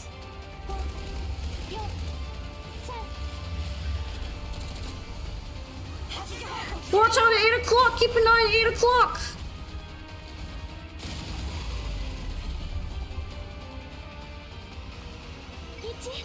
One.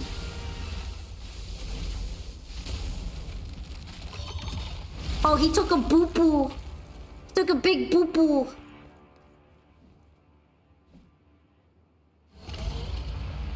It wasn't in the right position. No. Why did that guy do that? He's leaving though.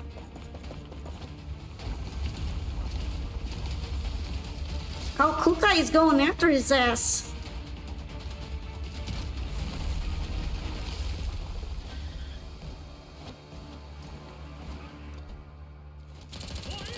That's enough, just leave it.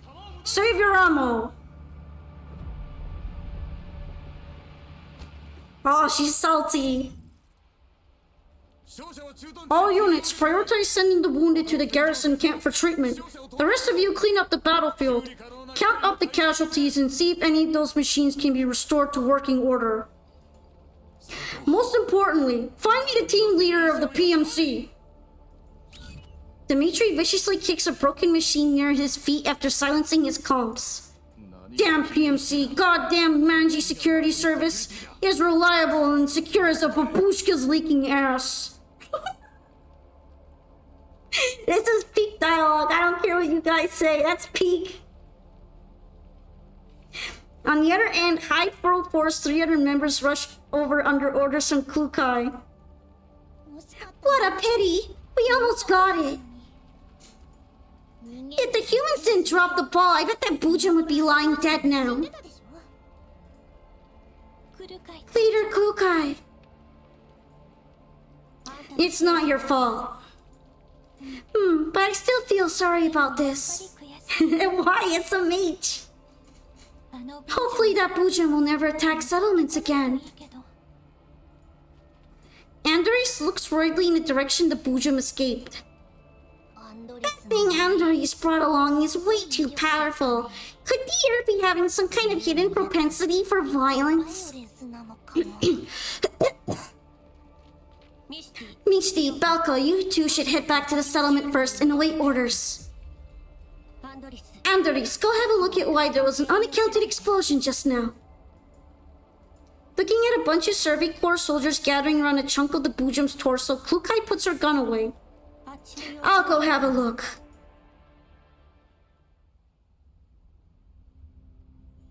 No way!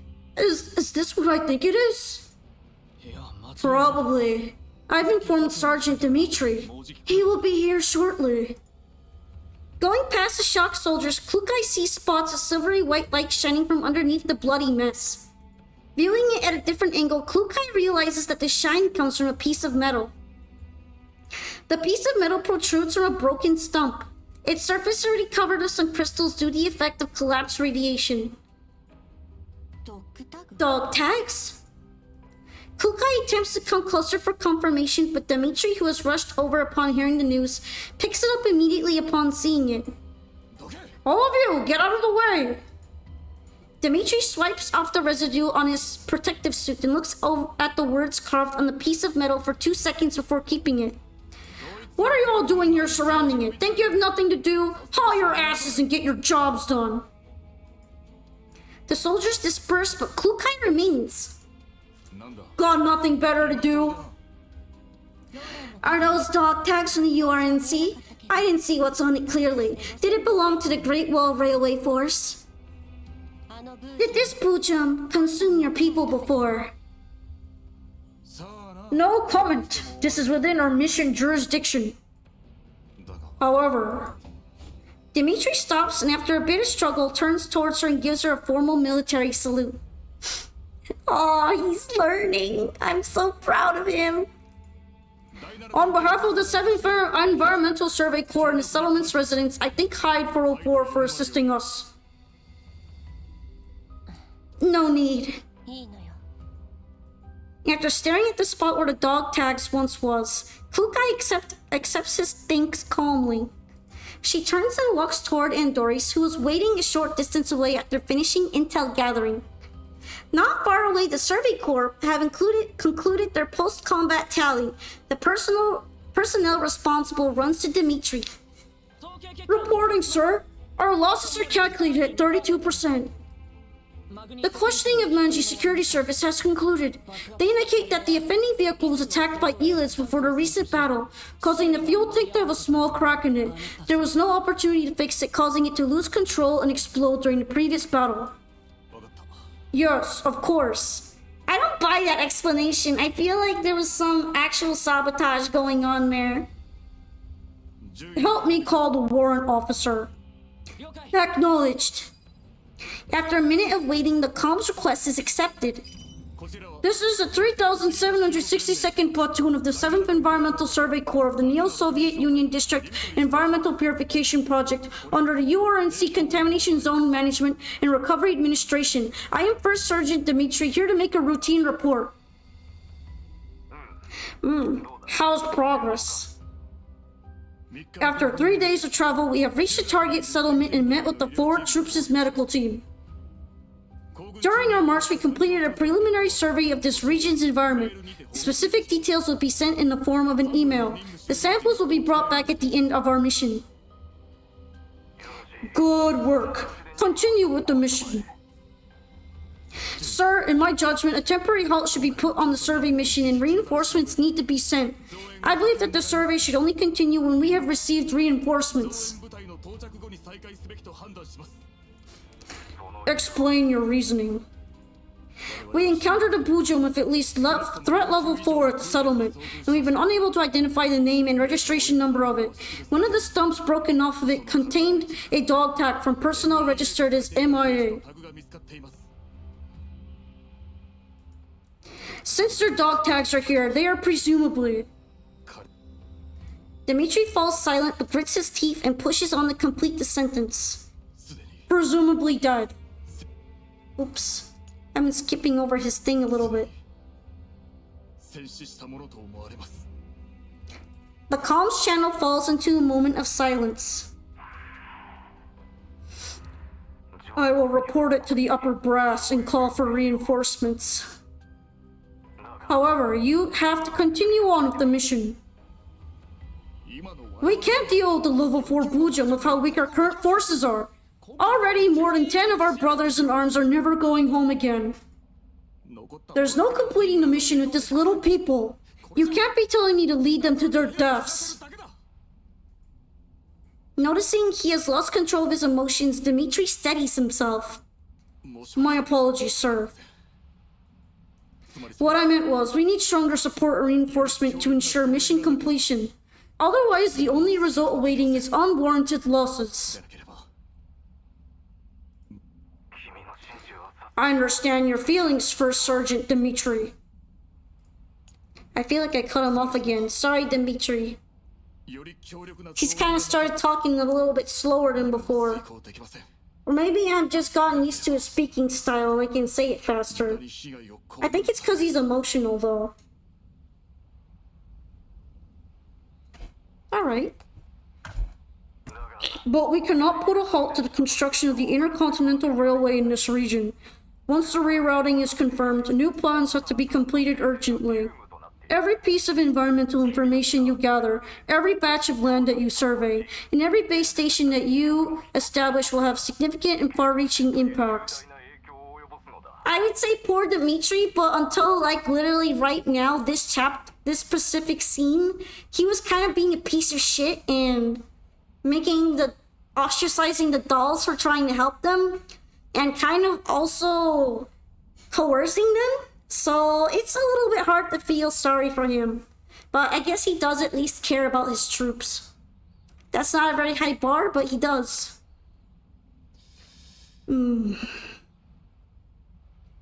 Continue with your mission. This will help facilitate progress once the reinforcements reach you. I will dispatch personnel for your reinforcement ASAP. Yes, sir. I eagerly await your next report. After ending the communication, Dimitri notices that the soldiers around him are carrying strange expressions. Let it out if you are feeling afraid. It is a very normal emotion to feel. Those who aren't afraid are inhuman. You'd be a machine. Sir, that is a Bujum. One attacked back when we were guarding the Great Wall Railway. If we didn't receive support from the outpost garrison, it would have rushed in and toppled the entire Great Wall Railway train. I know. He lets out a heavy sigh. Pass word to the cooks. Break out the goods and cook up something decent tonight. The families of our fallen brothers will be taken care of in the best possible way. I will apply for them and ensure it. Okay. That's all. Go do what you have to. Maybe you could head back with us, sir? Later, I'll check again to see if we missed anything. The storm continues, but dusk is approaching. As the setting sun paints a deep red over this broken, desolated land, Dimitri squeezes the found dog tags. Despite being isolated by the thick protective suit, he can almost feel the hardness and lifeless cold that belongs only to metal. For a long time, he simply looks towards the wilderness in front of him without speaking a single word. The wilds respond only with the sound of boundless wind. Dimitri hesitates for a moment, and without regard for anything at all, he yanks off his protective mask and spits hard on the ground. It's so fucking suffocating.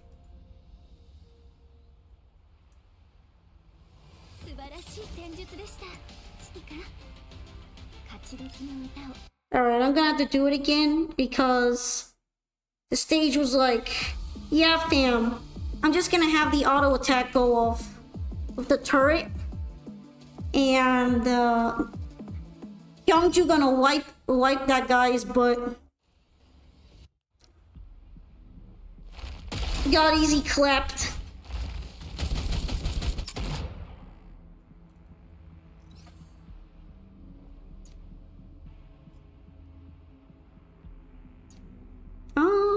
And you know what, fuck it. I'm not gonna deploy any support because the support was the one that did that. She looks amazing? Who do you mean? Do you mean Diane? Because I was the one who showed up there at the end scene. That's this one. Yeah, that's Diane.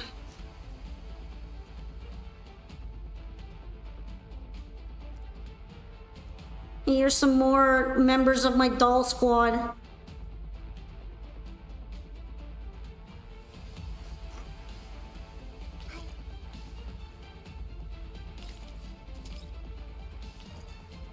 Are you gonna be a confirmed Diane enthusiast? You can actually waifu her. Like you can marry her in the game already. Some of them aren't marryable, but I believe Diane is.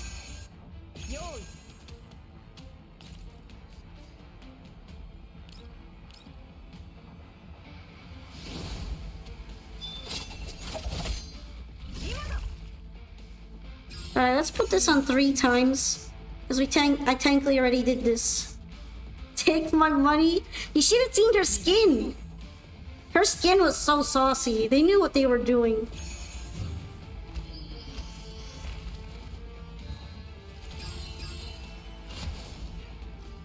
There they are. The bad guys.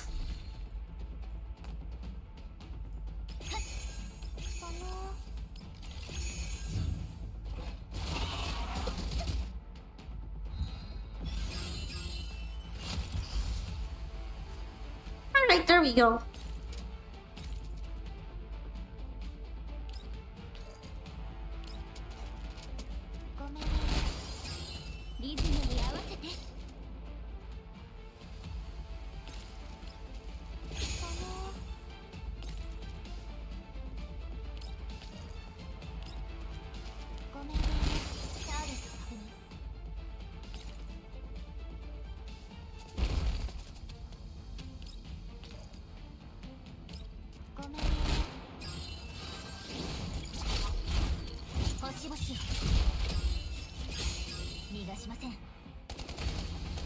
Oh, that'll do it.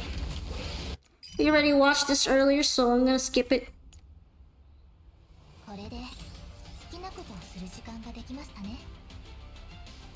Alright, I got that one where I had to kill the little mobs.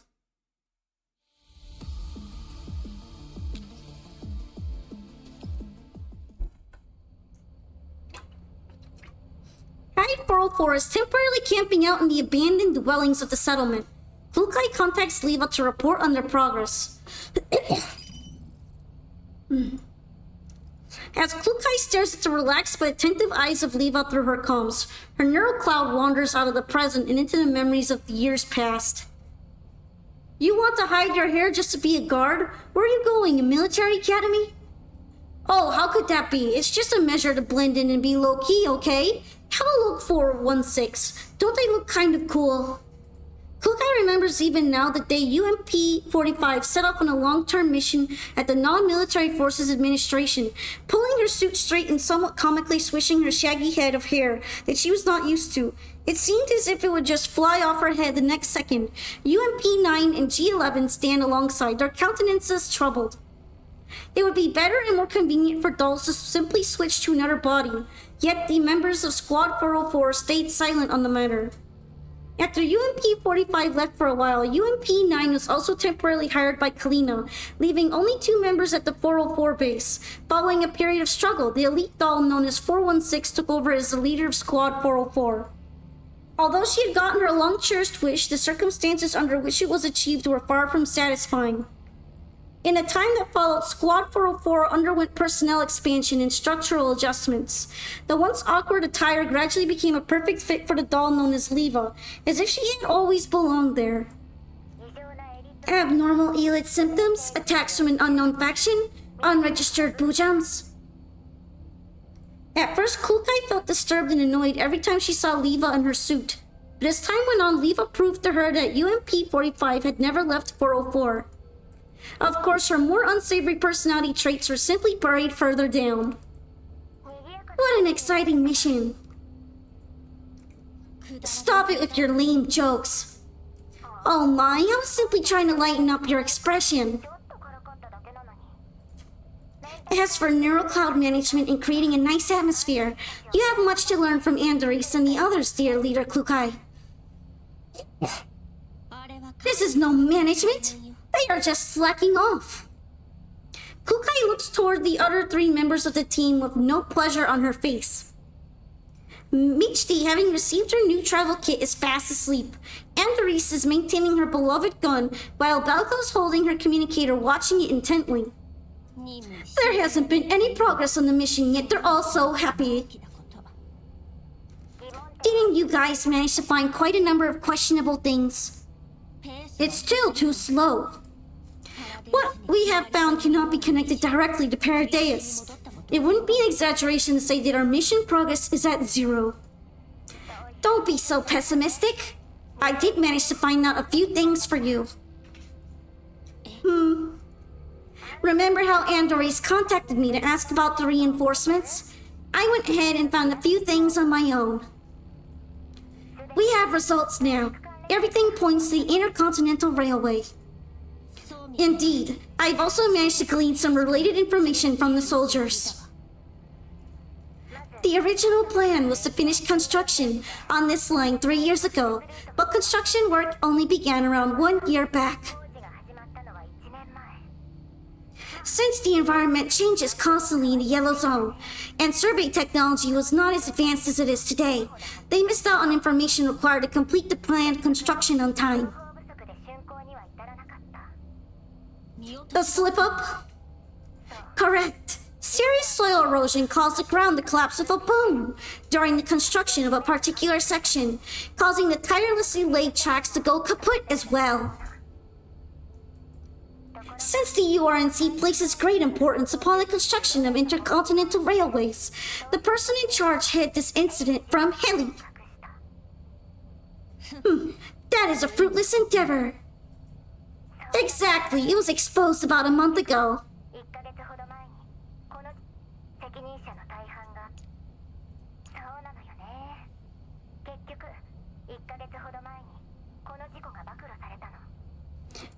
Rumor has it that the related departments had half their managers replaced, you know.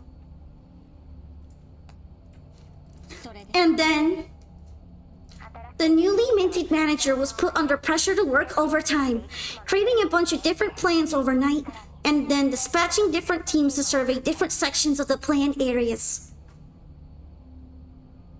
Because the Environmental Survey Corps were already busy with their pre-existing survey missions and could not deal with this large amount of newfound work, soldiers serving in purification zones near the planned route were seconded to work as part of the Environmental Survey Corps. The soldiers you encountered must be the ones coming from the purification zone. So where's the connection of Paradeus and all this? Oh my! Why are Kukai's thought processes still so rigid? Say it straight and stop being so eccentric and ambiguous about it. You know it already, Kukai. There's something going on with the abnormal radiation levels. The Survey Corps are losing contact to some soldiers and having an absurdly high number of the infected. And it's Paradise. It's always Paradise. Because they're Paradise. It's a Paradise moment. Of course I know, but none of this points directly to the actions of Paradise. The unknown Buja might be behind the Survey Corps losing contact to some of their soldiers. What if I told you that intel seems to show Paradise conducting strange radiation-related experiments in the red and yellow zones? Would you still think everything is a coincidence, Meow? What I think is not important. Aren't you still at the guessing stage after all the speculation? Isn't that normal? The person responsible for investigating all these clues is Kukai after all. Please hurry up. Hurry up? Bitch, it's your job. You hurry up. You haven't forgotten, have you? The reason we've been delayed for so long is because the information you provided in the commission was inconsistent with the situation on the ground and unreliable signals of Hide 404, right? Oh my, you didn't lose your temper this time. I can't be bothered to waste my time with you. Kukai brings the topic back on track after thinking for a bit. Due to the accidents that occurred during your mission, 404 has used up more energy and ammunition than expected. The environmental conditions and threats of unknown forces make it difficult to predict the risk level of future threats. Do we really have to continue this mission? I'm afraid so. Paradise is known to be quite elusive, so every piece of intel on them should be investigated and verified ASAP. This does not mean we should proceed haphazardly. Yes. That's why I've also considered reinforcements. I even specially dispatched 2 additional teams for support. They are Kukai's old acquaintances, by the way. Acquaintances? Kukai lags for a second, then her face darkens. Can't be talking about the Survey Corps? Bingo! Leva? Alright, it's best if I explain this. On the other end of the comms, Kalina pats Leva and turns the camera towards her. It's been a long time, Kukai. I'm sorry that our inaccurate intel has caused trouble for you and your team. Oh, I cut off Kalina. Sorry, Kalina.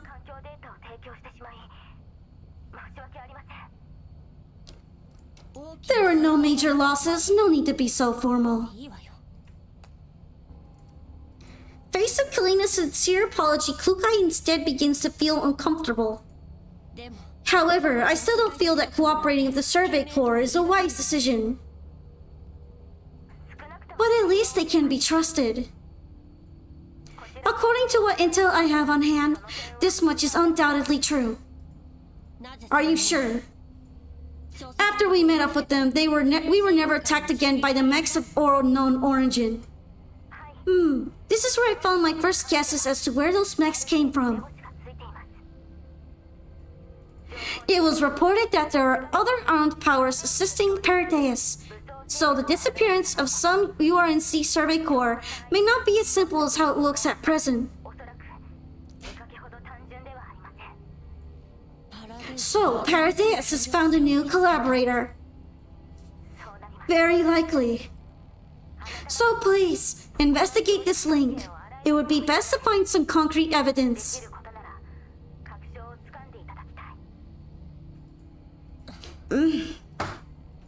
Since the URNC Survey Corps were ahead of us in investigating this area of land, they have paid a huge price.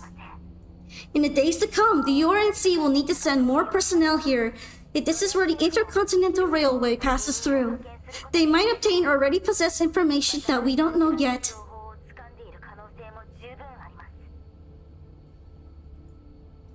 No matter how you look at it from a safety or intel perspective, the best way forward is to work with the Survey Corps for the moment. Will the Survey Corps agree to work together, though? They obviously distrust 404. Since they have conveniently sent out a request for reinforcements, I did a little something for 404 to become their forward aid before the main reinforcements arrive.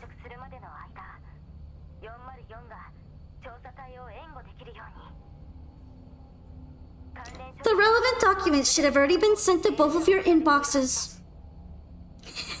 She's not gonna be too excited about this, I think. You sure work fast. I want to do my best to provide convenience for you guys. Kalina, I suggest you avoid interacting with Leva too much. Hearing what Kukai has said, Kalina flashes a cheeky smile from her Griffin days while Leva shrugs. Right, to prevent any unexpected complications, keep the matter of investigating Paradeus a secret barring any special circumstances.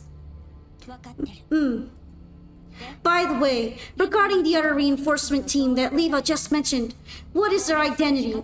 Has a time and location for their rendezvous with Hyde 404 been confirmed? About that... The booming voice of Dimitri is heard from outside the building just as Leva was about to answer. Oi! That machine or something called Kukai! Get over here! Looks like your collaborator has received the news. I'll keep the identity of the reinforcements a secret. You'll know when you see them. After ending the comms, Kukai gestures for the members of 404 to wait on standby inside while she steps out alone.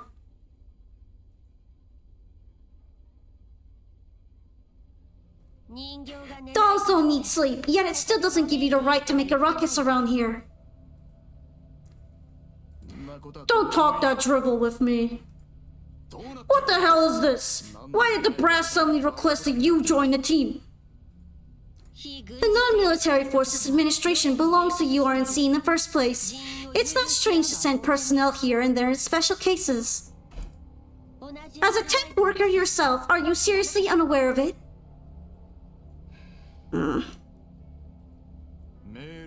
Did you read the contents of the email? Noticing Klukai's puzzled expression, Dimitri starts to taunt her with smugness on his face. You 4 dolls are employed under a Survey Corps, and we are the employer. That's gonna be fun. Not for them! You should understand what that means, right? What? You'll be listening to your orders like good dogs, doing what we tell you to. No troublemaking and no backtalk. Got it? Sukai closes her interface unhappily after confirming the contents of the email. But at least they can be trusted. Her neural cloud echoed of Kalina's quote. At last, Klukai manages to suppress her resentment. We will adhere to the agreement. As for causing trouble, perhaps it is best to worry about yourself before you worry about 404. Remember, we move out at 6 the next morning. Don't be late.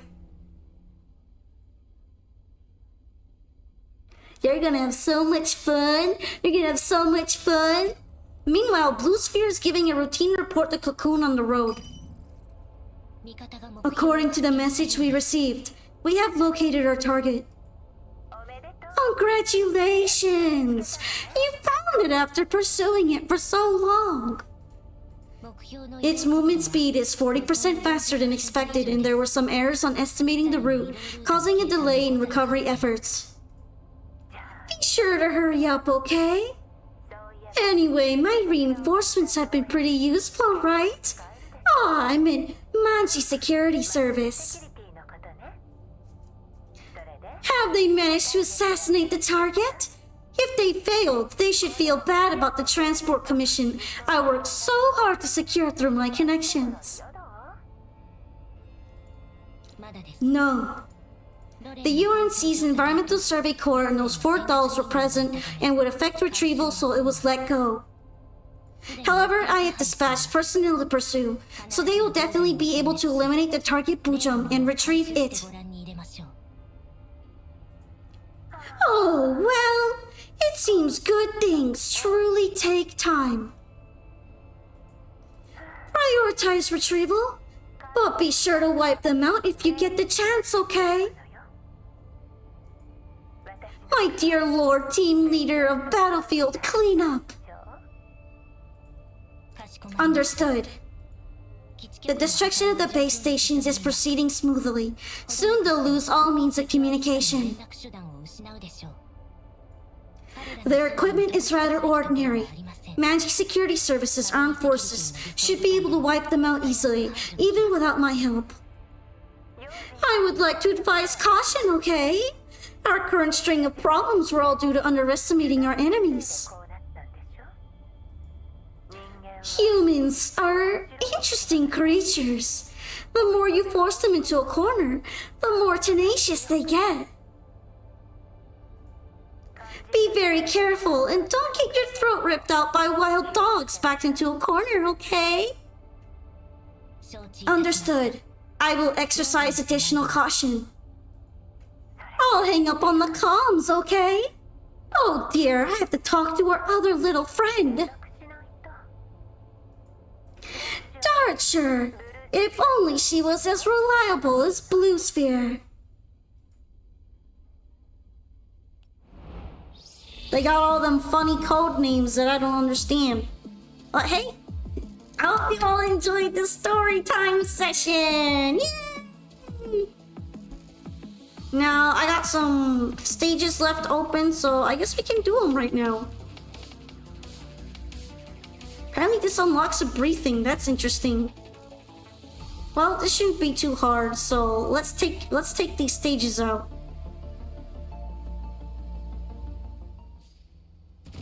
Oh, it's one of these stages. I remember this place.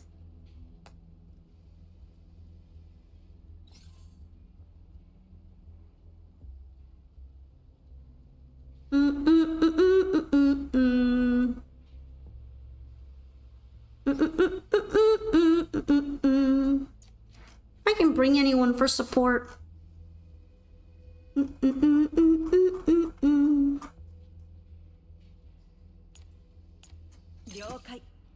Damn, a Kyongju with more stacks than mine. That's rough. Oh, looks like the only things you can put down are explosive boxes. Oh, this seems like it's gonna be a walk in the park for these guys. Let's go.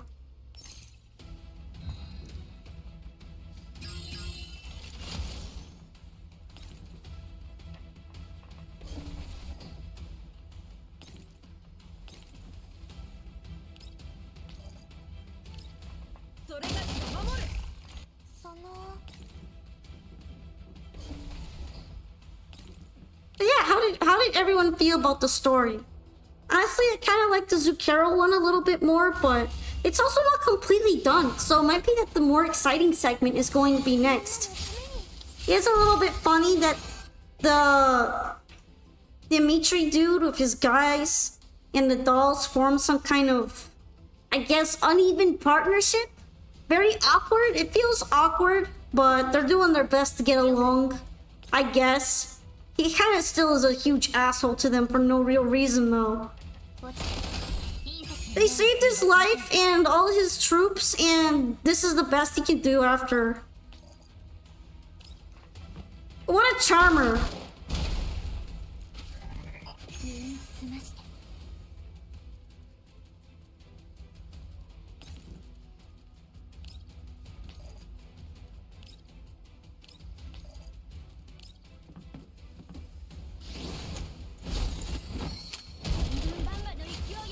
And yeah, well, I like all the Michti bullying.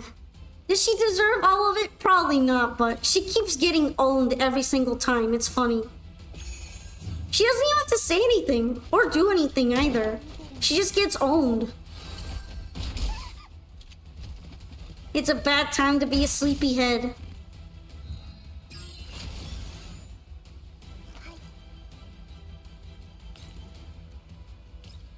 Alright, just take him out.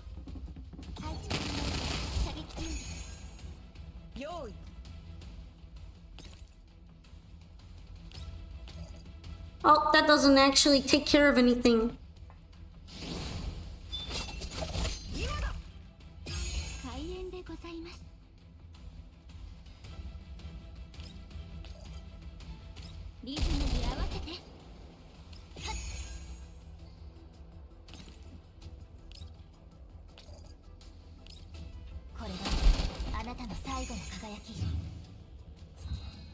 Alright, how many more turns do I have? 3 turns. Alright. We gotta get these guys moving. Schmoovin'.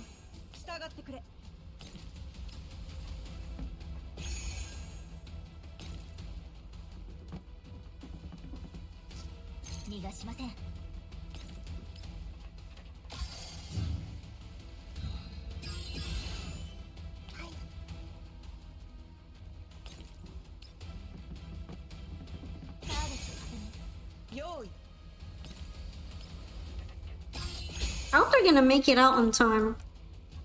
At least I got 2 of them out.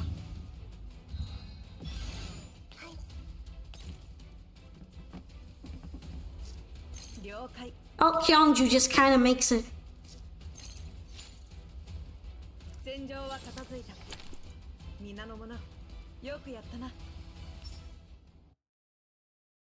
Now, how about the next one? Also, welcome back from commercials. I just talked about the story a little bit and the weird, intense relationship that Dimitri and Kukai have established, and just kind of mild discussions about how it wasn't too bad of a story, although I did like the Zucchero Cafe one a bit more. That one was exciting and had a great cast. But since the story here isn't over yet, there's a pretty solid chance that some pretty interesting times are ahead. Especially when the activity ramps up. So yeah, that was pretty much what I was going on about and yapping. What kind of support do they have?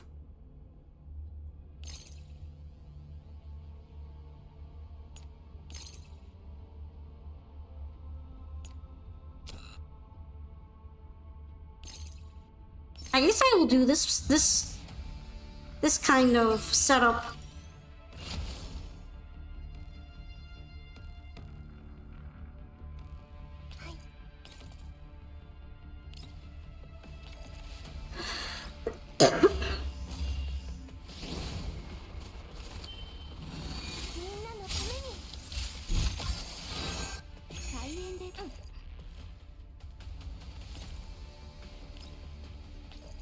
Alright, take these guys out.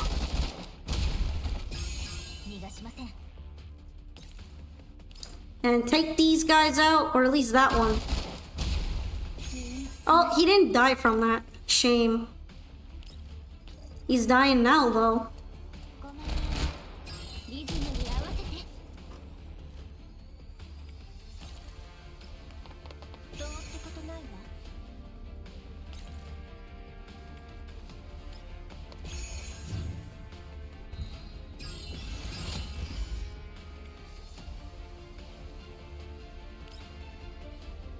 Alright, let's just blow them all up.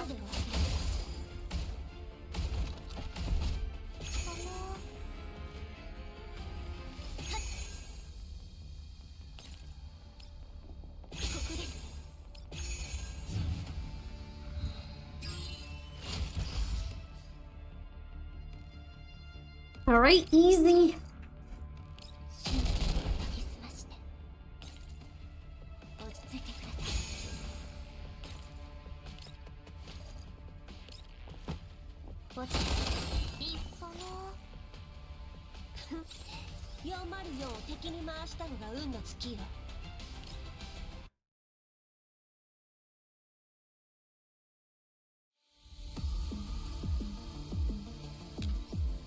Remember, guys, if anything bad happens, you can blame Paradise.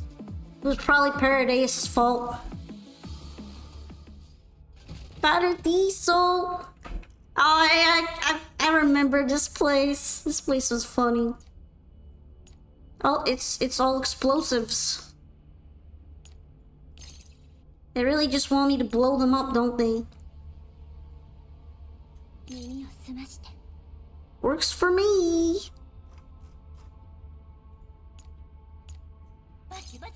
Let's bring Sabrina. It would be funny.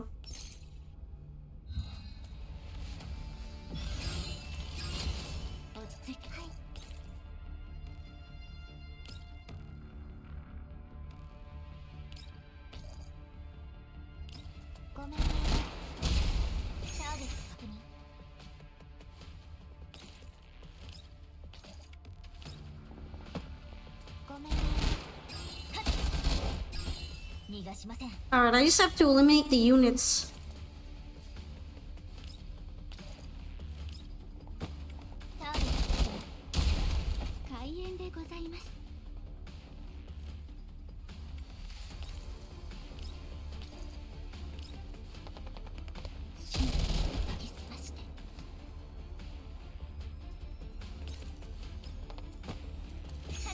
Alright, I think she can just do it from anywhere.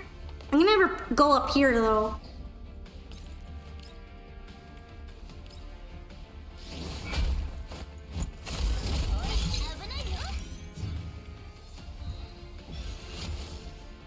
Alright.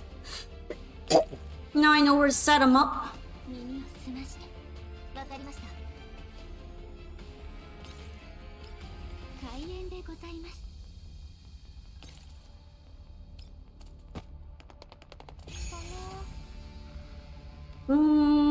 Swarmers.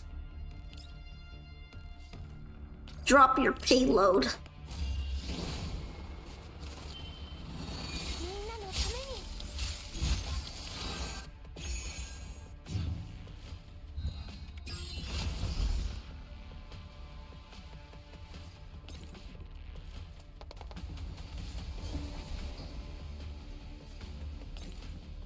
Oh, she can run straight up there. Perfect.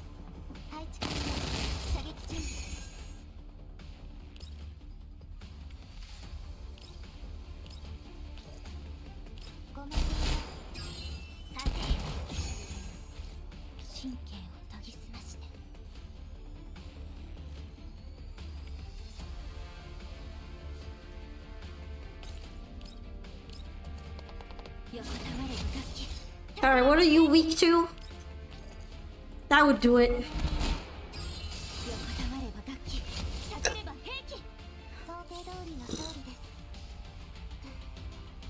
Yay! Easy. Easy clipper.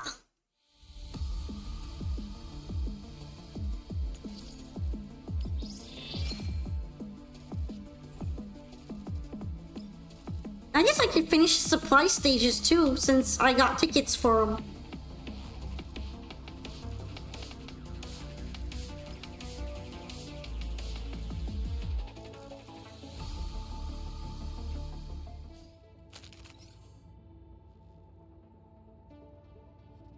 Alright, what are we looking at over here? This one's actually got a decent amount of enemies, aka AoE equals good. Especially because they're all a bit congregated near each other.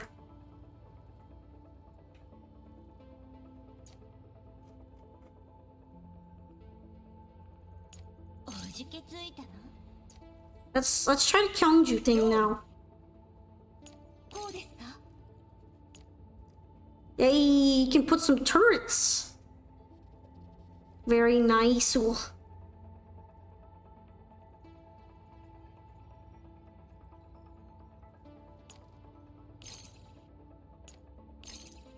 I'm just gonna put some explosive boxes because I think that'd be fun.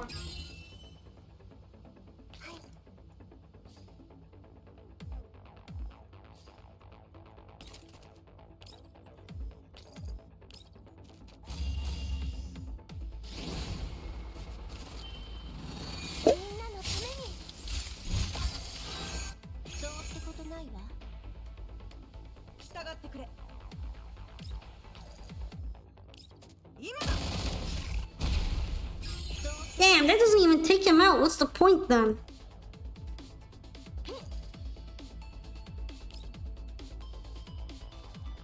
Actually, you know what?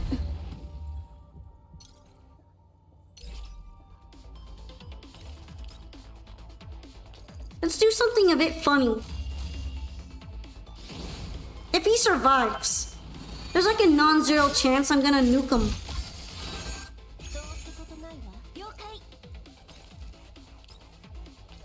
Ah, he's gonna get nuked. I wanted to bring him on this side and then blow him up with the Dynabox so he falls. But turns out he's too wimpy. We can't have fun.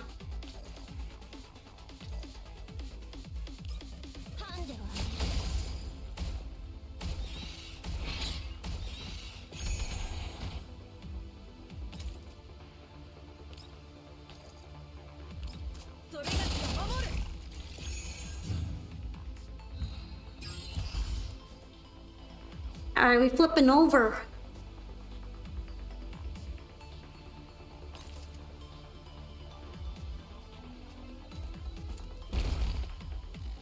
I didn't really do anything. Eh.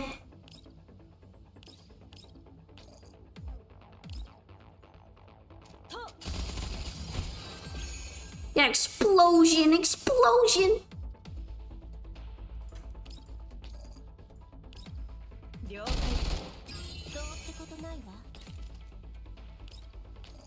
That one would definitely fall down from being exploded. Aw, he didn't die. Lame. He will now. Yay! A dead toad is a good toad.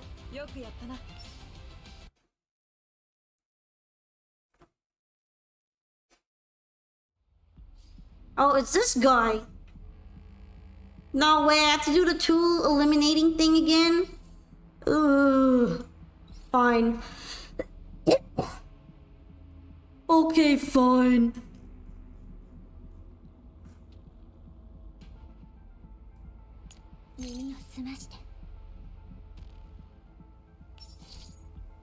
I'm not bringing support though, because they're all gonna finish him off.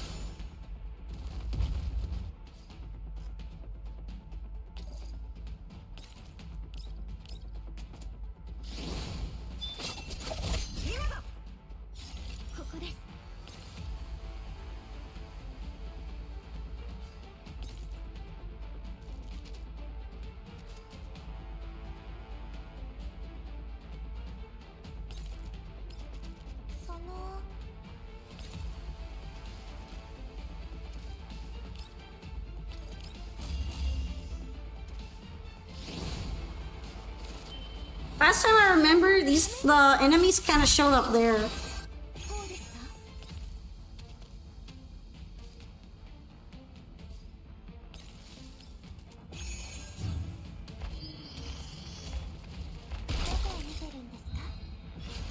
Yep, it's them again.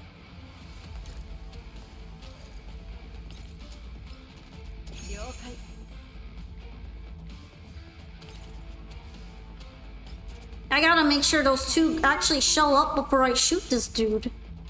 Because he'll probably actually die.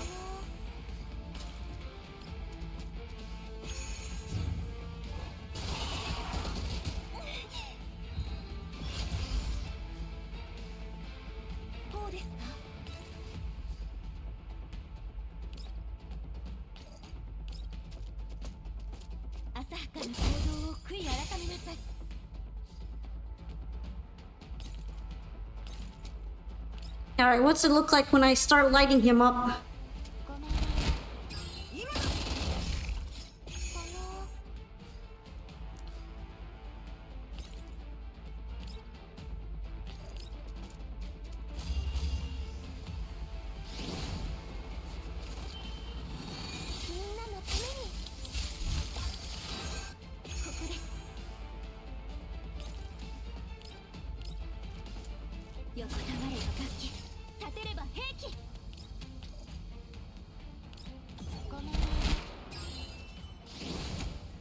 Dying!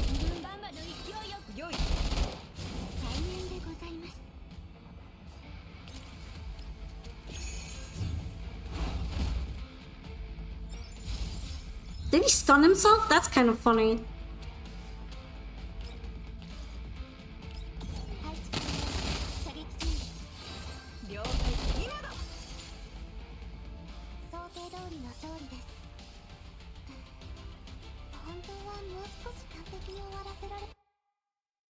Yay, let's go. I got the goods. Let's claim this.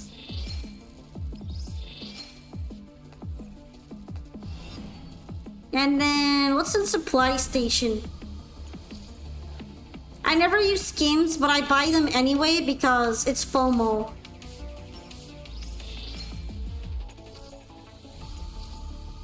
Look as if anyone uses Blade characters. The artwork of this game is phenomenal. Yeah, they worked very hard on these models. They actually patented their stockings because of how hard they worked on it. Alright, I'm probably gonna slap that onto Klukai. Give me this stuff. Oh, sadly, that didn't unlock yet. Speaking of phenomenal.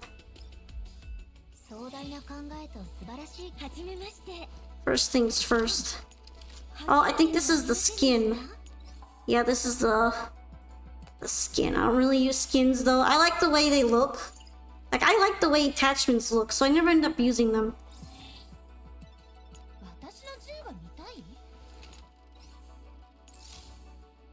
Oh, this looks kind of good. But then it doesn't look like, whoa. Groza! Hi, KBJ! Gorza's very sad. She's getting replaced. Oh yeah, I gotta unlock these.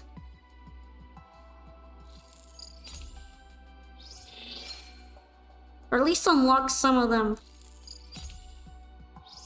She's not a wife anymore. She's been out-wifed by Klukai, who is mean and bullies Meechty all the time.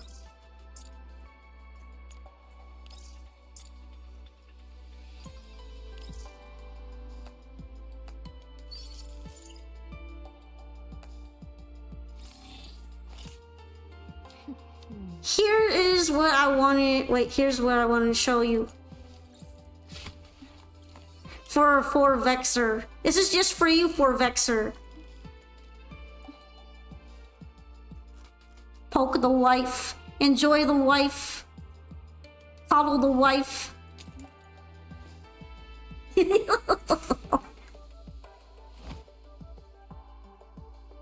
Dying wife. Damn, do a 360.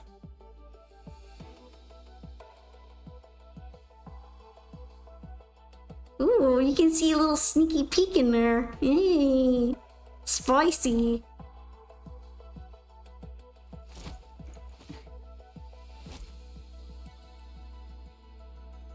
My lord.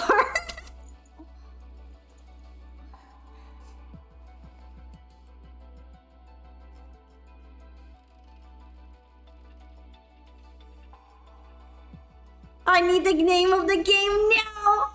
Well, it is part of the stream. It's Girls Frontline 2 Exilium. And this is Diane. I don't think she's gonna be on banner for a little bit, but she should be getting a rerun soon, considering that Macchiato just got her rerun. So maybe if you join in fast enough, you'll be able to get all the materials you need to build a Diane. I now owe you a sub at the end of the month. Well, let me know if you end up liking the game. You can also join my guild.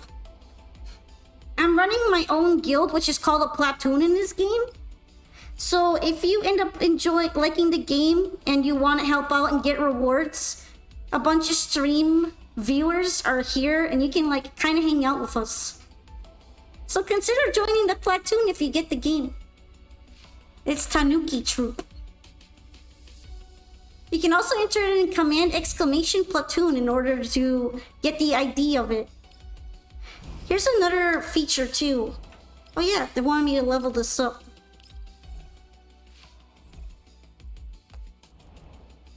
You can get Diane story snippets by going to dormitory and then selecting dolls, which includes Diane here.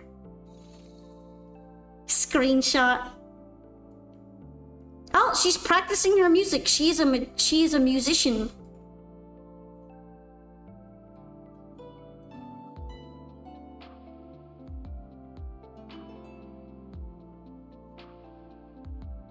The poses can change if you keep visiting. Also, she has her personal records. Does she also have a feet pose? Knowing this game, probably. Let's check out her poses. Oh, reading pose. Ah. You can change the camera, by the way.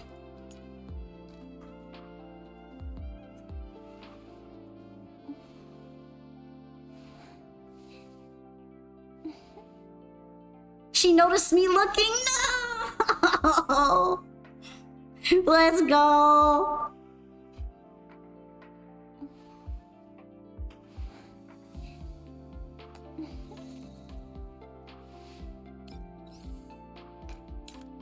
Oh, that one was relaxing. This is Big Eep. You can kind of see the feet over there if you want. Oh, I don't have gazing unlocked. I need to have the alternate outfit. Oh. Oh dear.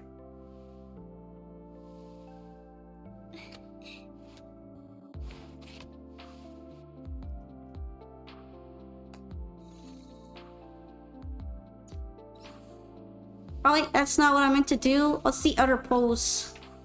Idol. She's having a tea.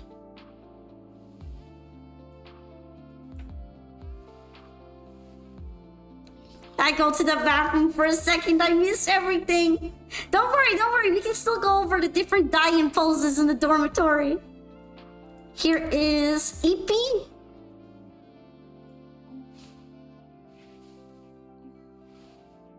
Reading.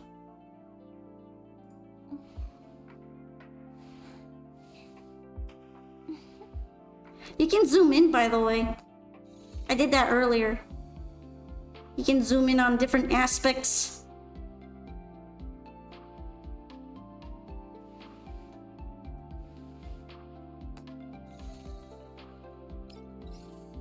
Playing instrument.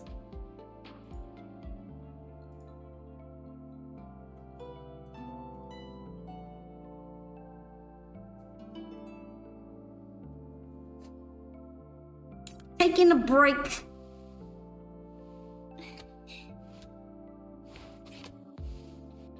Even the hair has physics. Yeah, they worked really hard on it. You can tell they enjoy it. The devs enjoyed making this feature.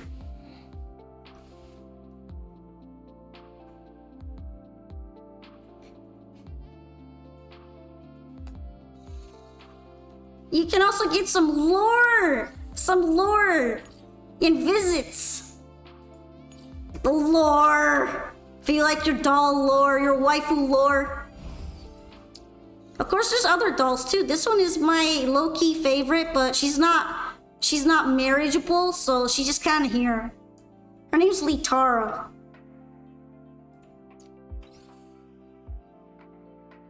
Lore. This is the one I use a lot, Kyungju. She's vibing.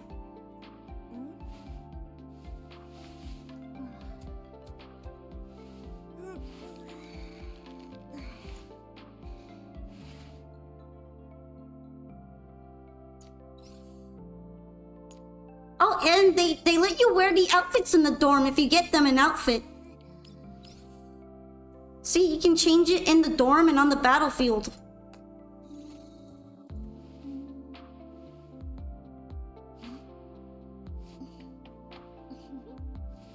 This outfit looks very comfy. That shoulder tap was diabolical. She was stretching her muscles, but yeah. Actually, I wonder if this one has a pose. I don't think it has a special pose, but it is still really nice.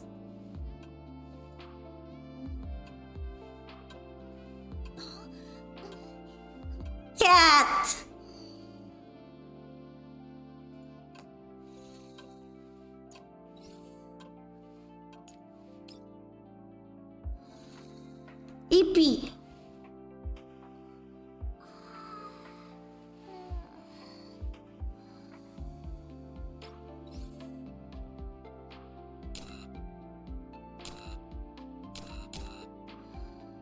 Nickel. I don't have a bunch of them unlocked because I apparently need to level her up.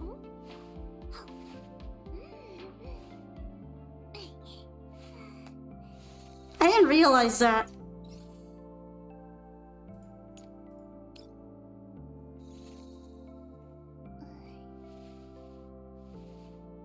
Hello, Lota.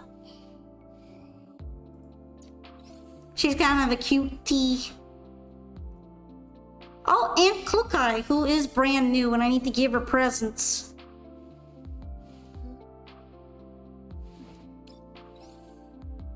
What are we waiting for then? Yeah, let's shout her and whatever. Oh, I don't have anything. I need to find some. Hey, it's another day on the attendance sheet. Let's grab some things.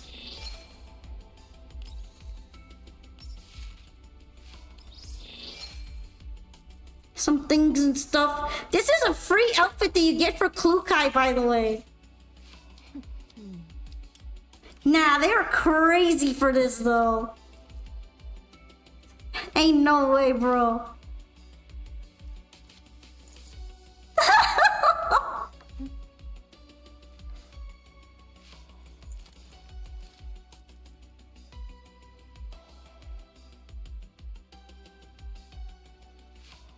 Yeah, she doesn't need anything on the back. She's fine the way she is. She rides bikes like this. She's just built different.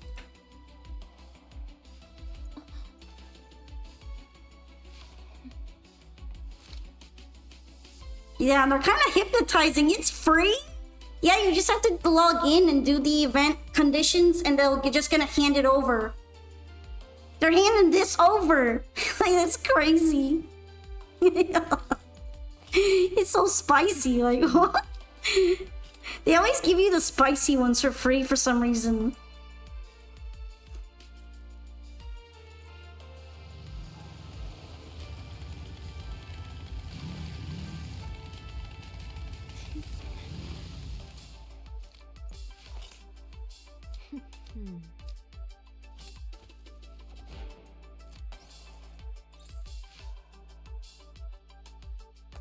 Of course, they have a bunch of other ones in the shop right now. I need to see the bike scene. I know she's gonna have a special scene in the dorm with that. Considering it's free, I'm not sure, because tactical fans will pay to get the better skin. Ah yes, it's very tactical. It's very tactical to be wearing that on your bike. It's extremely important, by the way. It's aerodynamic. Yeah, it's aerodynamic. Very, very important.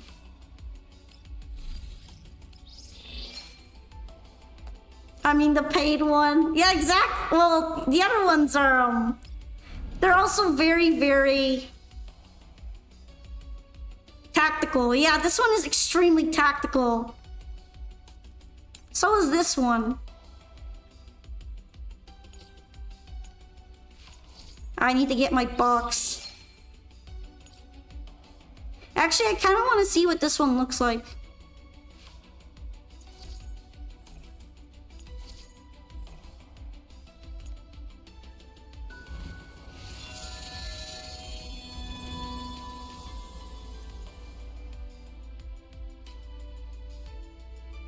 I have to go to Macchiato to see it? Dang.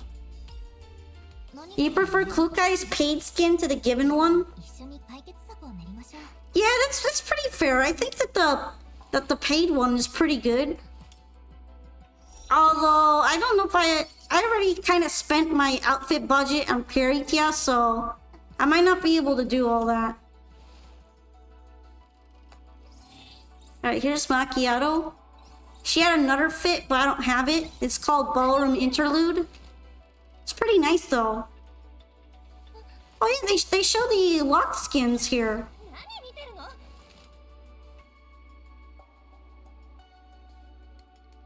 That means they should show Diane skin here too.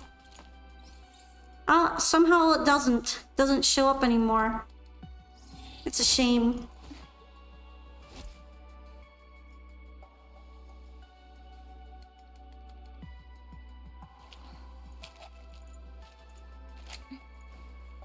The gym fit. They also have a bunch of swimsuits, but I kind of passed on all of them. I also really like Groza's alternate outfit, but I was saving up for something else.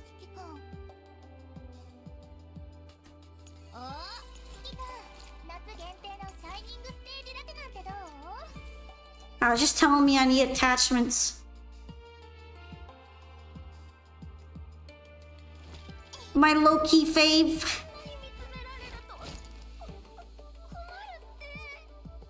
And then the free zesty one.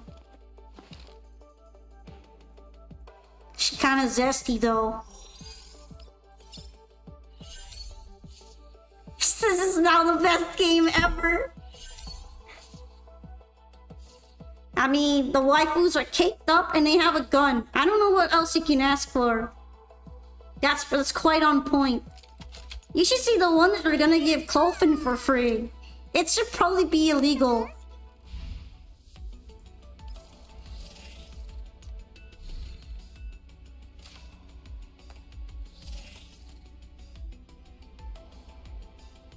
I have some new unlocks now. Let's see. I kind of like it. I fuck with it. Anything else you guys want to see? I don't really have any more story to work on, so I'm probably gonna leave soonish. But I can take any of you through different zones in the game if you're confused about anything or want to know more about it. The only thing missing are male dolls, so we can't have dolls with guns too.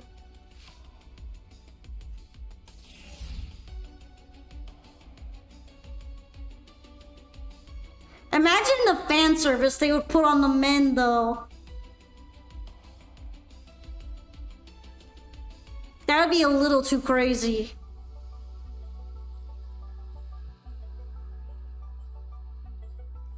I guess this would be the bike scene. This is her training animation, though. No men allowed.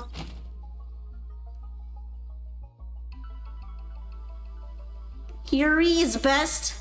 Well, fortunately for you, if you don't want any men in your game, you can play as a female commander. And then the dolls are kind of gonna act a little bit Yuri towards you, so... If it works, right? That's what you want. They used to only have male commander in the first game, but now they have male and female commander.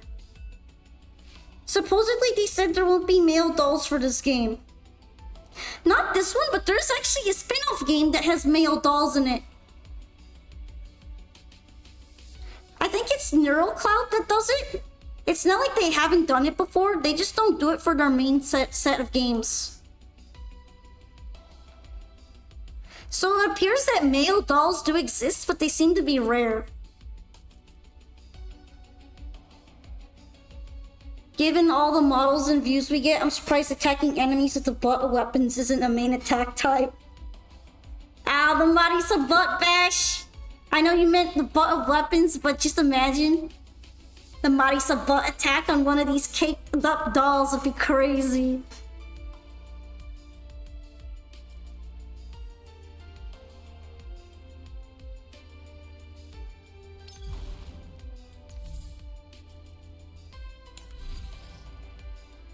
I'm gonna grind attachments and see if I get a better attachment for Klukai.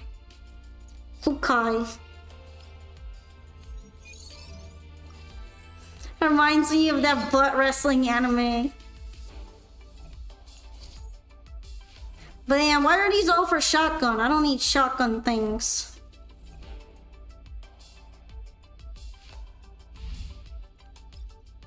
At least not right now. I needed better attachments for Klukai.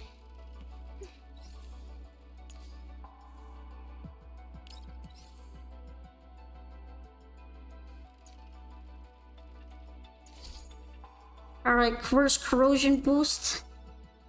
Damn, still don't have any new ones there. That sucks.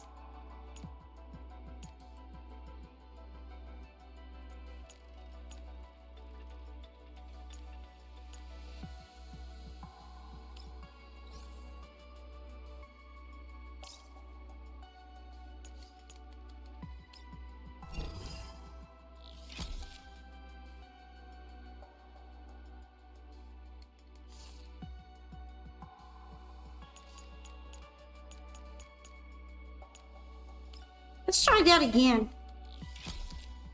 Damn, it's worse. The double attack on it seems pretty good, so I might switch hers. Ew, why does it keep going up in the fence? I don't need that. This is the part that blows. Hi, platformer princess. Hey, welcome in. It keeps giving me defense rolls. That's not what I need. You might play into your love of guns as well. This game is pretty nice if you have appreciation for uncommon guns. And they also do the whole mixing and matching of gun attachments with pretty accurate descriptions, I believe. But yeah, welcome. Wait. I don't wanna change it actually. I'm gonna blow all my Sardis gold and I'm gonna cry. That's the plan. You were playing Infinity, Nikki? How did that go? The gun fetish game? Yeah, that's kind of true if you think about it. It has guns and it has stalking fetish.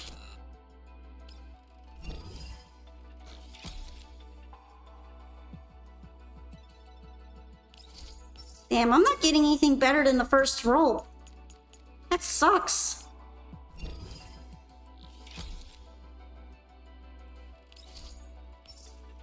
I'm just gonna slap this thing on. This is too much work.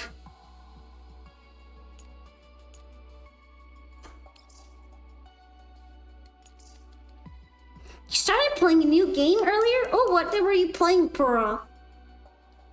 Also, I've seen Infinity Nikki before, but it is kind of confusing to me. It seems to be a game about fashion and collecting outfits, and then you apparently do fights in the outfits.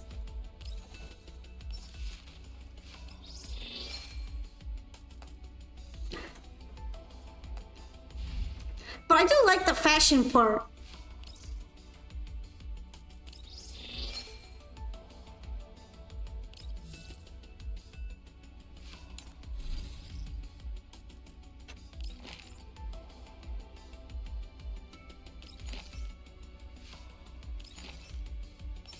It's like Mario. Oh, it's Astro Party. I've heard of it.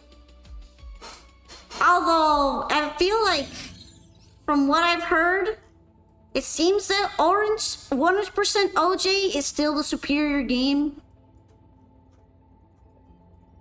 And I would be pretty hard convinced to play a game that isn't on par or better than 100% Orange Juice. That game just does a lot right. Your wife been playing Monster Hunter, which also has the same description as Nikki? That's real. I understand that.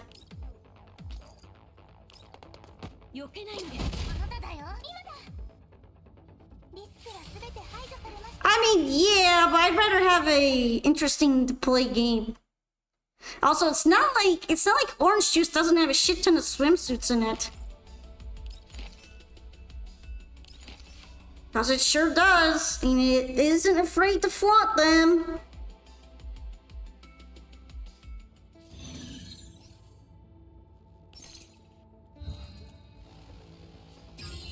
I am bullying Colgate and making her very sad. Because everybody puts out Colgate to bully during this.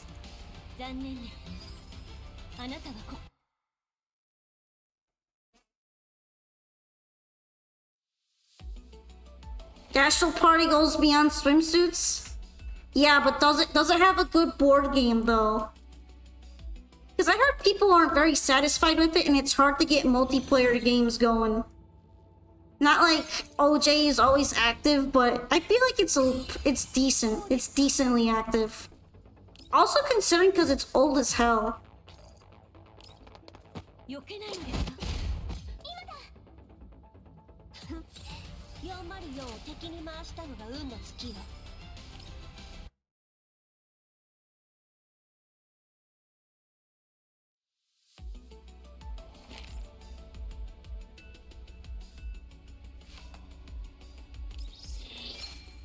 It's actually pretty fun.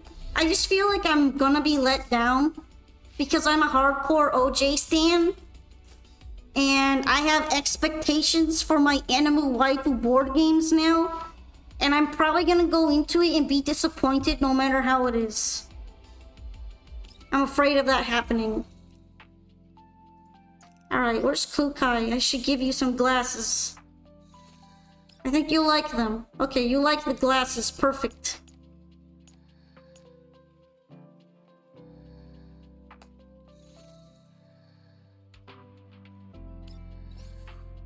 Oh, she does have other ones unlocked. I just don't see them for some reason.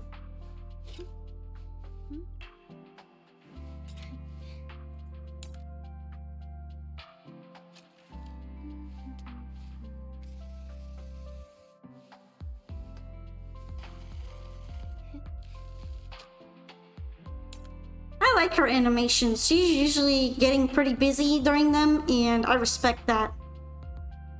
Is she arguing on an internet forum, or is she doom scrolling? That feels like doom scrolling. Are you doom scrolling? Hold on.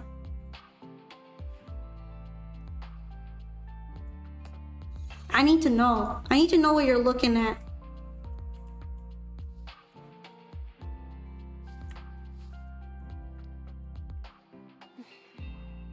You're looking at bike listings? She's looking at bikes? That's not doom scrolling. Maybe she's envious.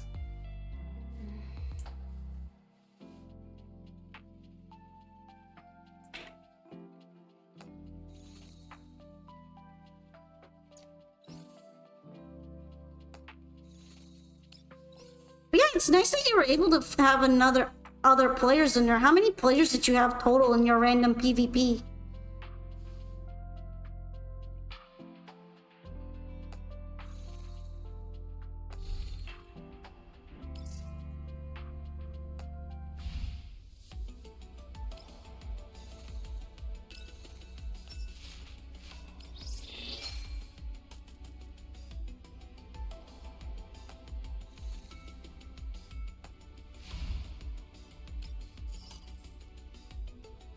Alright, gonna grab these.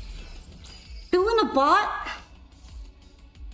So you had 2 people, and it's 4-player game? That's kind of like OJ then. OJ also has 4 players total. It's usually not that hard to get enough players though. Alright, you know what? I'm gonna do the platoon thing real quick, and then I'm probably gonna wrap it up for today. Oh, I have a good question. What is your favorite gameplay mechanic in Astral Party? What is a mechanic that really stands apart from its competing party board games? Or at least stands out to you? Because I don't know if you played the other ones, but I'd be interested to hear about that.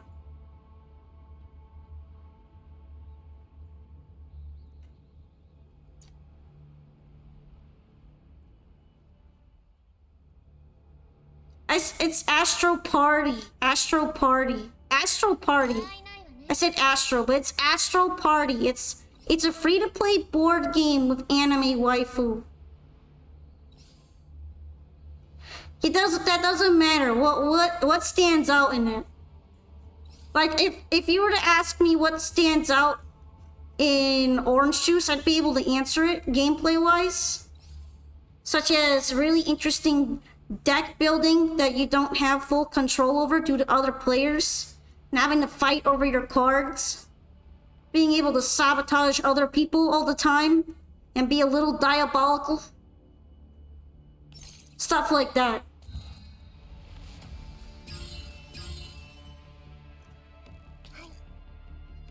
That's why I like OJ. So what are things that you like about Astral Party?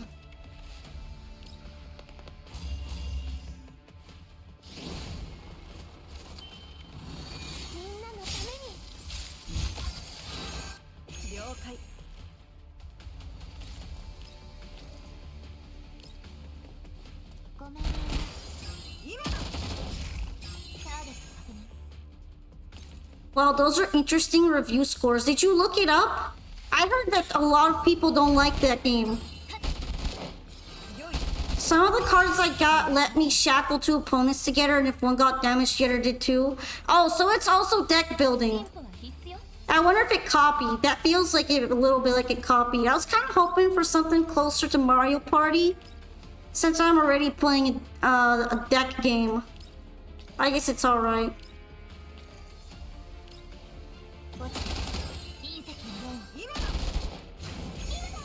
Do they also have goals that all include either gaining wins by fighting or gaining wins by making profit? Well, OJ also gives out random card events all the time. That's not really that unique. I'm like hoping to hear something that I haven't played with before.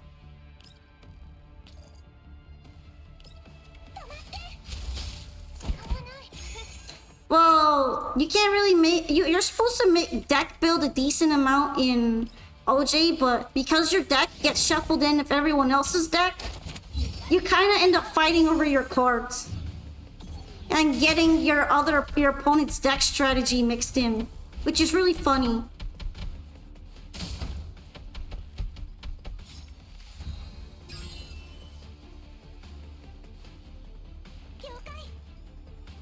And I don't really care about friend codes. Also, that reminds me too much of gacha games, and I'm not sure if I want that in my board game. Then again, since it's a free-to-play game, I guess stuff like that is just par for the course. It's love service.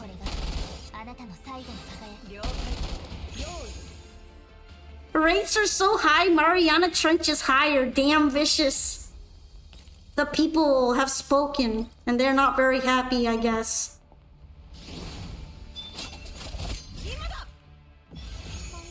You have to go? Okay. Well, thanks for telling me about your Astral Party experience.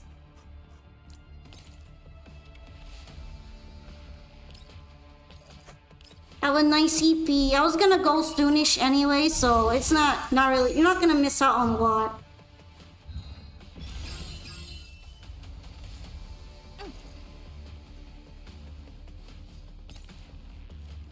Shooty, shooty, shooty.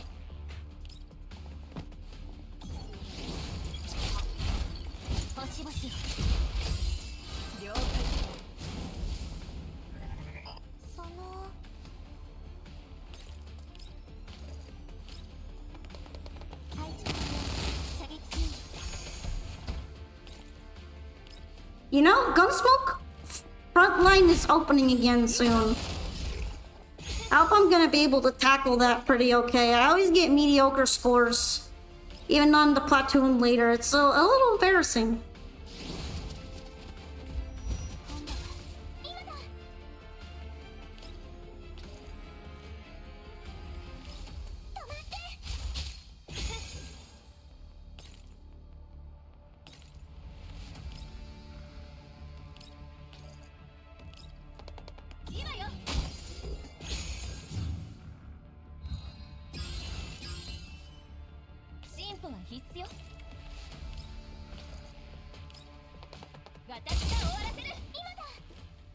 Alright, easy! And apparently it's probably way better for me to do this manually because Otto's terrible. I'm still traumatized by what Otto did last time. made Suomi climb up on a ledge and then made her jump off back pretty much where she started. And then she attacked. Like, what was the whole point of that then?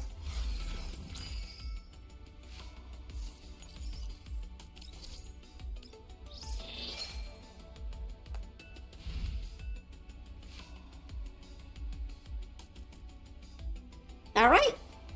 Thank you so much for joining me on the first part of the story time for this new Klukai event. Right now, I think this is gonna be it.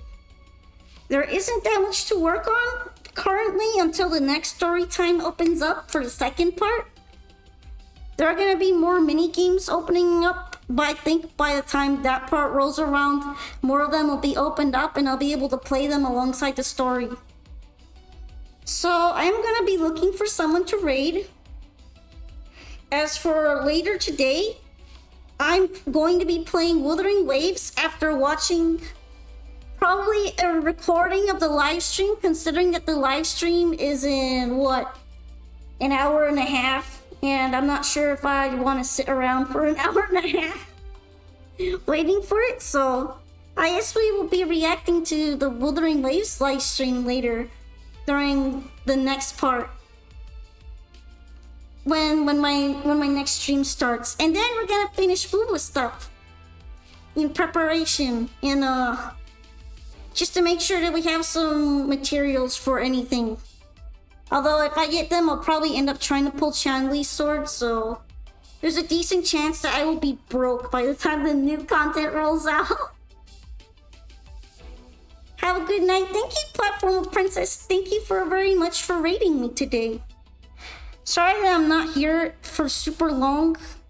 I am feeling a bit tired though, and there isn't a lot to work on, and Girls Frontline left currently open, so I think it's about as good of a time as any.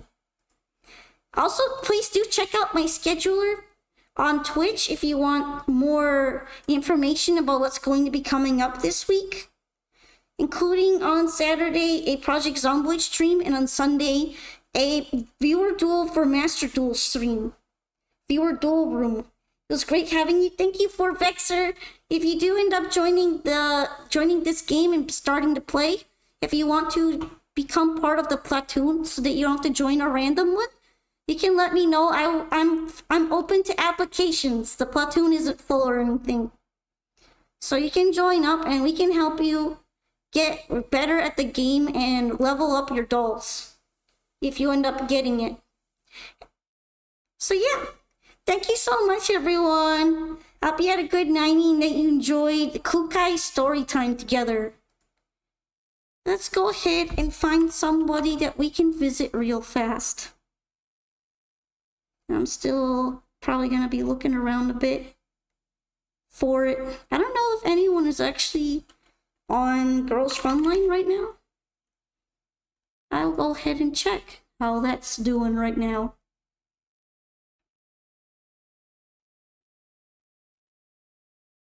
Actually, there are a couple people playing it.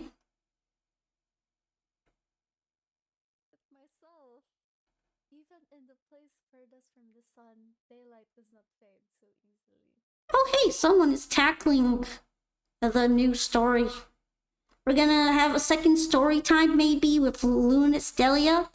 I think it'd be nice to visit this person who's playing Girls Frontline 2 as well. So let's go ahead and jump in there and have a nice time raiding. Also, if you do want to get more frequent updates on what's going on with the stream, you can join the Discord server or check Twitter, although I tend to put more stuff in the server because Twitter is kind of an site right now, so it doesn't even like when I post. It tries to not update it unless I mess with my phone. And that doesn't even post things for me, so it can be pretty annoying to use. So yeah, check out the Discord if that's something you're interested in, especially if you want to join the platoon. Thank you so much and have a great night. Oh, and shoutouts to Platformer Princess and Xriana for the raids. I appreciate it a lot. Thank you. Have a nice night, everyone.